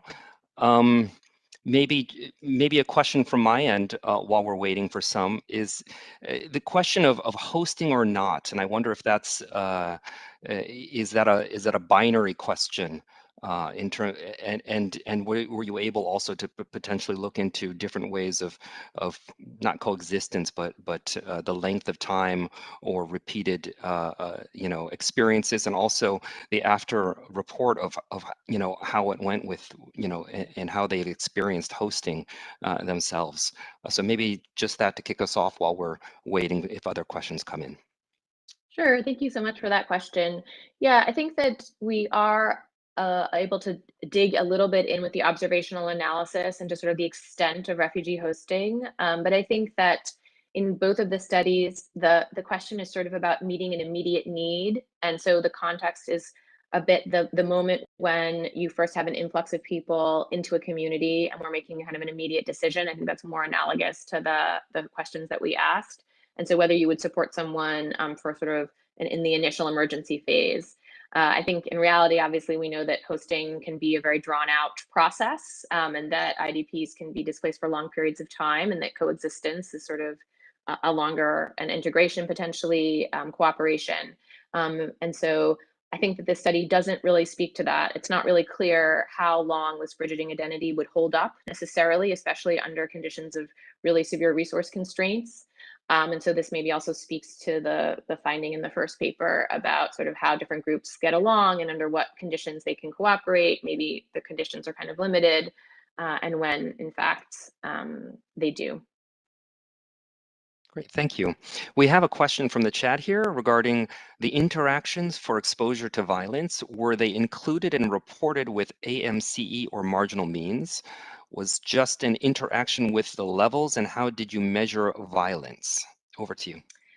Yeah, so they are interactions, there are AMCs, and we measure violence in several different ways, but we have a set of questions, and so we create a scale, I think, for the analysis that I'm showing in this presentation.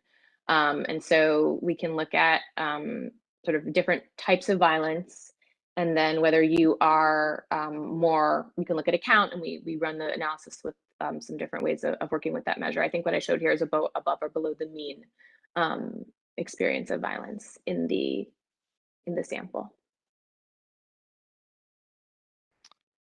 Great. Well, thank you very much. I think that might be it for the questions I'm monitoring, and I don't see any more coming in here, either hands raised nor in the questions. So thank you very much again for presenting your research to us. Very, very insightful, very, very interesting. And we'll go ahead and move on to our final presentation. I see Sandra on the screen now. The next paper is Forced Displacement in Human Capital, Evidence from Separated Siblings by Giorgio Ciovelli, Elias Papagiannou, Stelios Michalopoulos, and presented by Sandra Seguera. Over to you.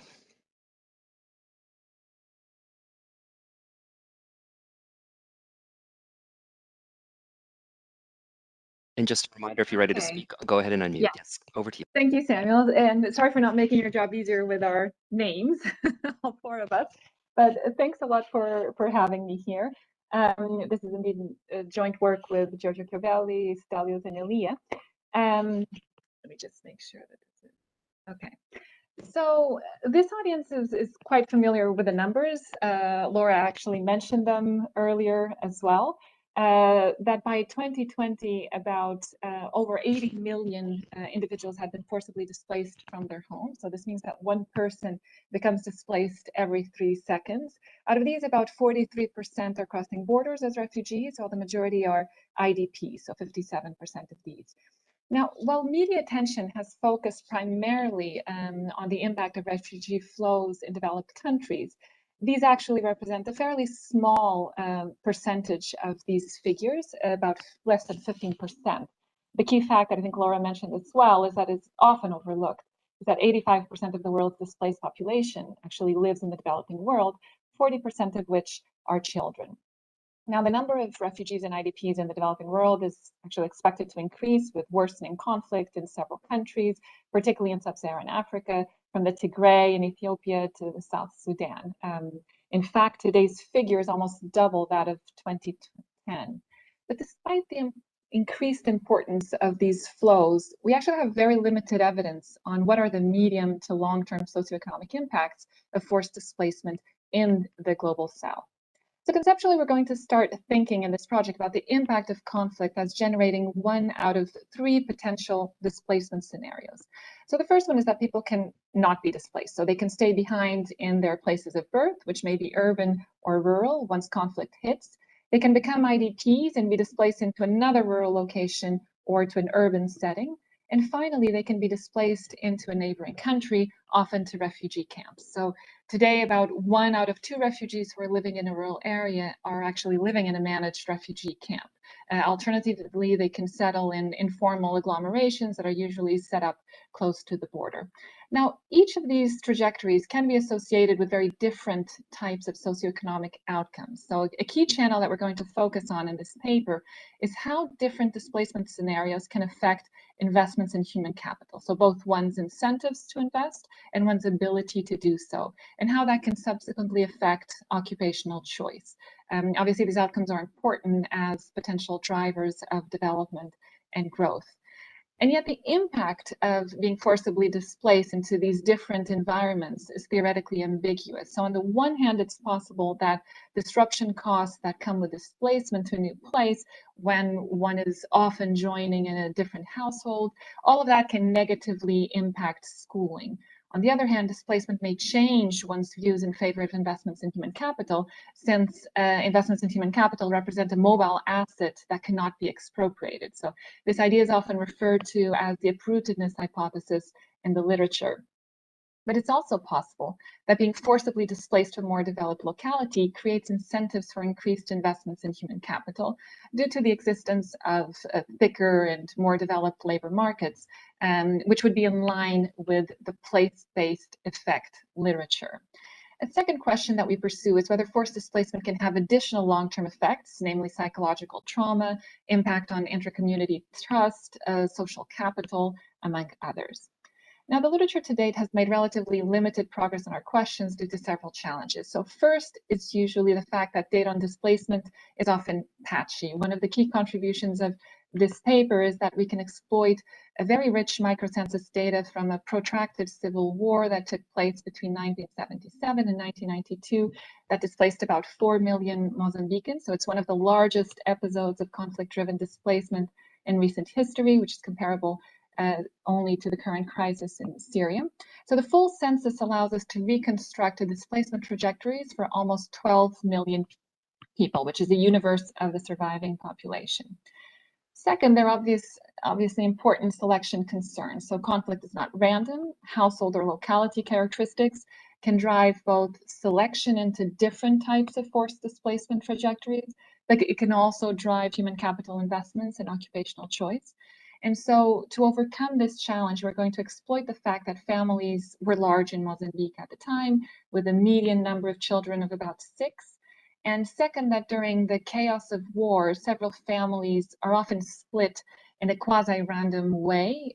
So this is very common. It was common in Mozambique at the time. It's common in conflict settings today. And what this allows us to do is to exploit within family variation across siblings to try to control for individual and family level characteristics that could affect both the choice of displacement trajectory and decisions about schooling and employment. A third key contribution is that we're able to quantify whether the effects on human capital accumulation are driven primarily by place-based effects, so by the characteristics of the places people move to, or by uprootedness effects, so this incentive to invest in a mobile asset. Now, most work to date has focused on just one of these mechanisms, but we are able to observe them both in a unified framework. And lastly, the long-term effects of displacement on mental health and on civic trust have seldom been explored in the literature. We try to do so through a novel survey that we conduct 30 years after the war. So let me start by giving you some historical context. So Mozambique was and continues to be a primarily agricultural economy. Even before the Civil War, the employment share in agriculture was about 90%. Average years of schooling were quite low at 0.5 on average. The Civil War was extremely brutal. It lasted between 77 and 92. It was waged between the government-backed Frelimo and the Rhodesian South African-backed Renamo. But importantly here, what I would highlight is that it was a war that was fought primarily in the countryside, and the cities were fairly well protected, particularly the country's 3 largest cities. So to understand the impact of displacement trajectories, we rely on the 1997 census in Mozambique, which was the first census that was conducted 5 years after the end of the war. And what this allows us to do is to know where people were at 4 key points: at birth, where they were right before the war ended in 1992, where they resided in 1995, and then where they are in 1997. And so this is what allows us to reconstruct the displacement trajectories for the universe of the surviving population, so approximately 12 million people. From the census, we get information on family structure, educational attainment, sector of employment in 1997, so 5 years after the war. It also gives us some individual and household level characteristics, such as gender, age, household level offspring mortality, among others. To identify place-based effects, we digitize and geocode data on the existing railroad trade network in Mozambique prior to the war. We use data on the location of landmines as well, which were constraining movement and shaping displacement patterns as well at the time. We collect information on the location of primary schools, and to measure conflict, we expand the ACLED dataset, so the Armed Conflict Location and Event Data Project. We do that ourselves to cover our period of interest using similar sources and similar methodology, from news cables to secondary literature and newspaper articles. So here's a breakdown for the full census and the different types of displacement trajectories that took place. Most of the results that I will be showing today correspond to this sample of 12 to 32-year-olds in 1997. Precisely because we want to cover individuals who were of primary school going age during the conflict. So when they were making decisions to invest in schooling or not during the conflict years. So we can see that about 72% of the population did not move, remaining mostly in rural areas. About 6% of the population was displaced into neighboring countries, mostly into refugee camps, and about 21% of the population was internally displaced. Interestingly, these proportions are relatively similar to what we observe in other conflict settings, even today, such as in Syria. So the first thing that we do is to try to examine what drives displacement in our context. So we look at several potential factors, certain development proxies, such as population density, density of roads, railroads, presence of commercial hubs, colonial commercial hubs, primary school density. We also consider measures of conflict and geographic distance to different destinations, such as borders, so that you could flee to a neighboring country, and the large cities. Now, when we run a simple linear probability model to see whether these factors influence displacement, we get overall a weak model fit, which is perhaps consistent with the existing historical narratives and reports on the fact that conflict in Mozambique, as it does in any other context, tends to have many idiosyncratic factors, unexpected twists and turns in the conflict process, and so displacement is not necessarily correlated very strongly with many of these factors. Among all the different drivers, the one that in relative terms seems to matter the most is location. So distance to borders and the main coastal cities is the best predictor of movement to these destinations. But importantly, there's a very weak and insignificant correlation between displacement and development, which is consistent with our hypothesis that what we're capturing in the data is indeed forced displacement during this period. So let me tell you a little bit more about each of these displacement trajectories, starting with the external displacement. So we think of external displacement as very much a continuation of a rural way of life. So schools were set up in these areas, either in UNHCR managed camps or in agglomerations that already had a significant number of Mozambicans, so close to the border. The emphasis was placed on primary education. Refugees did not have the legal right to work in the host country, and there were very few employment opportunities available. The vast majority of refugees did not have access to land, so they were given mostly free food, and other necessities were covered, and they remained largely dependent on foreign aid. There were about 18 camps in total. The majority of refugees and the camps were located in Malawi. And other refugees, there were 5 camps in Zimbabwe, 1 in South Africa, and some crossed the border into Tanzania, Swaziland, and other countries that did not have managed refugee camps. So there they were again settling mostly in informal settlements.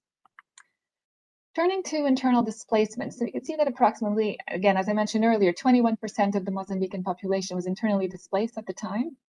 Out of these, about 58% went to urban areas and 42% into other rural areas. Those moving into cities went mostly to the 3 largest cities in the country, so Maputo, Beira, and Nampula, as they offered some employment opportunities and they were heavily protected. So these maps here show the share of IDPs who were born in a rural area and went to an urban area. The map also identifies all the 12 largest cities, with Maputo here in the south, Beira, and Nampula as the 3 largest cities. What we find in these heat maps is that, not surprisingly, the movement to cities occurred mostly for those who were closer to cities to begin with, which is again what we found when we analyzed the correlates of displacement. When we look at those who moved from a rural area to another rural area, here the movement is a bit more widespread, so across the entire country. One note here is that there were about 12,000 individuals who also went from urban areas to the countryside during this period due to a government's forced villagization scheme. So we'll be able to also track what happens to this subset of the population who's forcibly moved to the countryside from an urban area, and how that affected their investments in education. So then the next step is to start by leveraging the full census, so the full sample of individuals in the census in 1997 who were aged between 12 and 32, and look at some correlational evidence, so linking the different displacement trajectories to investments in education and sectoral employment. So given the considerable differences between those who were born in a rural area and those who were born in an urban area, we run 2 different specifications. So we include in these specifications the different displacement trajectories, so whether they were externally displaced, internally displaced from rural to urban, internally displaced from rural to rural, and likewise, if they were urban born, those who went from urban to rural and urban to urban. So the omitted category here in the first specification is going to be the non-movers who were also rural born, and in the second specification will be the non-movers who were urban born. We include a host of individual characteristics as well, so gender and other age-specific constants, and we include district of birth fixed effects as well. So what we find is that the movement from a rural to an urban locality during the war is associated with a significant increase, about a 30% increase relative to the non-mover rurals. Here on the left-hand panel, I have the counterfactual being the rural non-movers. So those who went from rural to urban, here in the yellow bar, experienced a significant increase in the probability of schooling. Even just moving to another rural area already experiences a bump, about an 8 percentage point increase in the probability of schooling. Moving to a refugee camp across borders is, however, associated with no significant difference in terms of schooling attainment compared to someone who stayed behind in their rural area of birth. When we look on the right panel to those who are urban born, we find here that those who moved from one urban area to another urban area, so primarily moving from a smaller city to a larger city, also experienced a significant bump in the probability of schooling. And those who were forcibly moved under the villagization scheme actually experienced a decrease in the probability of investing in schooling. When we look at then occupational shifts, we find something similar. We find that the rural to urban displacement is associated with the largest shift out of agriculture into services. For the urban born, those moving again into into rural areas. Again, this yellow bar here on the right-hand side.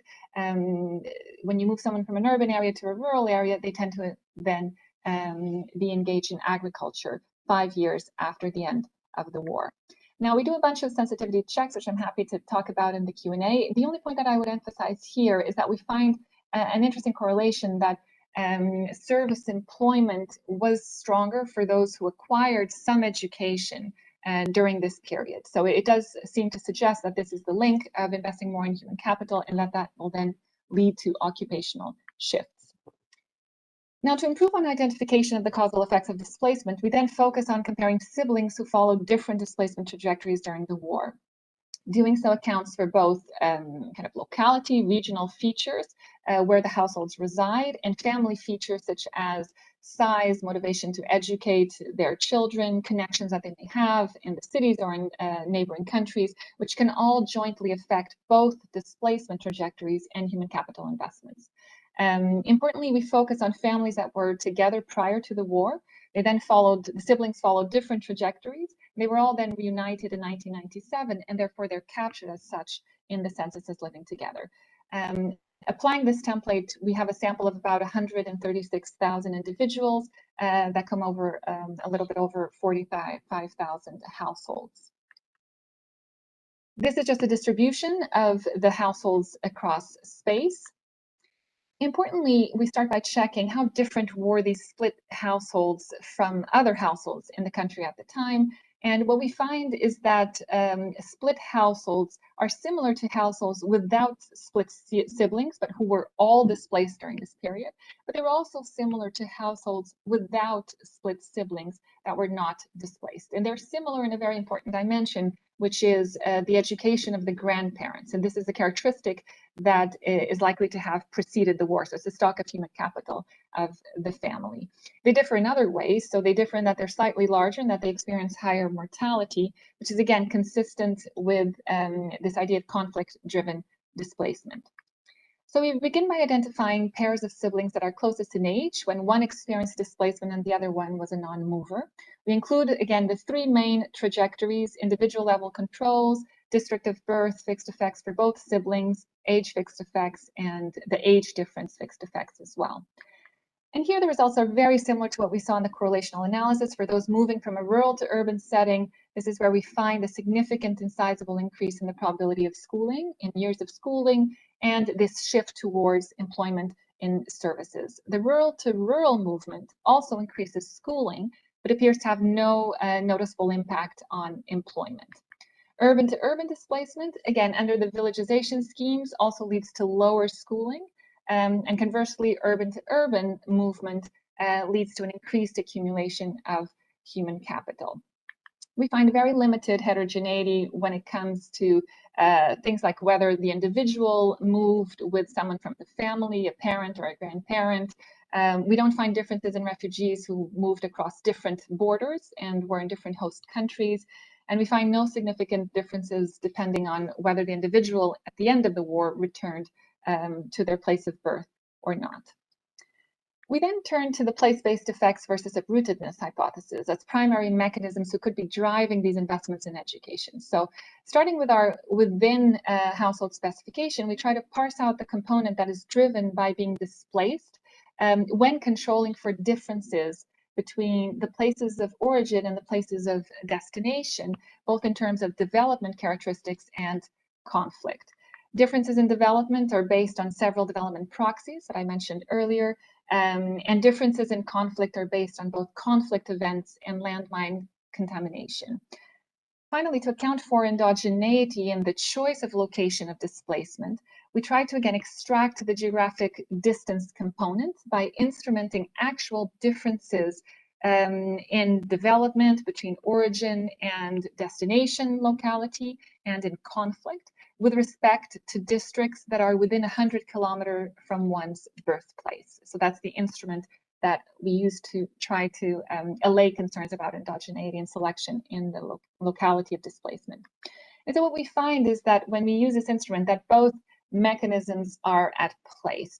We do find that the place-based effects are of a slightly larger magnitude, but we also find evidence that even when you move to an area that is comparable in terms of development, that you still invest more in education, which speaks to this uprootedness hypothesis and this desire to invest in a portable asset.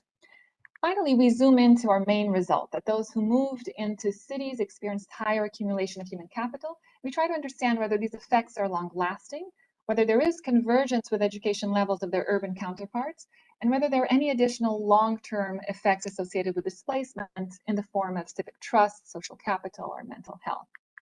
So we conducted a survey in the second largest city outside of the capital region, so Nampula. It's a city that doubled in size during the war, and we surveyed about 264 residents who were older than 35, so that they had experienced the war period.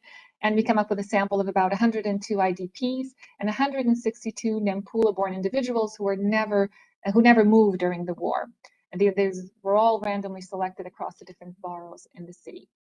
And there are three core results in our survey. First, when we compare those displaced to their siblings who remained in rural areas, we find that they invested more in education. So those who moved to the city invested more relative to the siblings who stayed behind. When we compare those displaced to the host urban community, we find evidence of educational convergence. Even though at the time there were very large gaps between rural and urban schooling attainment, we see that those who moved to Nampula actually caught up with their urban counterparts. But then we also find that IDPs, even 30 years after the end of the war that caused their displacement, tend to show lower levels of intercommunity trust, lower levels of civicness, and importantly, worse levels of mental health as well.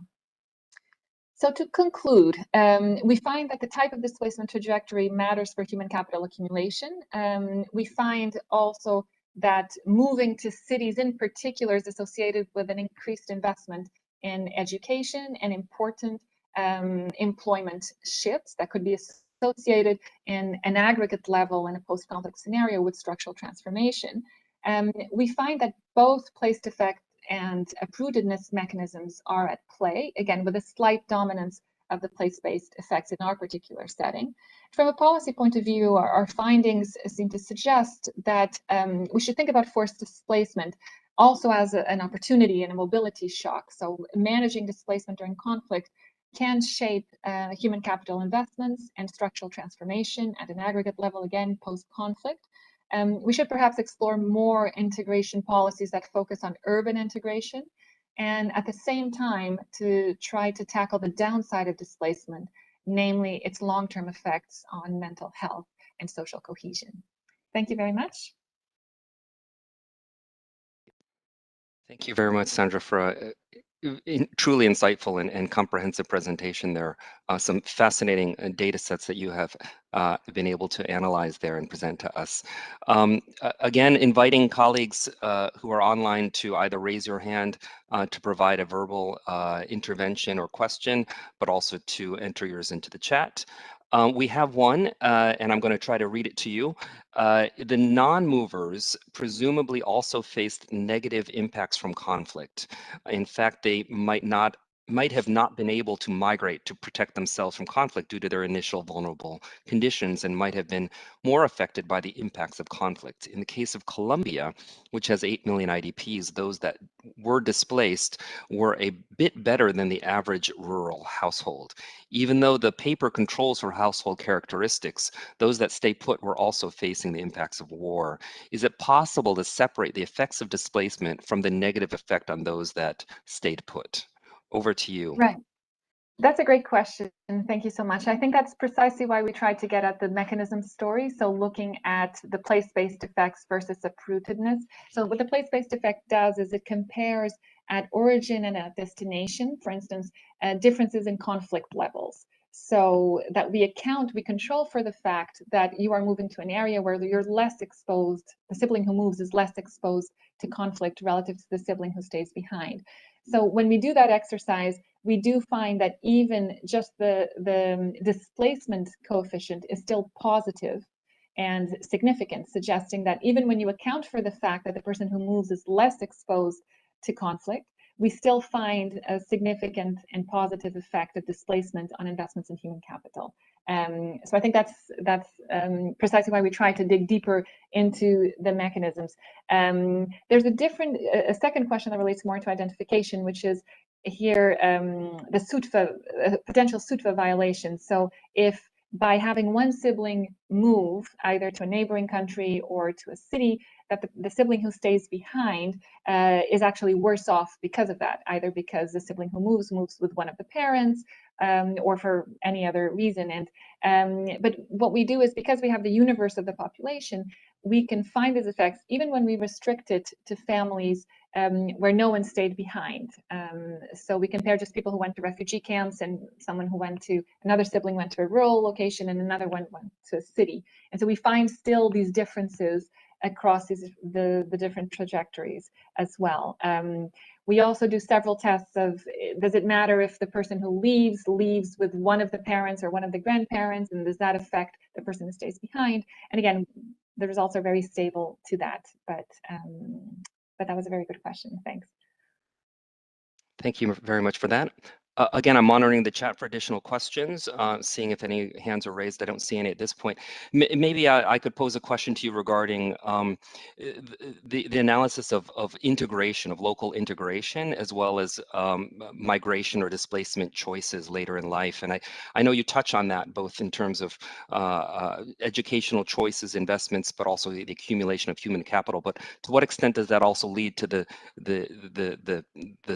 attainment of local integration and durable solutions, as well as to what degree might those be able to be analyzed in terms of influencing future choices, whether it be migration or further displacement? Perhaps a stab at that question while we're waiting if there's other questions. Right. Let me just double check that I understood. So the fact that some siblings move to the city, that would be a pull factor for other siblings as well.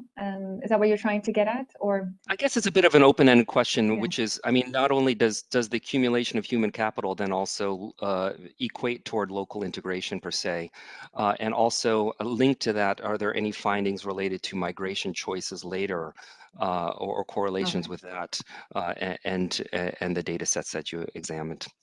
Right. No, now I understand. Thanks so much.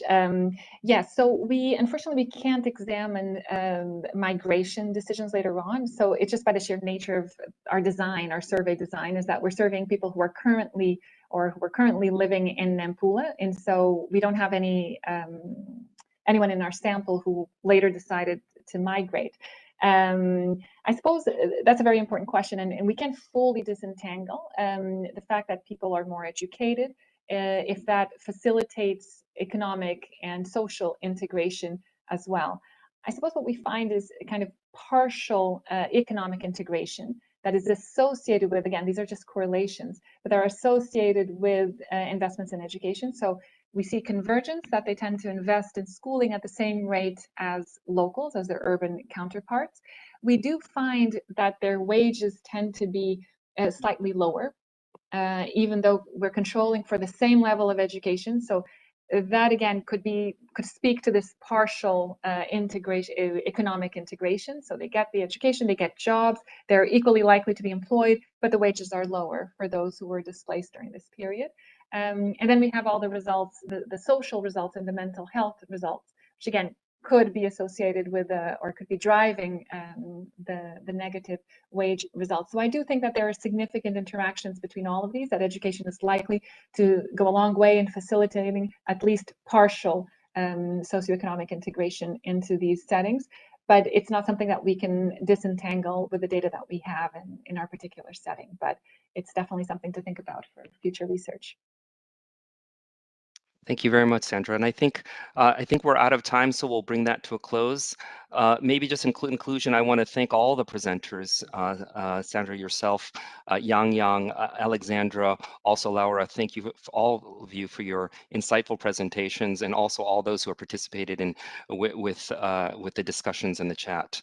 So with that, we'll bring this session to a close.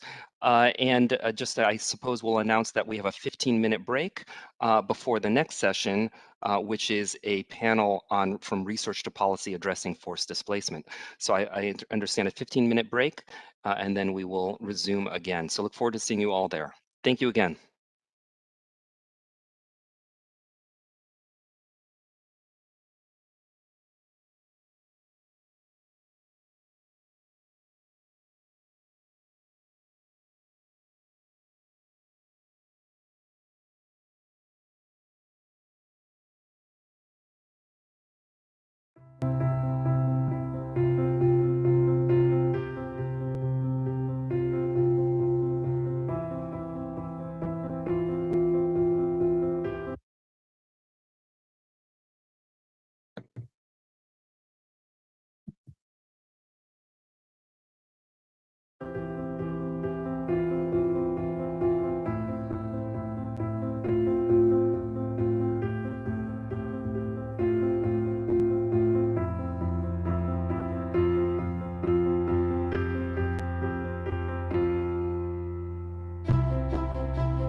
Good evening, good afternoon. First question for all of you is whether you can hear me. If not, can you hear me? Yes, I'm getting some thumbs up here. Great, thank you. So good evening and good afternoon. Welcome to our last session for the first day of our research conference. My name is Domenico Tabasso. I'm a senior economist at the Joint Data Center, and it is my great pleasure to moderate this session, which we have structured as a panel.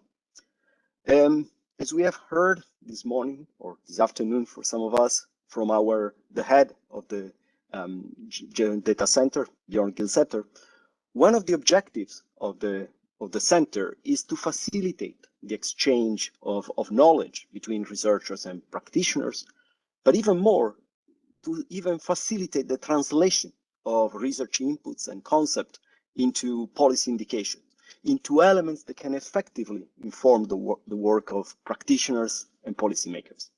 So we are very fortunate this evening to be joined by a group of distinguished guests who will help us explore this link between research and policymaking and policy-related work more in general. And we will try with this panel to some extent to answer some of the questions that we heard coming during the opening remarks that we had at the beginning of the conference. I will introduce the panelists in just a few seconds, but first allow me to go through some basic housekeeping rules. This session is recorded, like any session of this conference.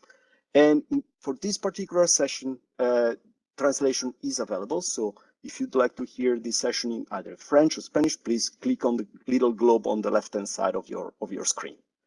Spoiler alert, one of our distinguished guests will be speaking in French, so you're welcome to use translation to listen to his intervention in either English or Spanish, should you wish so. You are welcome, of course, to ask questions using our chat throughout the panel, or toward the end of the panel, if you'd like to come in, raise your hand, and if time permits, we'll be very happy to give you the floor. Regarding the questions, I would also like to remind those of you who are listening to us through YouTube that you're more than welcome to write your questions in the YouTube chat. Our colleagues are monitoring their chat and will report it to the panelists. Fine. And now, without further ado, let me introduce our panelists. We will hear today from Blaise Bienvenu-Ali, who is the Director General of the Institute of Statistics, Economics, and Social Studies of the Central African Republic. Mr. Ali, welcome to our panel. We have Carolina Sanchez-Paramo. Bonjour. Hello. We have Carolina Sanchez-Paramo. Bonjour, monsieur. Carolina Sanchez-Paramo is the Global Director of the Poverty and Equity Global Practice at the World Bank. Carolina, I can see your screen. Welcome to our panel too. And we have Ninette Kelly, who is a former senior officer of UNHCR. She was, for example, UNHCR representative in Lebanon, and is the author of People Forced to Flee, History, Change and Challenge, which is a UNHCR flagship report, which I understand is due to be made public available in February. I'm also very pleased to inform you that we will have other guests throughout the session. We will listen to them both throughout the session and toward the end of it. But let's dive into this panel, which is, as I said before, the aim of it is really to take a closer look to the link, which sometimes is a bit obscure for some of us, between research and policy and programming. We'd like to do this from two angles, if you want. We'd like to hear about what research can offer to policy and programming, but we'd also like to ask ourselves what type of indications researchers can extract from operation, policies, and programming.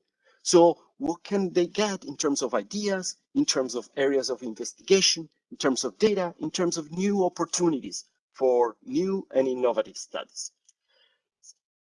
So in opening this panel, I would also like to remind all of you that you are more than welcome to fill our survey so that you yourself, all of you participants to this conference, can give, leave your opinion in relation to your views about policy, the relation between research and policy making. So it's now time to open our panel, and I'm very pleased to do that by posing my first question, which I will pose to Mr. Ali, the Director General of the Institute of Statistics of Central Africa. Mr. Ali, we are delighted that you were able to accept our invitation. I will speak in English to simplify the work of our interpreters. Of course, you are more than welcome to answer in French. So you are joining us from Bangui. We know that the bank and the Joint Data Center and UNHCR are working with the Statistical Institute toward the inclusion of those forcibly displaced in the statistical system, in the statistical surveys and analysis. So we're very pleased to be able to talk to you today. Now, for them, I will move now to ask you the first question, which is based exactly on the fact that there are many internally displaced people in the Central African Republic, more than 700,000 according to the last figures that I've seen from UNHCR and IDMC. We imagine this can pose a serious problem to data collection and analysis. So we'd like to know in which way research, whether it's statistical research, economic research, can influence your work and that of the Institute in relation to forced displacement, in relation specifically to the inclusion of those forcibly displaced in national statistics. To what extent can you rely on research to inform your work, or also what areas would you like to research to focus on to help your activities, both yours personally and those of the Institute you lead? The floor is yours, Monsieur. Over to you. Oui, bonsoir à tout le monde. Bonsoir à tous les panélistes. Je suis effectivement Monsieur Bienvenu Ali. Je suis le directeur général de l'ICASES de la République centrafricaine. Vous savez que la République centrafricaine, c'est un pays au cœur du continent qui a une population estimée à environ 5 600 000 habitants en 2022. Et effectivement, le pays fait face depuis un certain nombre d'années à des problèmes de conflits qui occasionnent naturellement les déplacements de population. Et comme vous venez de l'expliquer dans votre introduction, on estime à environ 700 000 le nombre de personnes déplacées dans le pays.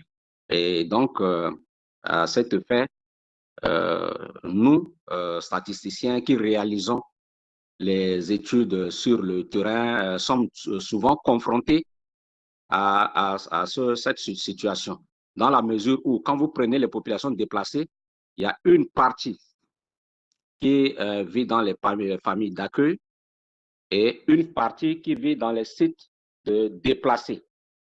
Hein, nos statistiques ici estiment le nombre de populations qui vivent déplacées, qui vivent dans les familles d'accueil à environ 70% des déplacés, et c'est seulement les 30% qui vivent dans les sites d'accueil. Donc, pour nous, la recherche devrait beaucoup plus contribuer à nous appuyer dans la méthodologie d'approche des personnes déplacées. Comment faire pour collecter les données auprès de ces populations déplacées, dans la mesure où certains sont dans les familles d'accueil, certains sont sur les sites de déplacés, et l'accès même dans certaines zones sont difficiles chez nous à cause de l'insécurité. Et donc, nous pensons que la recherche va beaucoup plus nous appuyer dans ce sens pour disposer des méthodologies raffinées de collecte des données et d'analyse des données auprès des personnes déplacées. Nous savons tout souvent aussi que les personnes déplacées qui vivent dans les familles d'accueil constituent une charge pour les familles d'accueil.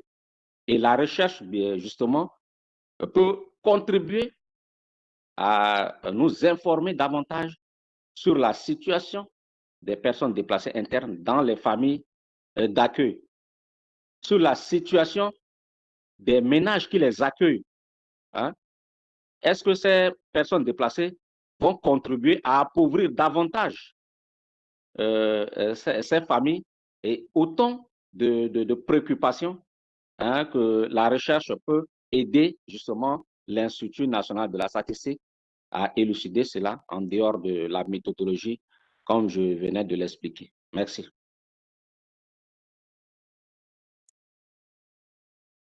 Thank you very much, Mr. Ali. Thank you so much.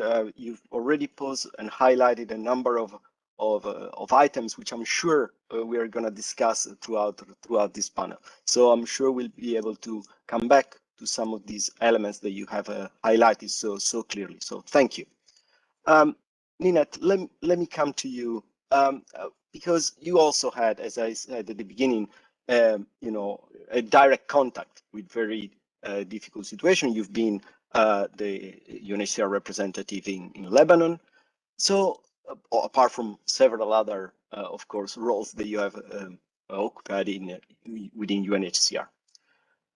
Can you tell us in which way as research, have you seen research influencing your work? To which extent you've seen the work, research influencing your work, or that of the offices you've led, or even more, you know, related to UNHCR in general? You have a broad experience in UNHCR, so we'd be happy to hear your reflections on this. The floor is yours, Nina. Thank you so much, Domenico. And thank you very much for the invitation to this conference, because it's been so enlightening for me and such a great opportunity to read so many interesting research papers that really are of import to the work that we do in UNHCR generally, but also to the contexts that are under study. And if I just look at the last two assignments, Lebanon and New York, they're very different operational environments, and perhaps I could shed a little light on how research did or did not affect the policy options of government in Lebanon and our own operations, and also the work in New York. There are two ways that research can really influence field operations. One is by providing a knowledge base to influence government policy. And the other is to provide a base for which we can assess our own operational interventions and adjust them so that they have the greatest impact. If I look at the first element in terms of trying to influence government policy in Lebanon, we had so many areas that we were engaged with government, from very basic ones like the need to register refugees. There was at a certain point of time an interest in the government in us not registering. And it was important for us to be able to show to them the importance of registration, not just in terms of identifying the numbers of refugees crossing, where they were living, what their needs were, but that could also over time provide the anonymized data that would be very useful to government ministries. And that was a persuasive task that more research, I think, could have benefited us at that time. There also was an issue of statelessness. Statelessness has been for many years a real problem in Lebanon, and it has the reason why it is not resolved really is at its root a political problem. But I am not aware of there being any study that has looked at the socioeconomic cost to Lebanon of an ongoing and increasing stateless population. I think that could be very useful to a policy discussion with government. At the time that I was in Lebanon, between 2010 and 2015, we were also trying to regularize the stay of refugees and provide advocate for work permits for refugees, especially in areas that could be of benefit to the Lebanese economy. Had we had more detailed economic studies on where those areas might be and what the costs and benefits of such a policy would be for the government, I think it could have aided our policy and advanced our policy discussions. We did engage in good assessments with respect to the impact of cash assistance, because if you can believe it, there was a big debate at the time as to whether or not in-kind or cash was better. And UNHCR and ICRC took a look at the effect, the impact of cash assistance on winterization, which I think was also helpful in the policy discussions at that time. The World Bank did a very seminal study on the impact of the Syria crisis on the economy of Lebanon, which I think was also critical because it helped to advance development funding for Lebanon in important ways, but also set in train research that has underpinned the financing envelopes that the World Bank developed post-2016. But it also brought into better relief both the cost and potential benefits of the refugees inside Lebanon and the humanitarian efforts that were underway and the investments that were being made in Lebanon at that time. And I think another area where we could have benefited, I was so happy to see the paper in this conference on what are the relevance of push and pull factors in terms of return. There was a sense in Lebanon, I can't say it was a prevailing sense, but it was an important one, that suggested that if the refugees' lives were made more miserable within Lebanon, that would promote return to Syria. Whereas we were trying to say, no, it's really issues of security and stability and ability to get on with life that will be the most determinative. But having a study in our back pocket to deepen our own understanding and advance our advocacy, I think is an example of something that could be most helpful. On the operational side, in terms of operational implementation, we were quite lucky because we were a rapidly growing operation. I say lucky, luck built on a terrible, tragic circumstance, but we did get a lot of money and we had the benefit of experts from around the world coming on emergency deployments, and they brought the best knowledge available in terms of how to do shelter, food, cash assistance. And we really benefited from that, and we benefited from their updated knowledge.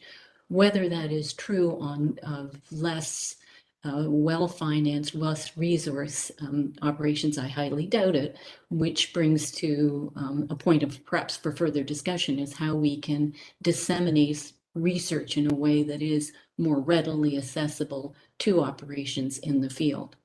I don't want to go on too long. I'll mention New York. New York is a completely different experience altogether.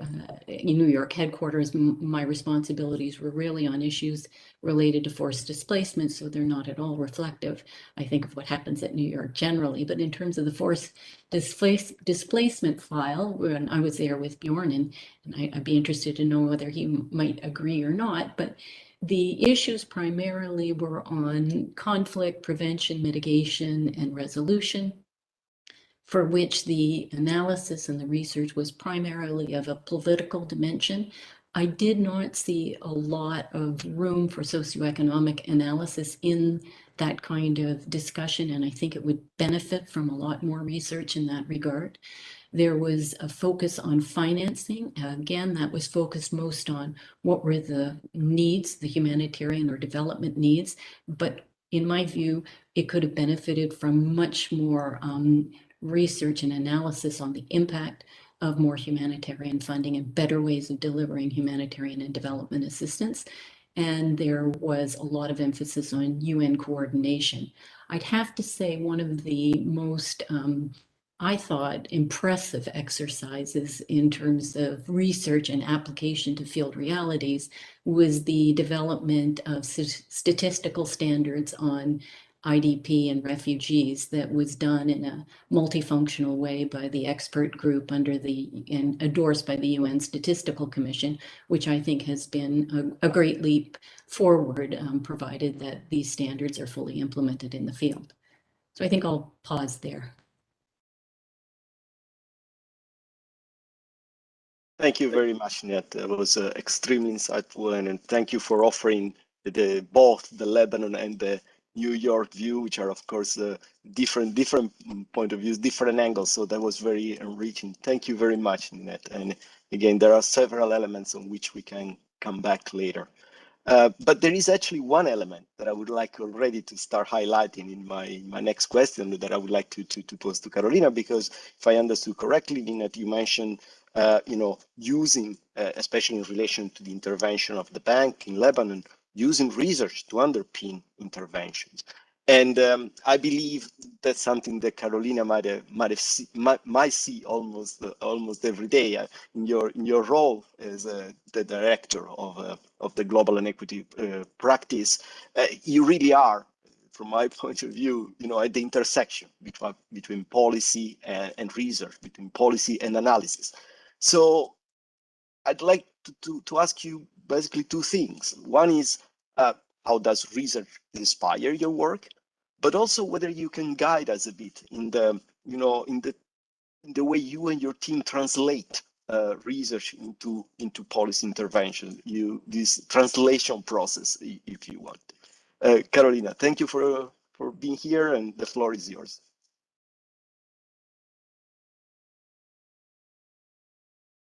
Thank you, Domenico, for the invitation. It's really a pleasure to be here, not just as a member of this panel, but I'm also delighted that the center has organized this second conference. I was lucky enough to be there for the first one in person in that case, and I thought it was an incredible experience.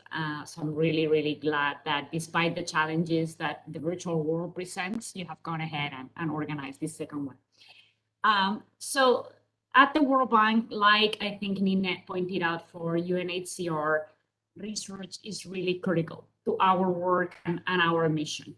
So let me talk a little bit about that and as well as specifically for the team that I manage, the Poverty and Equity team. So even though most of the World Bank resources are actually dedicated to supporting investments in client countries, the World Bank frequently refers to itself as a knowledge bank, right? And that's how we speak about the institution. And I think we consider ourselves a knowledge bank. It's not just lip service. And that's important already, right? That it's a sort of description that doesn't necessarily capture how we allocate resources, but it certainly captures what we think is the essence of how we work. So what does that really mean? It means two things. One is that data and analysis are critical when it comes to informing the work that we do with our clients. And by that work, I mean advisory work, but I also mean work at the policy and program levels. So we very much believe, and I think this is also something that Ninette alluded to, on work that is informed by evidence, right? And that responds to the questions and challenges that evidence surfaces. But we also support governments and try to sort of help them in conducting evidence-based policymaking themselves, right? So I think those are the two elements in which research and knowledge come into play importantly in our work. And when you talk to governments and partners, they actually frequently mention these elements as part of the value addition of the bank, right? The fact that we are able to marry knowledge and operations in that way, and that they consider that a very powerful mix that they appreciate. In the Poverty and Equity team, we really take this at heart, and research and knowledge and data are fundamental to who we are and what we do. And the reason for this is because we believe that it is very difficult to tackle problems that are invisible.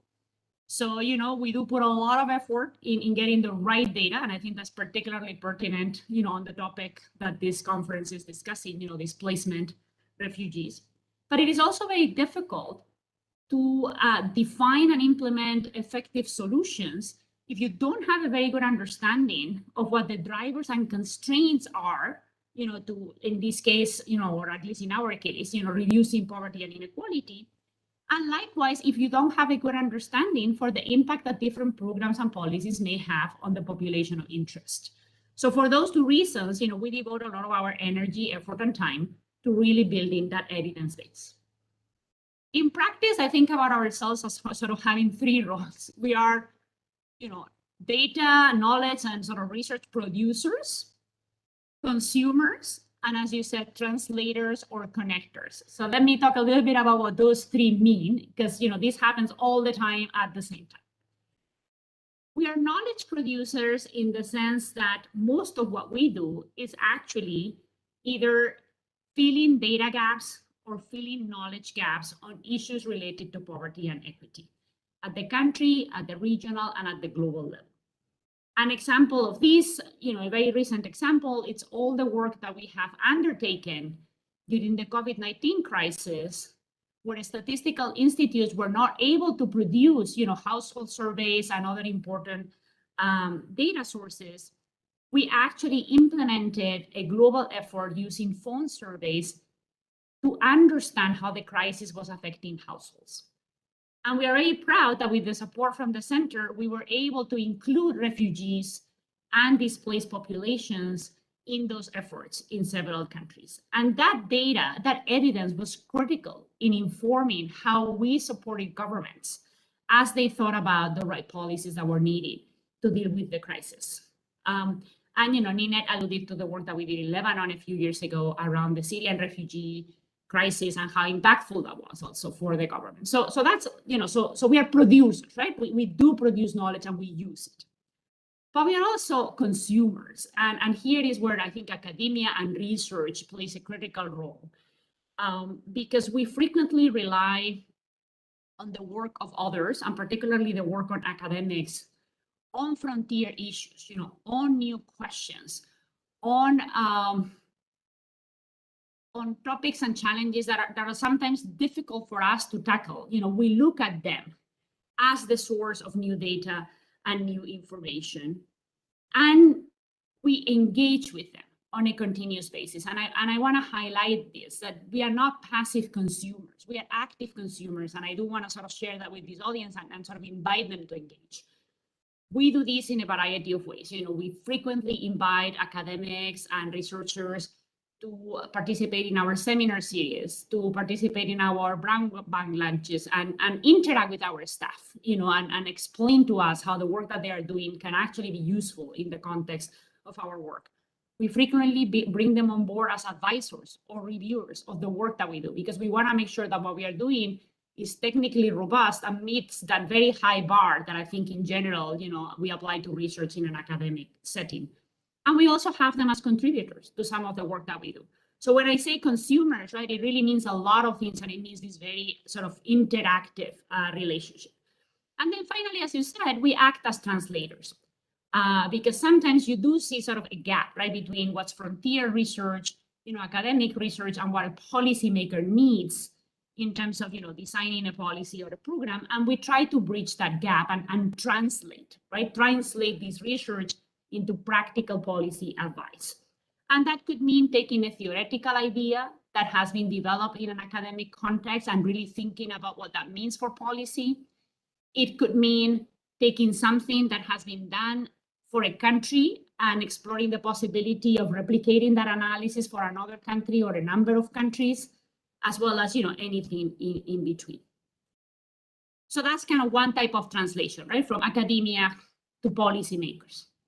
But I would like to think that we also translate the other way around, and we help surface, questions that policymakers may have, right, and some of our counterparts and partners, and we sort of bring those to the attention of academia in the hope that they would take those questions on and would help us answer them. And I hope that everybody participating in the conference today do keep their ears, sort of very attuned to what the needs of the world are in this sphere, because we really need their help in that context. So those are some of the things that we do, and very happy to touch upon those as we move forward in the conversation. Thanks. Great. Thank you very much, Carolina. I mean, clearly this first round of questions has already brought up so many interesting elements that we can further discuss later on in the panel. In the meantime, I see that there are some questions coming in. One element that I forgot to highlight, we're very happy for you to write questions in the chat. May I suggest that whenever you write a question, you specify whether you are asking the question to any specific panelist or whether the question is open to all the panelists. And of course, I invite all the panelists to start addressing the question in the chat if they want, or later on toward the end, we'll see if time permits, if we can read them aloud. Before we move on to the next round of questions for our panelists, I promised you I was going to bring in some more guests with us today. And it's time I would like to invite the first of these guests, and is Mr. Xavier de Victor, who I imagine many of you are familiar with. Xavier is joining us from DC. He's another World Bank officer, and it's a pleasure to have Xavier today with us, because Xavier, I would like to start with something about the past of Xavier, in the sense that Xavier has been really instrumental in leading the World Bank work engagement on forced displacement. And this morning, we heard Ms. Mary Pangestu mentioning the World Development Report, and mentioning the fact that the World Development Report in 2023 will be on forced displacement. And therefore, it's great to, for us that Xavier has been asked to co-direct this report. We have asked Xavier to come in and tell us something about the report, in particular in terms of how research will inform this report, and also how, the report itself will inform research. And so in terms of areas of research that we'll investigate, and other aspects related to this report. Xavier, if you are online, I can see you are among our participants now, so I would like to invite you to come in and tell us a bit more about this report. The floor is yours. Thank you very much, Domenico. Thank you for your kind words, and thank you for the invitation to this important event. And I'm very happy to be part of this conference. Like Carolina, I was there physically a couple of years ago, and like I guess all of us, I deeply regret that we have to do this by video this time. So thank you once again for giving us a quick opportunity to briefly mention this World Development Report, which, as you know, is an annual flagship product, analytical product of the bank. Our president, David Malpass, has actually decided that the next one, which will essentially come out in early 2023, so in a year, should be on cross-border mobility.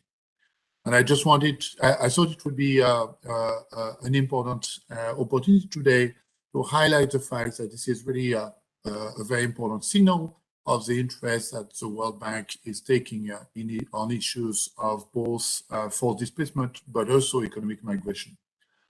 It also, I think, highlights the importance of research and of the work of many of the people around this virtual table, be it on data, be it on evidence building, or just be it on trying to reframe some of the normative assumptions and some of the frameworks that are typically being used to describe and discuss issues related to cross-border movements.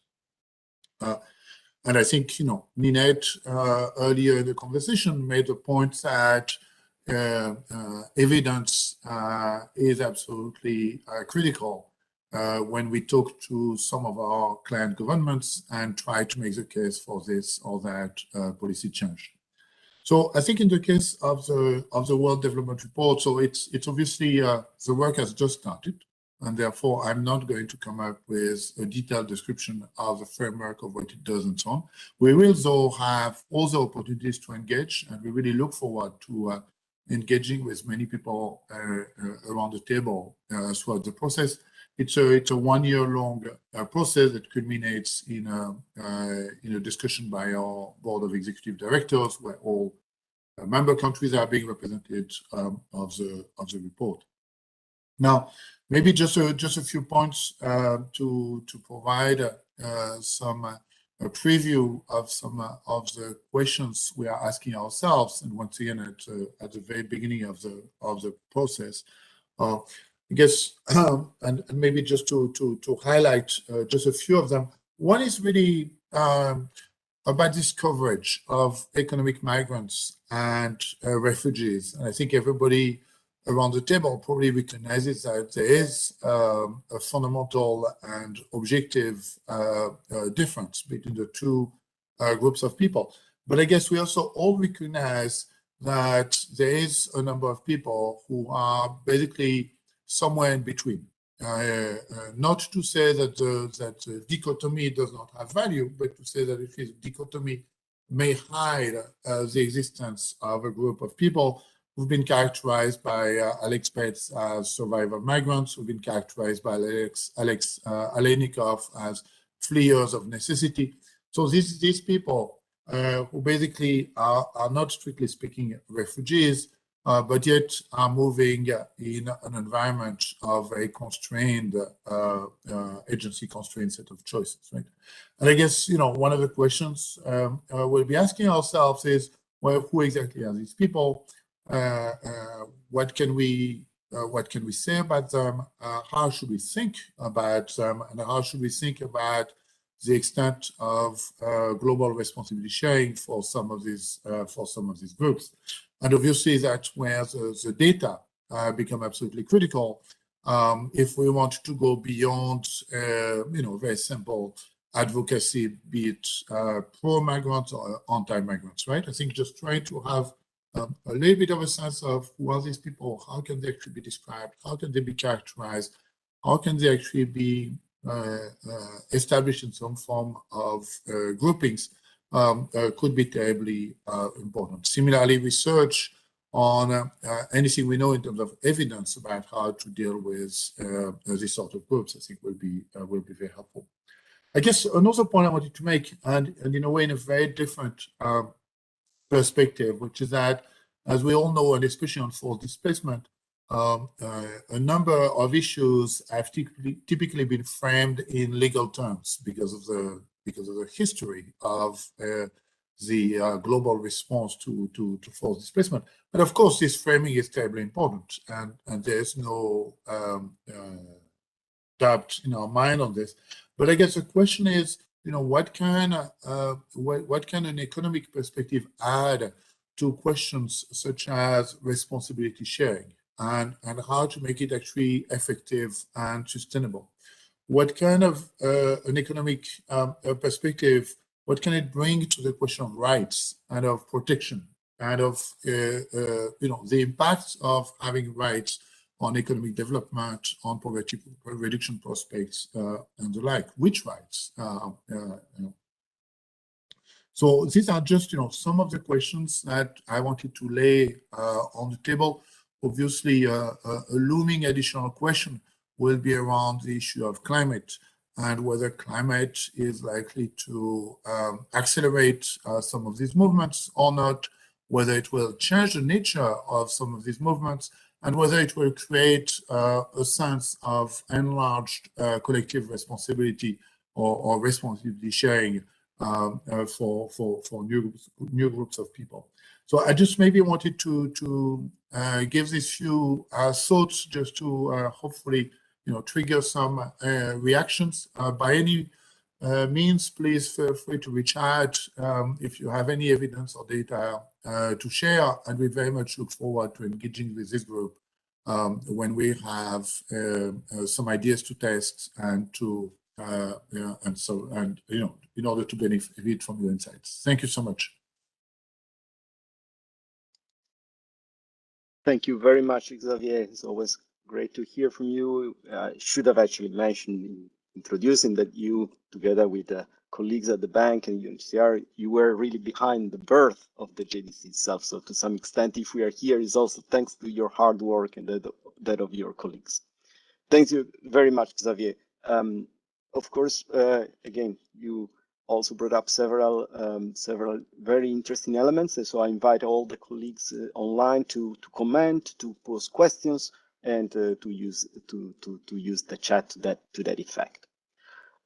We've spoken a lot about policymakers. We've mentioned researchers, of course. We've mentioned the bank, UNHCR, but there are other stakeholders in the broad framework related to forced displacement. And an important stakeholder, an important group of stakeholders is that of the NGOs.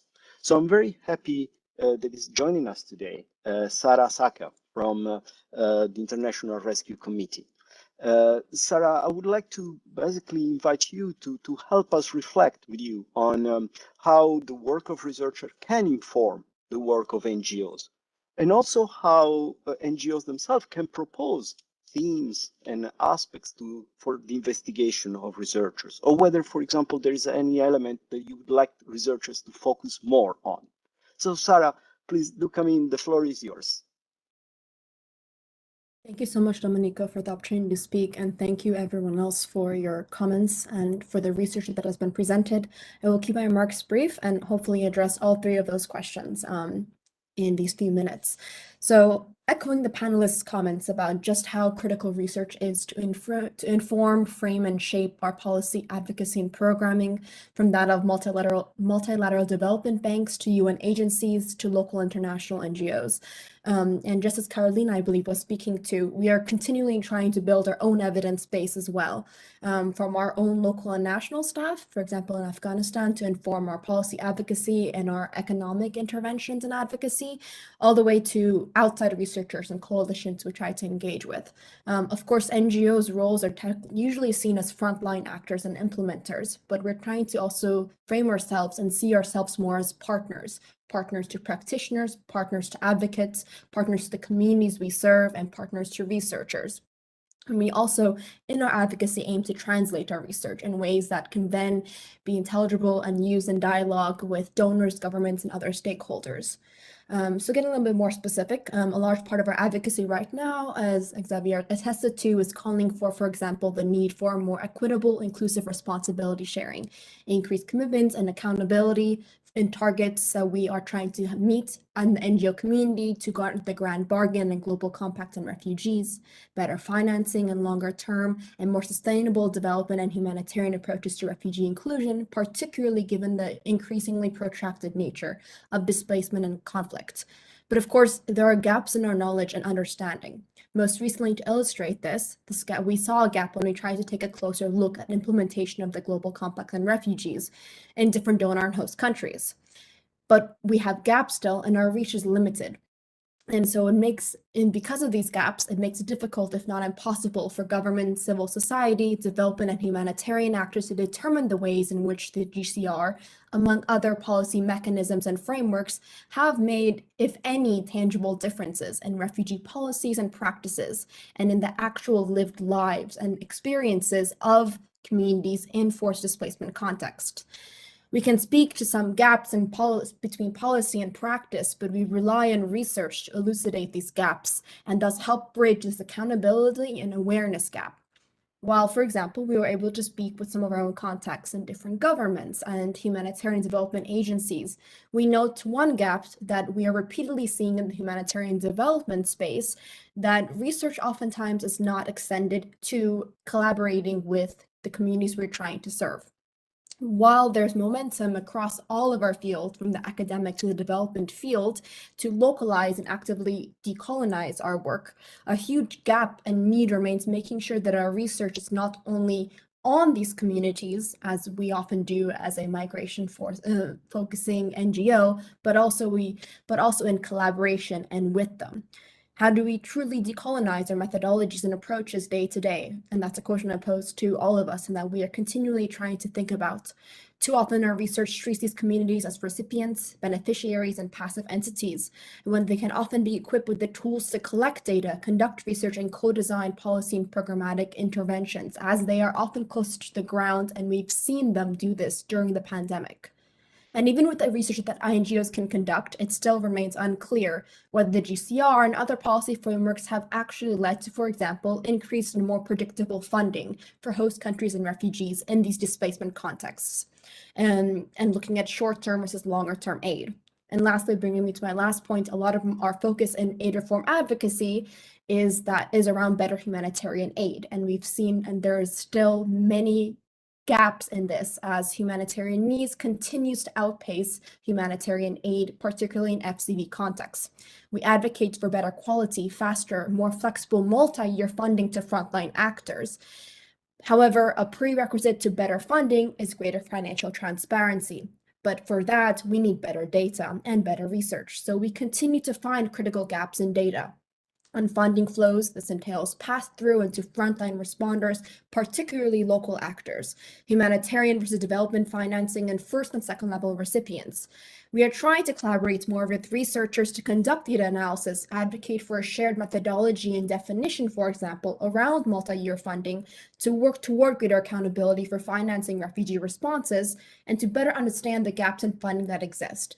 But again, as we need partners in the academic space, in the data space, and development space so that we can come together and make our advocacy more robust. And now I'll turn the microphone back to Domenico. Thank you so much. Thank you very much, Sarah. That was really inspiring. And I think it's clear that there are some threads that are forming in our conversation. And, we are constantly reminded about, the importance of having data, for example, importance of having evidence that can be analyzed and used then for informing actions, whether they come from institutions such as the bank or UNHCR, but also NGOs, as we just heard Sarah. One element that I picked, and I would like now to go back to our panelists. Both Sarah and at the beginning, Mr. Ali, they mentioned methodologies and not just the data.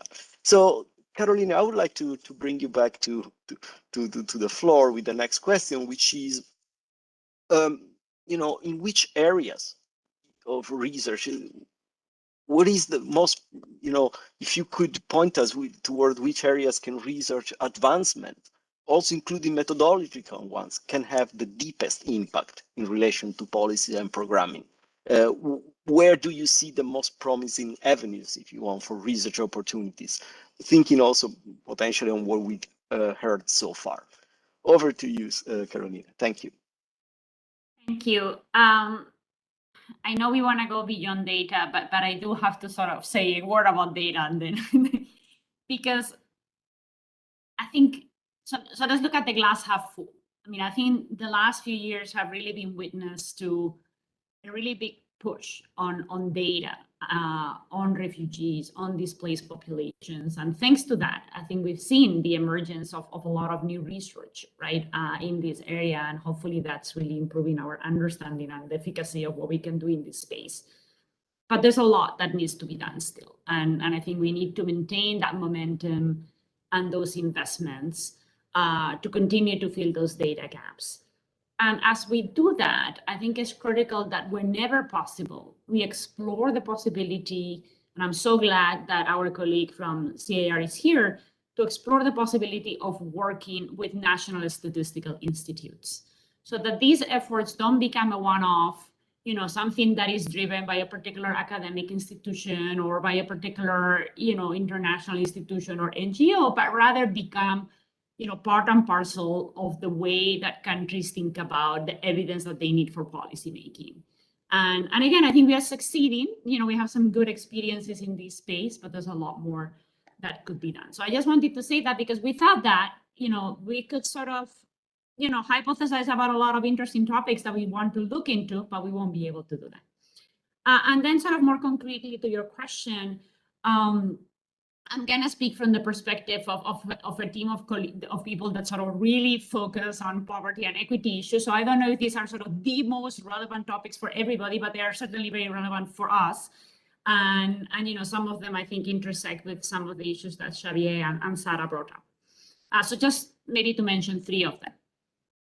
The first one is that I really think that there's still work that we all need to do around the idea of what welfare and well-being mean when we talk about refugees and displaced populations. And we typically, when we talk about poverty, when we talk about inequality, we typically use sort of monetary metrics, right? How much somebody consumes, how much is their income.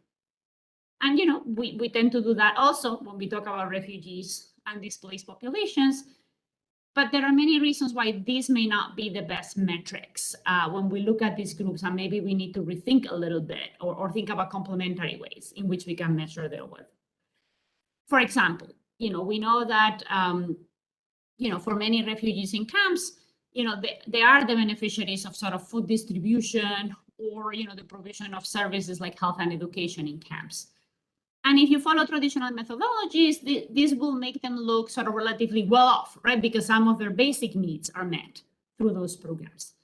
But at the same time, we know that they may be facing very severe constraints in terms of their ability to access employment, their ability to move, right? Their ability to sort of exercise a certain number of rights that, maybe all of us take for granted. So again, would we say, oh, they're not poor, right? Or would we take into account this sort of more holistic view of what it means, what welfare means? So I think that's one area where, maybe a little bit more thinking as we get better data and have a better understanding of the ecosystem in which these populations live will be important. And similarly, I think bringing some elements of not just what the data tell us, but what these individuals feel. And I think Sarah was making a little bit of this point, right?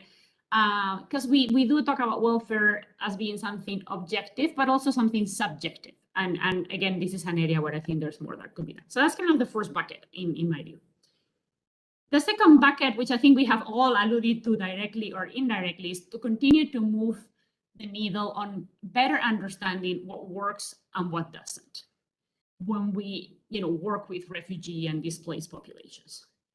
And this ranges from the immediate, the effectiveness of aid, the impact of humanitarian assistance, how can that assistance be delivered more effectively, but also when we think about sort of longer term issues that we tend to think more in terms of development, like economic and social integration. We have an enormous amount of heterogeneity in the way that different countries have approached these issues in terms of the policies and the programs that they've put in place, the regulation that surrounds refugee and displaced populations. And I think there's plenty that we can still do to understand, how those are working or not and how they can be improved.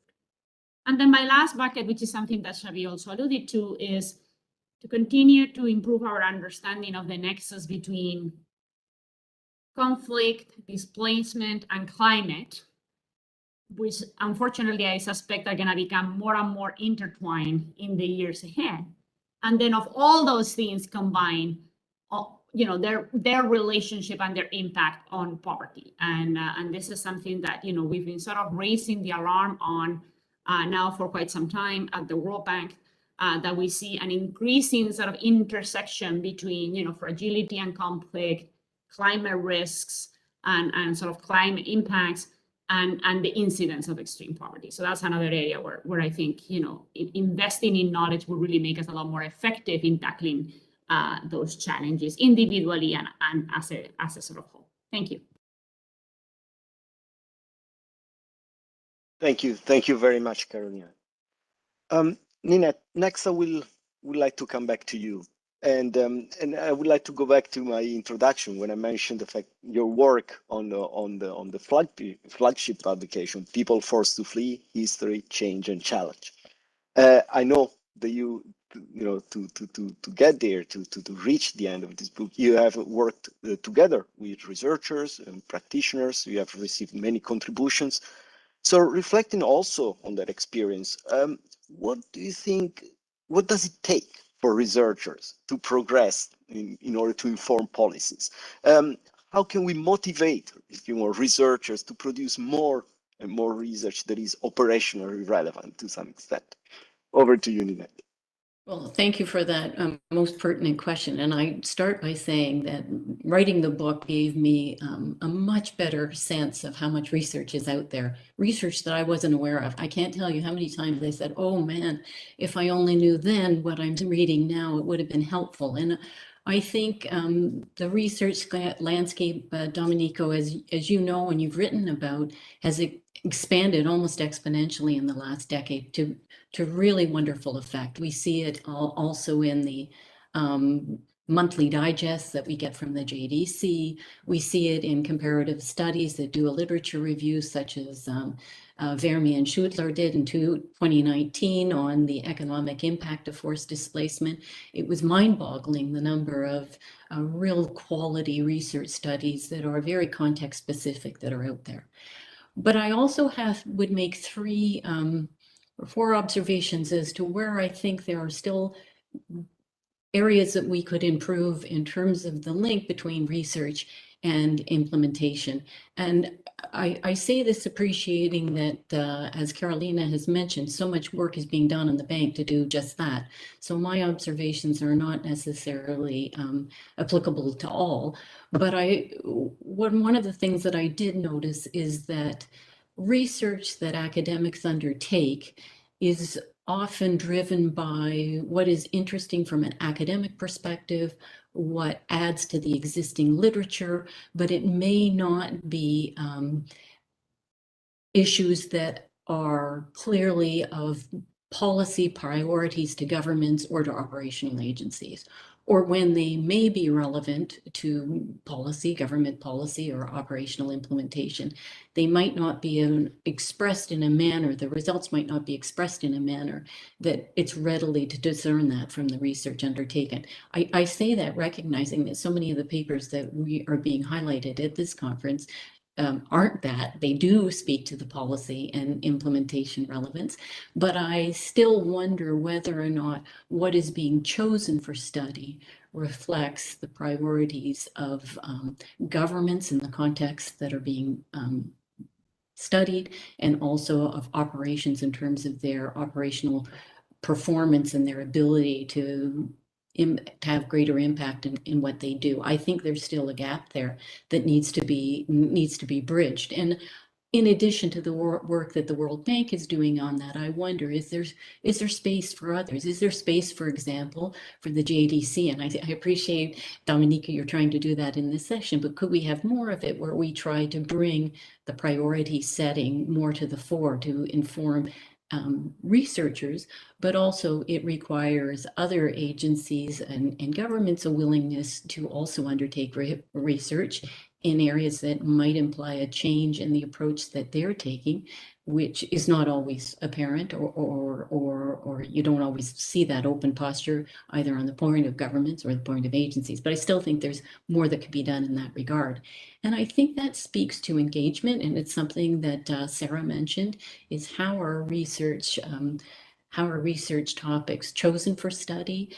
I was struck in writing the book when I looked at a number of the studies on the socioeconomic impact of forced displacement and household surveys and things like that, the benefit of methodologies that engaged a multi-stakeholder approach from the beginning, that engaged governments, that engaged institutions, persons of concern, local authorities, in both the research question being posed, the methodology undertaking, the execution of that methodology, the dissemination and discussion of results.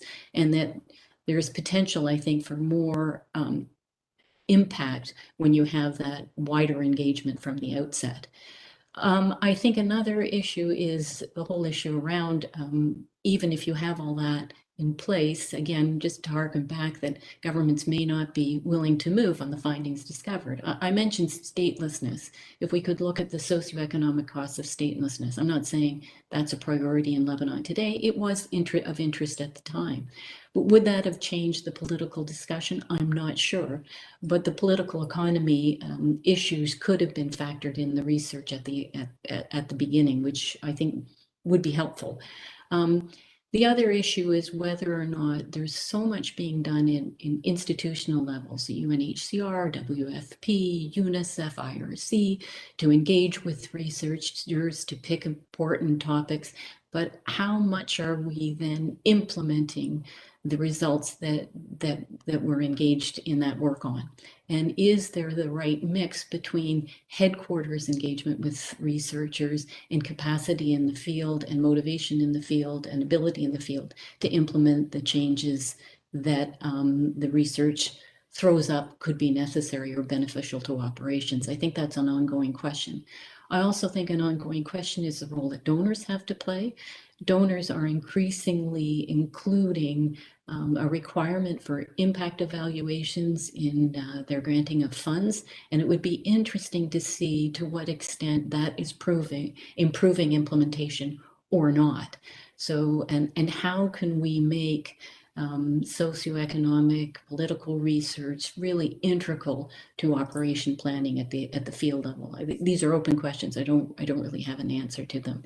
But I'd close with another area, which is knowledge resources.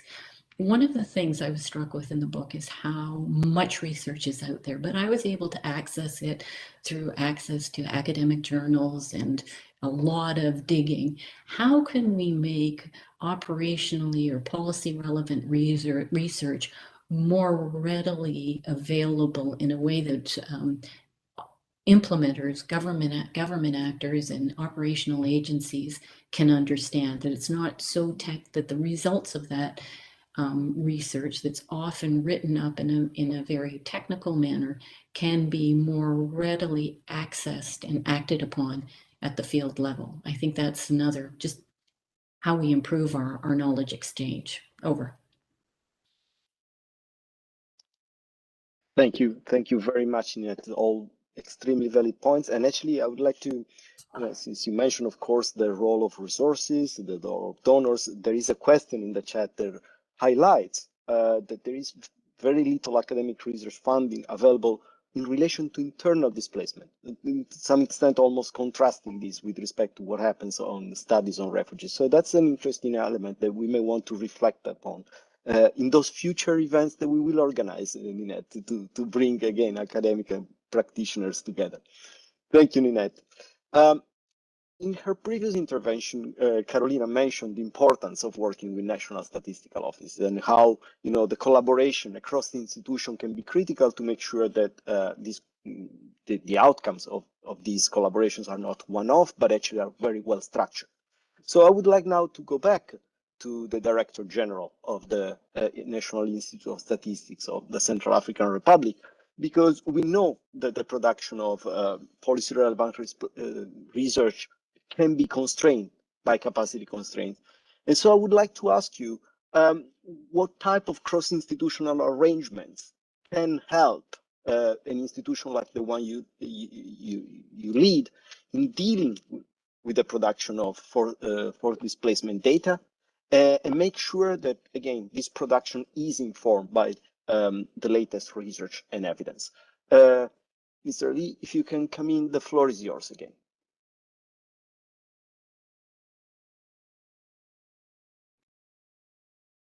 Oui, merci.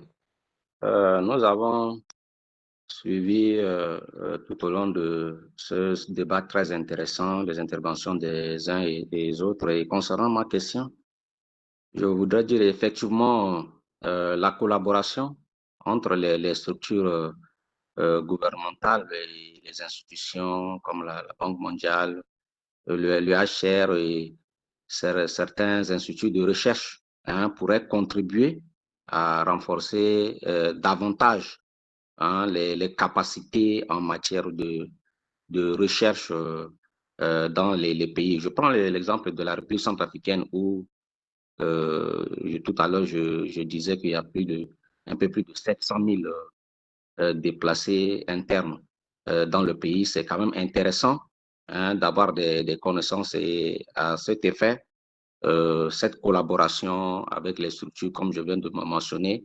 pourrait permettre de développer davantage la recherche. C'est ce que nous avions fait récemment avec la Banque mondiale dans le cadre de l'enquête sur les conditions de vie des ménages ou avec l'appui du programme, je crois c'est JDC, nous avions introduit dans cette enquête sur les conditions de vie des ménages un volet concernant les personnes déplacées internes, chose que nous n'avons pas l'habitude de le faire.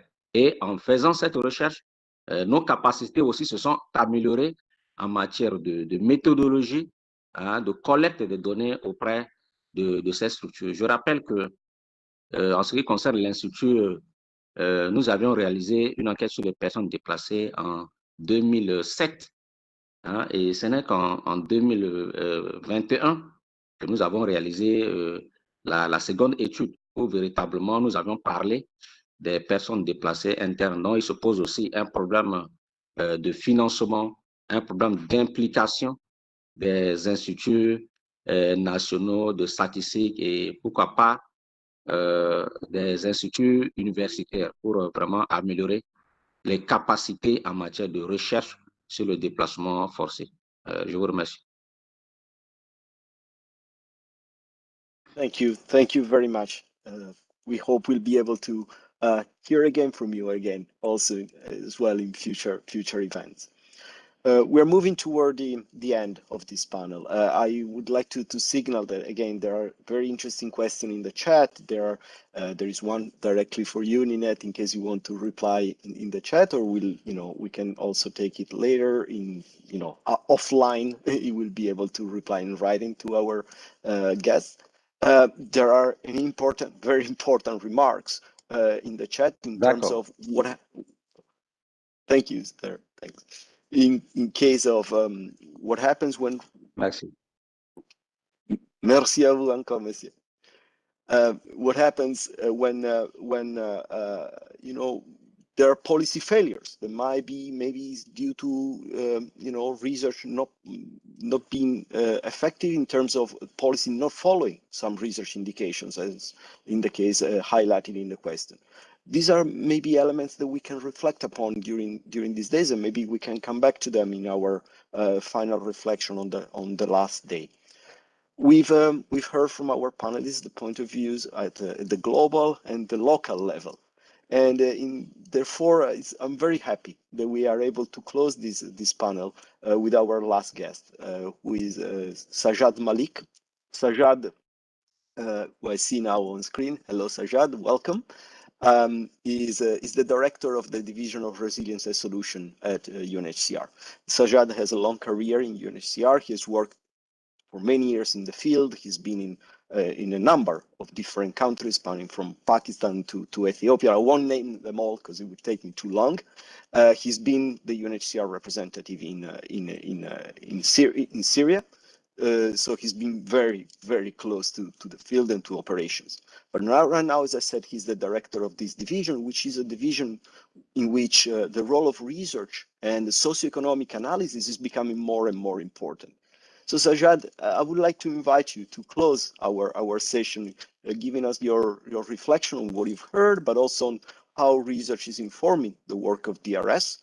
And what would you like to hear more from how would you motivate the researchers to work more with you and with UNHCR? Over to you, Sajad. Thank you, Domenico. Thank you, JDC, for organizing this extremely good and rich event. I've been listening to the debate, even the earlier session.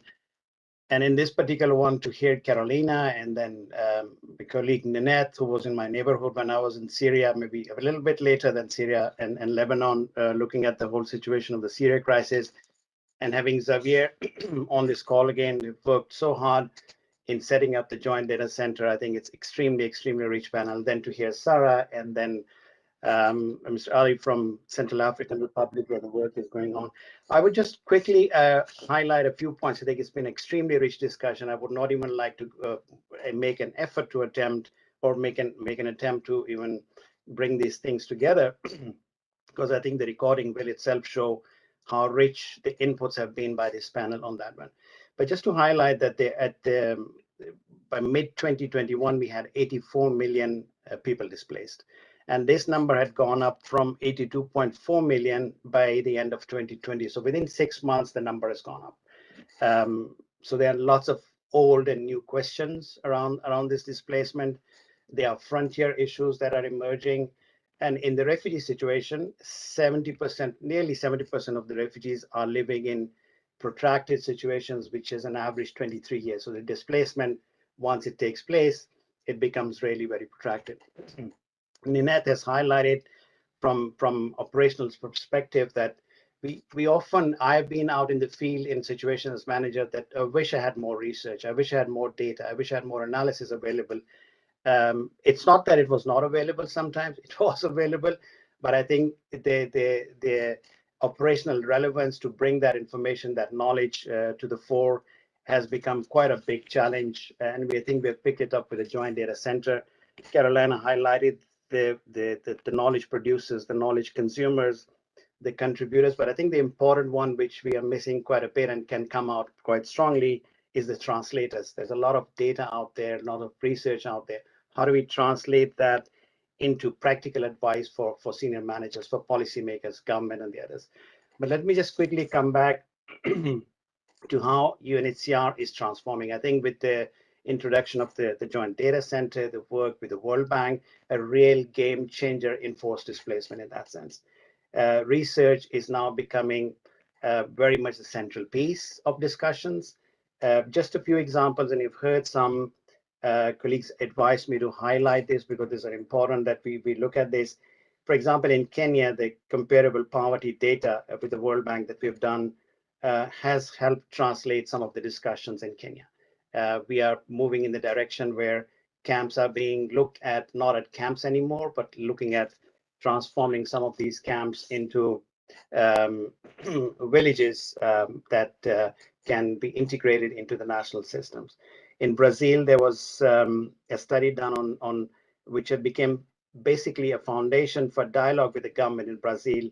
This is again with the World Bank, UNHCR together, to relocation and inclusion of refugees into national strategies. In Uganda, the research has helped move away from some of the reductions that were coming into place and including all of this into national discussions around that. Let me just also say that, and you've highlighted this in the discussion, that this tremendous amount of work that has happened over the years now. But there's still inherent challenge between the academic research and the work that policy makers and practitioners would require that. And it's true. We see this already, as Ninette has highlighted, that there is an incentive, for research, new research ideas that come out. But we also need to align these with the challenges of the operational relevance of this information. That still remains quite a bit of a challenge. How do we translate that gradually as we go on?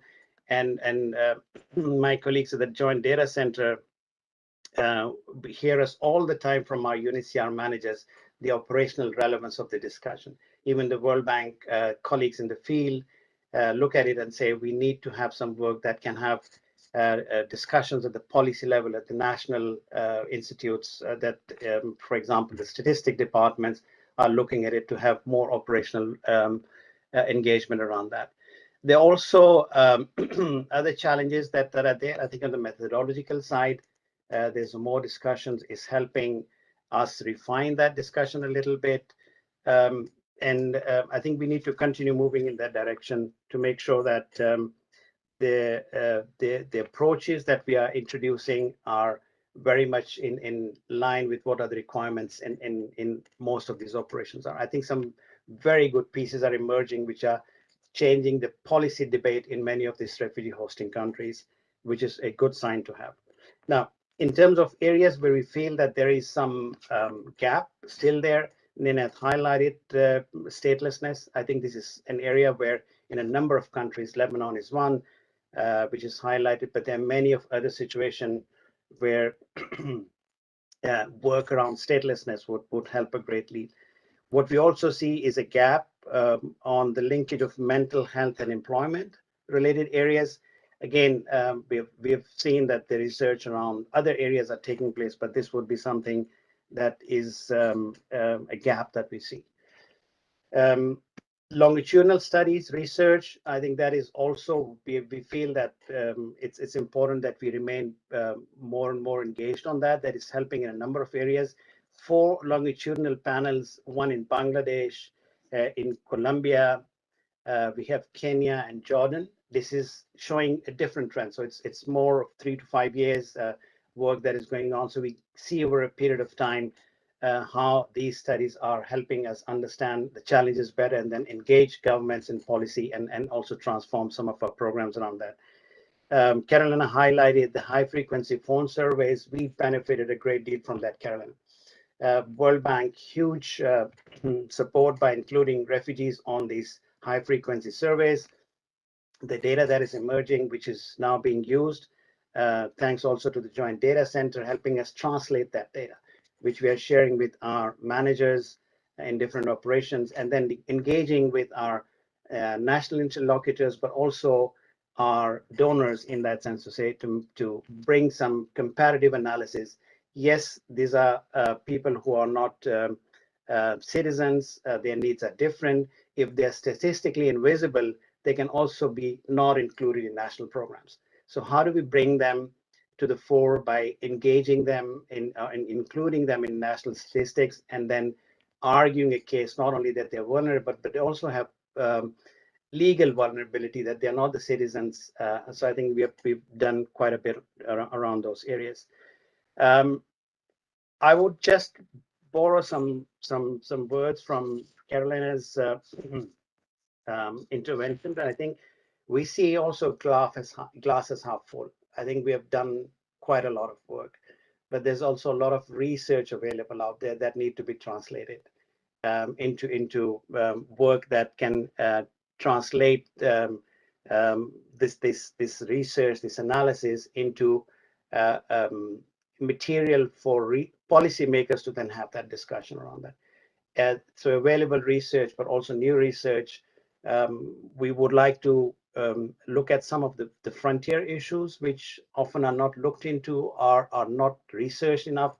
Maybe that can be something that we can bring to the fore. But the data that is available, how do we become better translators into that?